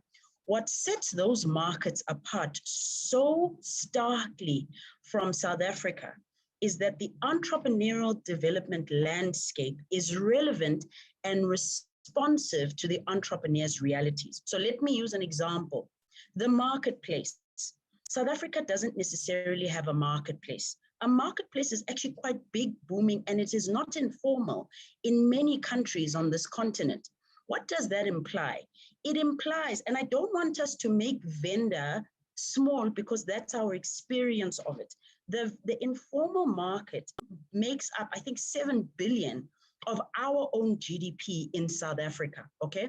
What that means is people are generating truckloads of money. But because our qualifying systems that assess whether that money is credible or not are based on means and methods that do not reflect what success looks like, then we are constantly on this hamster wheel as developers trying to get entrepreneurs to be what already is designed to structurally exclude them. So if I am a business that is making, there are businesses making, we have, I think in our fold, close to 400 alumni, but I've worked with an entrepreneur who is in waste and waste management out in Mpumalanga. She employs 36 people. That is a stable business. She has all the compliance documents. She has everything that she absolutely needs. The thing that was the hardest thing for her to do and survive as a Black woman in this sector was because she didn't have, I don't know, it wasn't even compliance. She didn't have things that shifted and were shaped around what I have termed very Western ideals. Let's think of Silicon Valley. We like the US. Silicon Valley doesn't do business plans. They don't submit 500 papers. You go in, you pitch for 5 minutes. In some parts of it, in some parts, you pitch for 5 minutes, you come out, you even get tickets as big as $2 million just from that pitch. And then they appoint someone who has the knowledge to work and help you develop all those structural things. What I'm saying is there is an opportunity for us to be more responsive to the entrepreneurial development reality instead of saying you are good enough if you look like these things.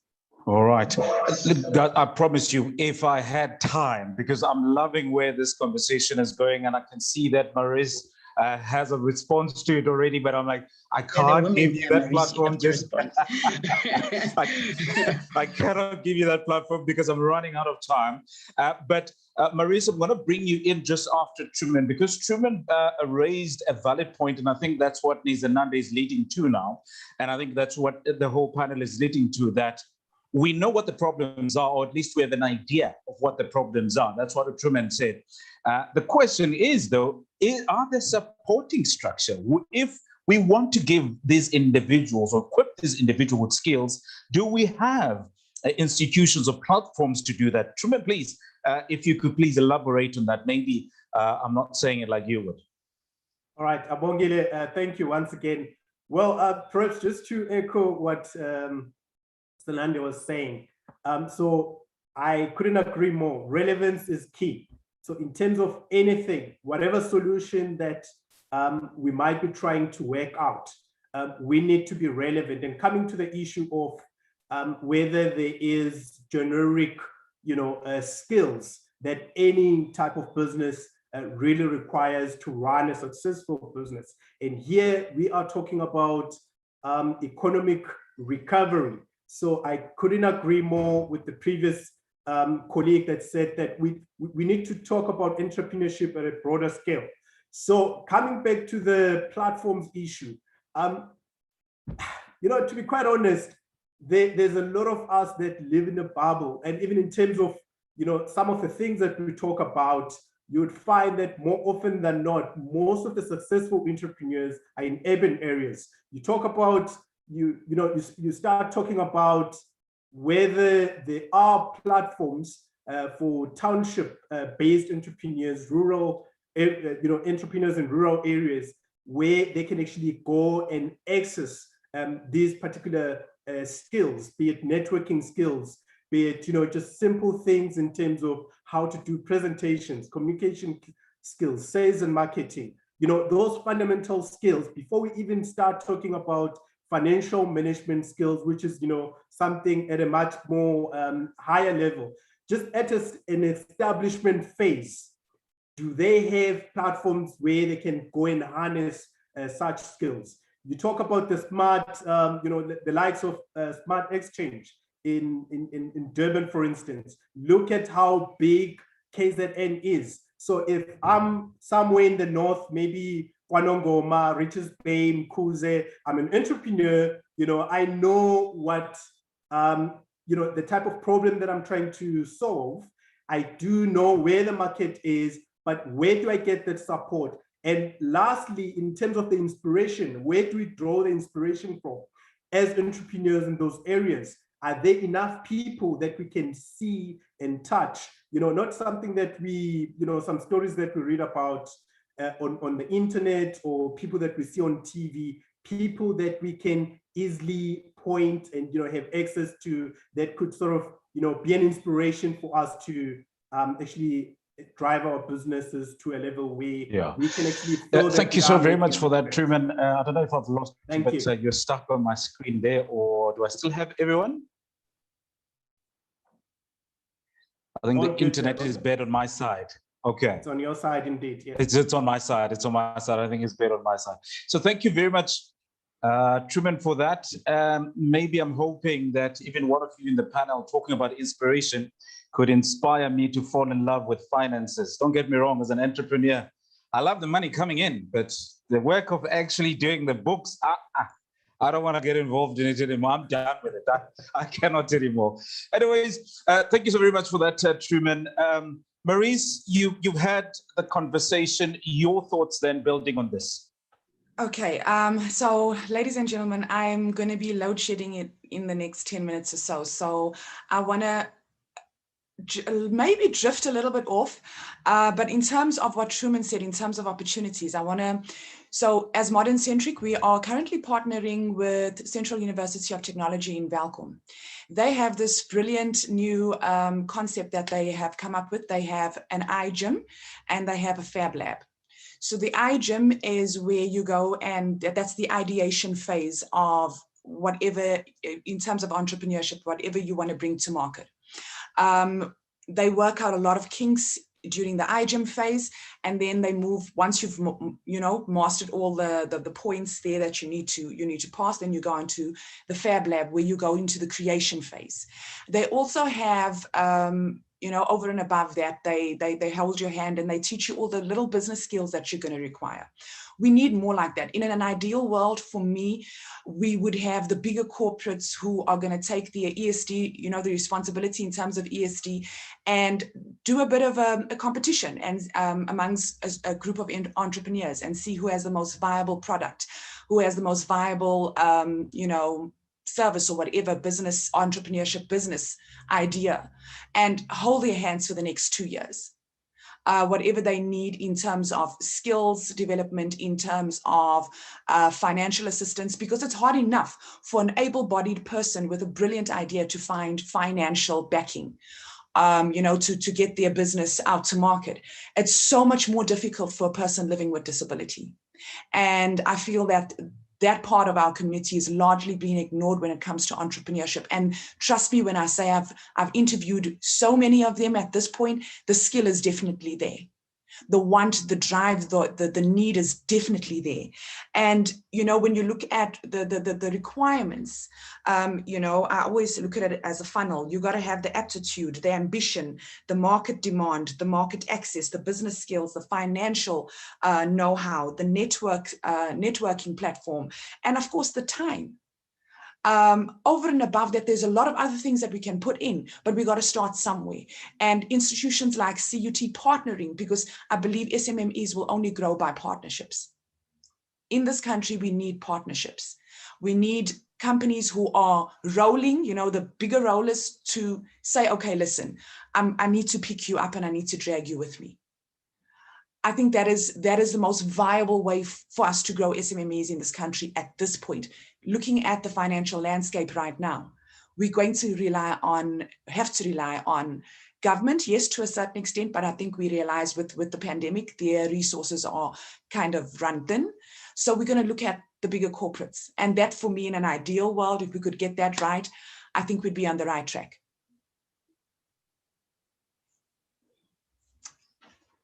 Do I still have everybody, or is my connection going already?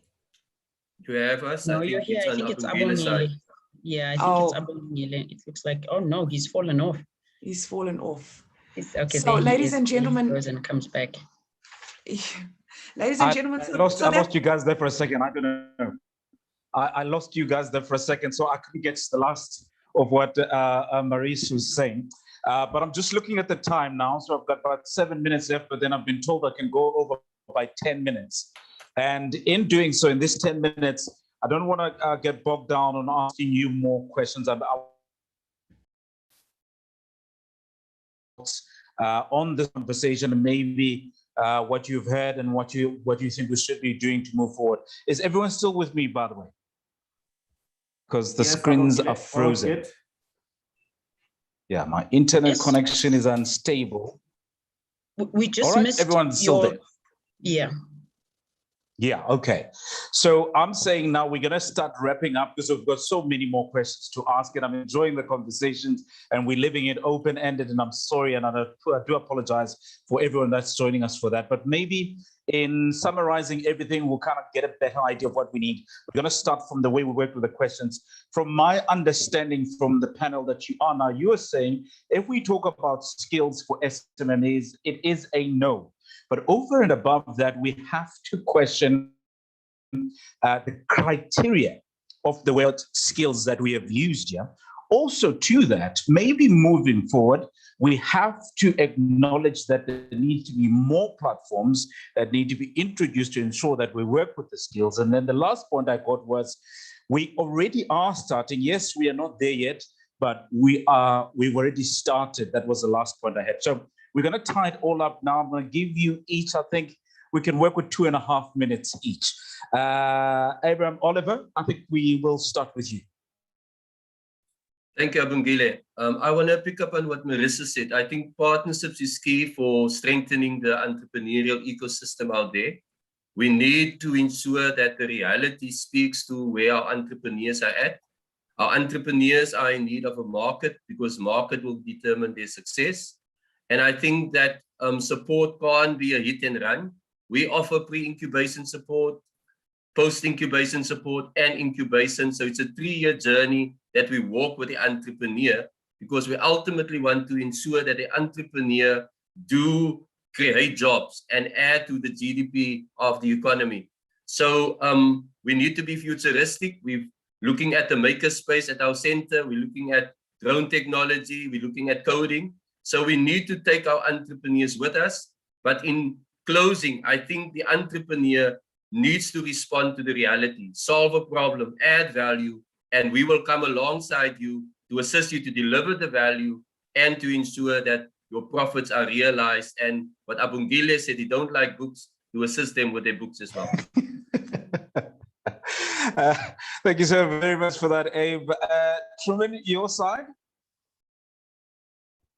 Right, thank you, Abongile. So perhaps just to add, so as part of our contribution at the Supply Chain Academy, SCA Global, we've got international accredited programs as well as CITA accredited programs locally. So what we've done over a decade, but last year specifically, we've launched an online SMME development program, or should I say the entrepreneur development program, which is accessible to all the entrepreneurs at no charge.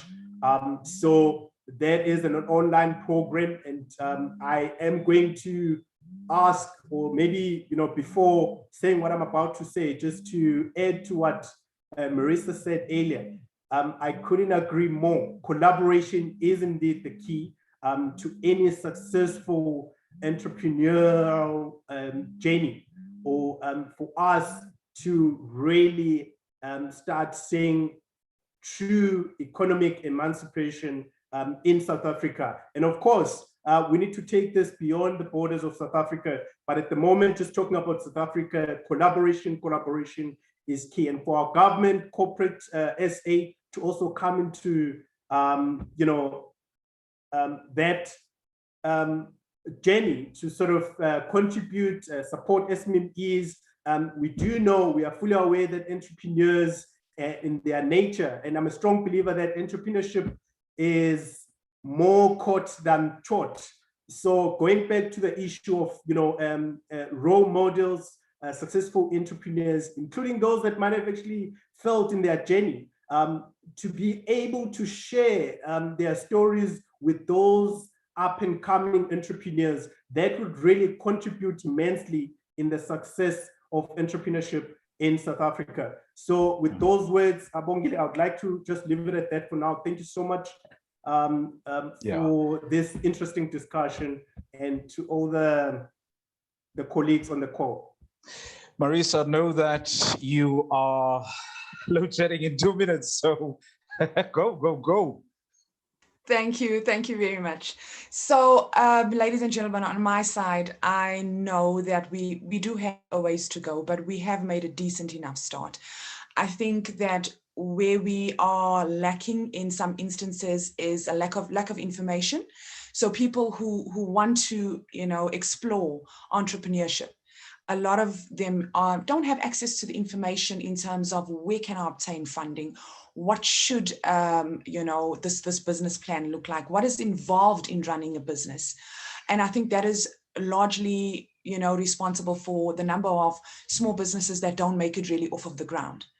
And I think you're very, very right, Truman, to share those experiences, to have a platform where those experiences are shared with other people who are looking at, getting into entrepreneurship. They need to understand what the pitfalls could be potentially, and also what the successes could potentially be, provided you follow, a model that is like Nzenande said. We are proudly South African. Our market is not an American market. We've got to speak to our market for us to get anywhere. And I think access to information and collaboration in terms of bigger corporates supporting smaller SMMEs for a period of time, hand-holding them through whatever it is that they need to go through during that time period. The first 5 years is what's going to make or break your business. Everybody knows that. So, if you can take the first 3 years, Truman, absolutely, honestly, and Abram as well, hats off to you. 3 years whole hand-holding, that is something of a phenomenal commitment. And as Modern Centric, we're working very closely with different corporates to try and open those doors for the entrepreneurs, where you can get somebody to hold your hand, where you can get guidance, when you can get the necessary information and the necessary training in order for you to be successful. Hopefully, that the next time we have something like this, I have a longer period, because there's so much I would like to say on the subject. But unfortunately, time will not allow. So I will let everybody else get their turn before I cut off. Thank you very much for your time.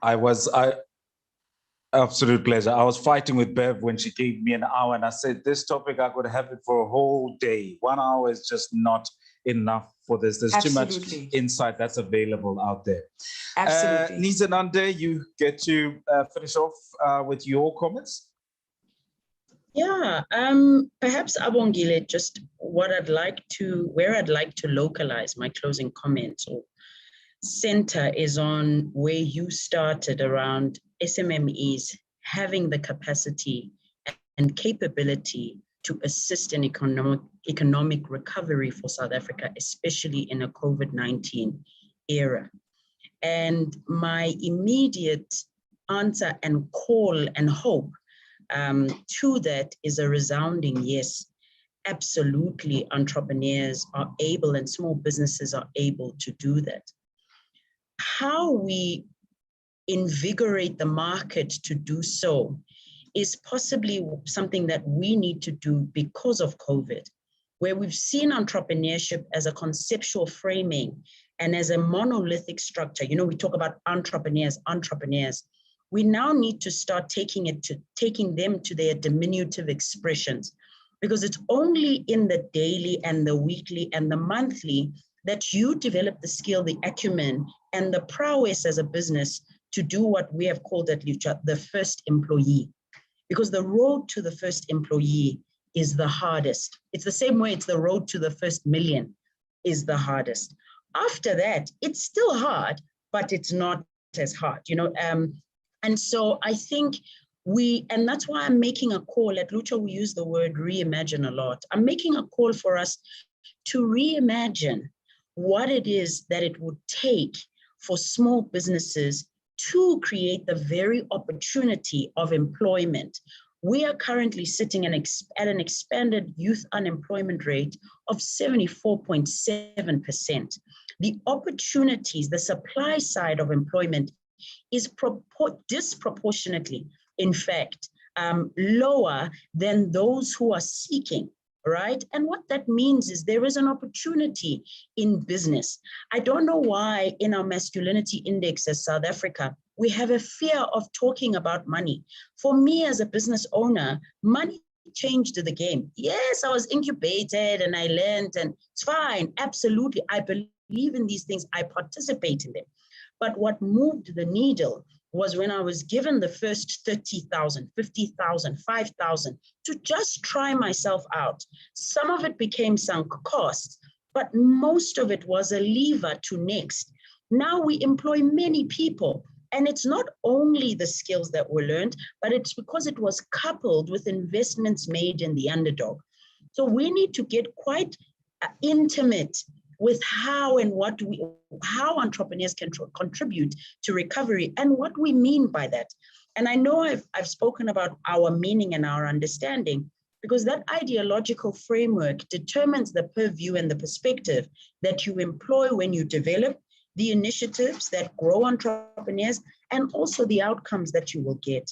And so I think really there is a big call to all of us, players in the market, entrepreneurs ourselves, entrepreneurial developers, youth developers, through entrepreneurship, as is our case, to say, how can we reimagine what the solution will look like? And when you reimagine, whatever your intervention, are you seeing on the other side an entrepreneur holding money in their hand and an entrepreneur standing next to somebody else? And when you reach that stage, do you see them standing next to somebody else again? Because you are now starting to imagine them as income generating, preferably profit making, but also employing ability. If our imagining and our visionings doesn't do that, really our work is moot. It's nice, it makes us feel really good. It makes me feel absolutely good. But the key point of my accountability as a person who works on entrepreneurship is, am I capacitating them to a degree that they can earn money and that they can employ? So I want to leave it there, because that's what recovery would look like for me. I'll tell you, if I had more time, I think there'd be even way more valuable insight in this. Guys, I have to say bye-bye to all of you, but I do want to tell all of you before you go, from having listened to you and knowing what it takes to start a business, and a sort of, I don't want to say mentorship, but I say someone holding your hand through the difficult times, is that, without SMMEs, they may not have, or they may have the skills, but I dare say with people like you, I think they win good hands. Thank you so very much for joining us, guys. Have a wonderful afternoon further. Thank you, Abongile, and thank you, dear colleagues. Thank you. Thank you, everybody, for the time. Thank you. Cheers, and ESCOM thank you has to the spared me. audience. We didn't see them, but thank you. Thank you, everybody. Cheers, Okay, everybody. Bye-bye. Ladies and gentlemen, that was the panel discussion on SMMEs at the heart of economic recovery. Do they possess the right skills?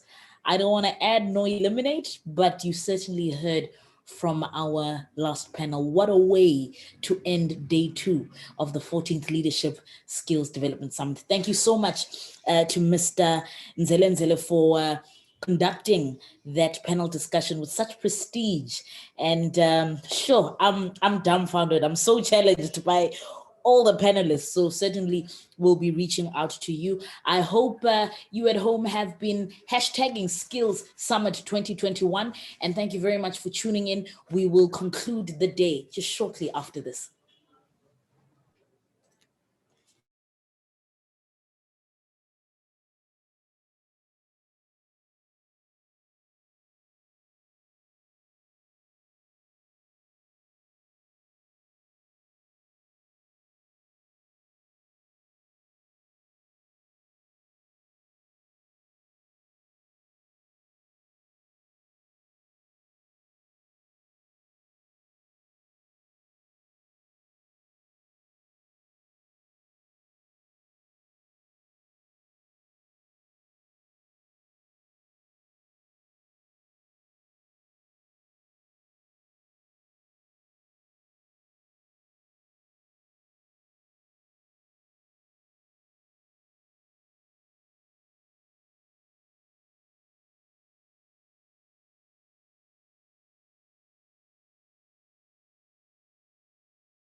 Well, ladies and gentlemen, after such a jam-packed day full of rich content, initiatives, solutions, we have no excuse but to effectively apply ourselves in the knowledge that we've gained.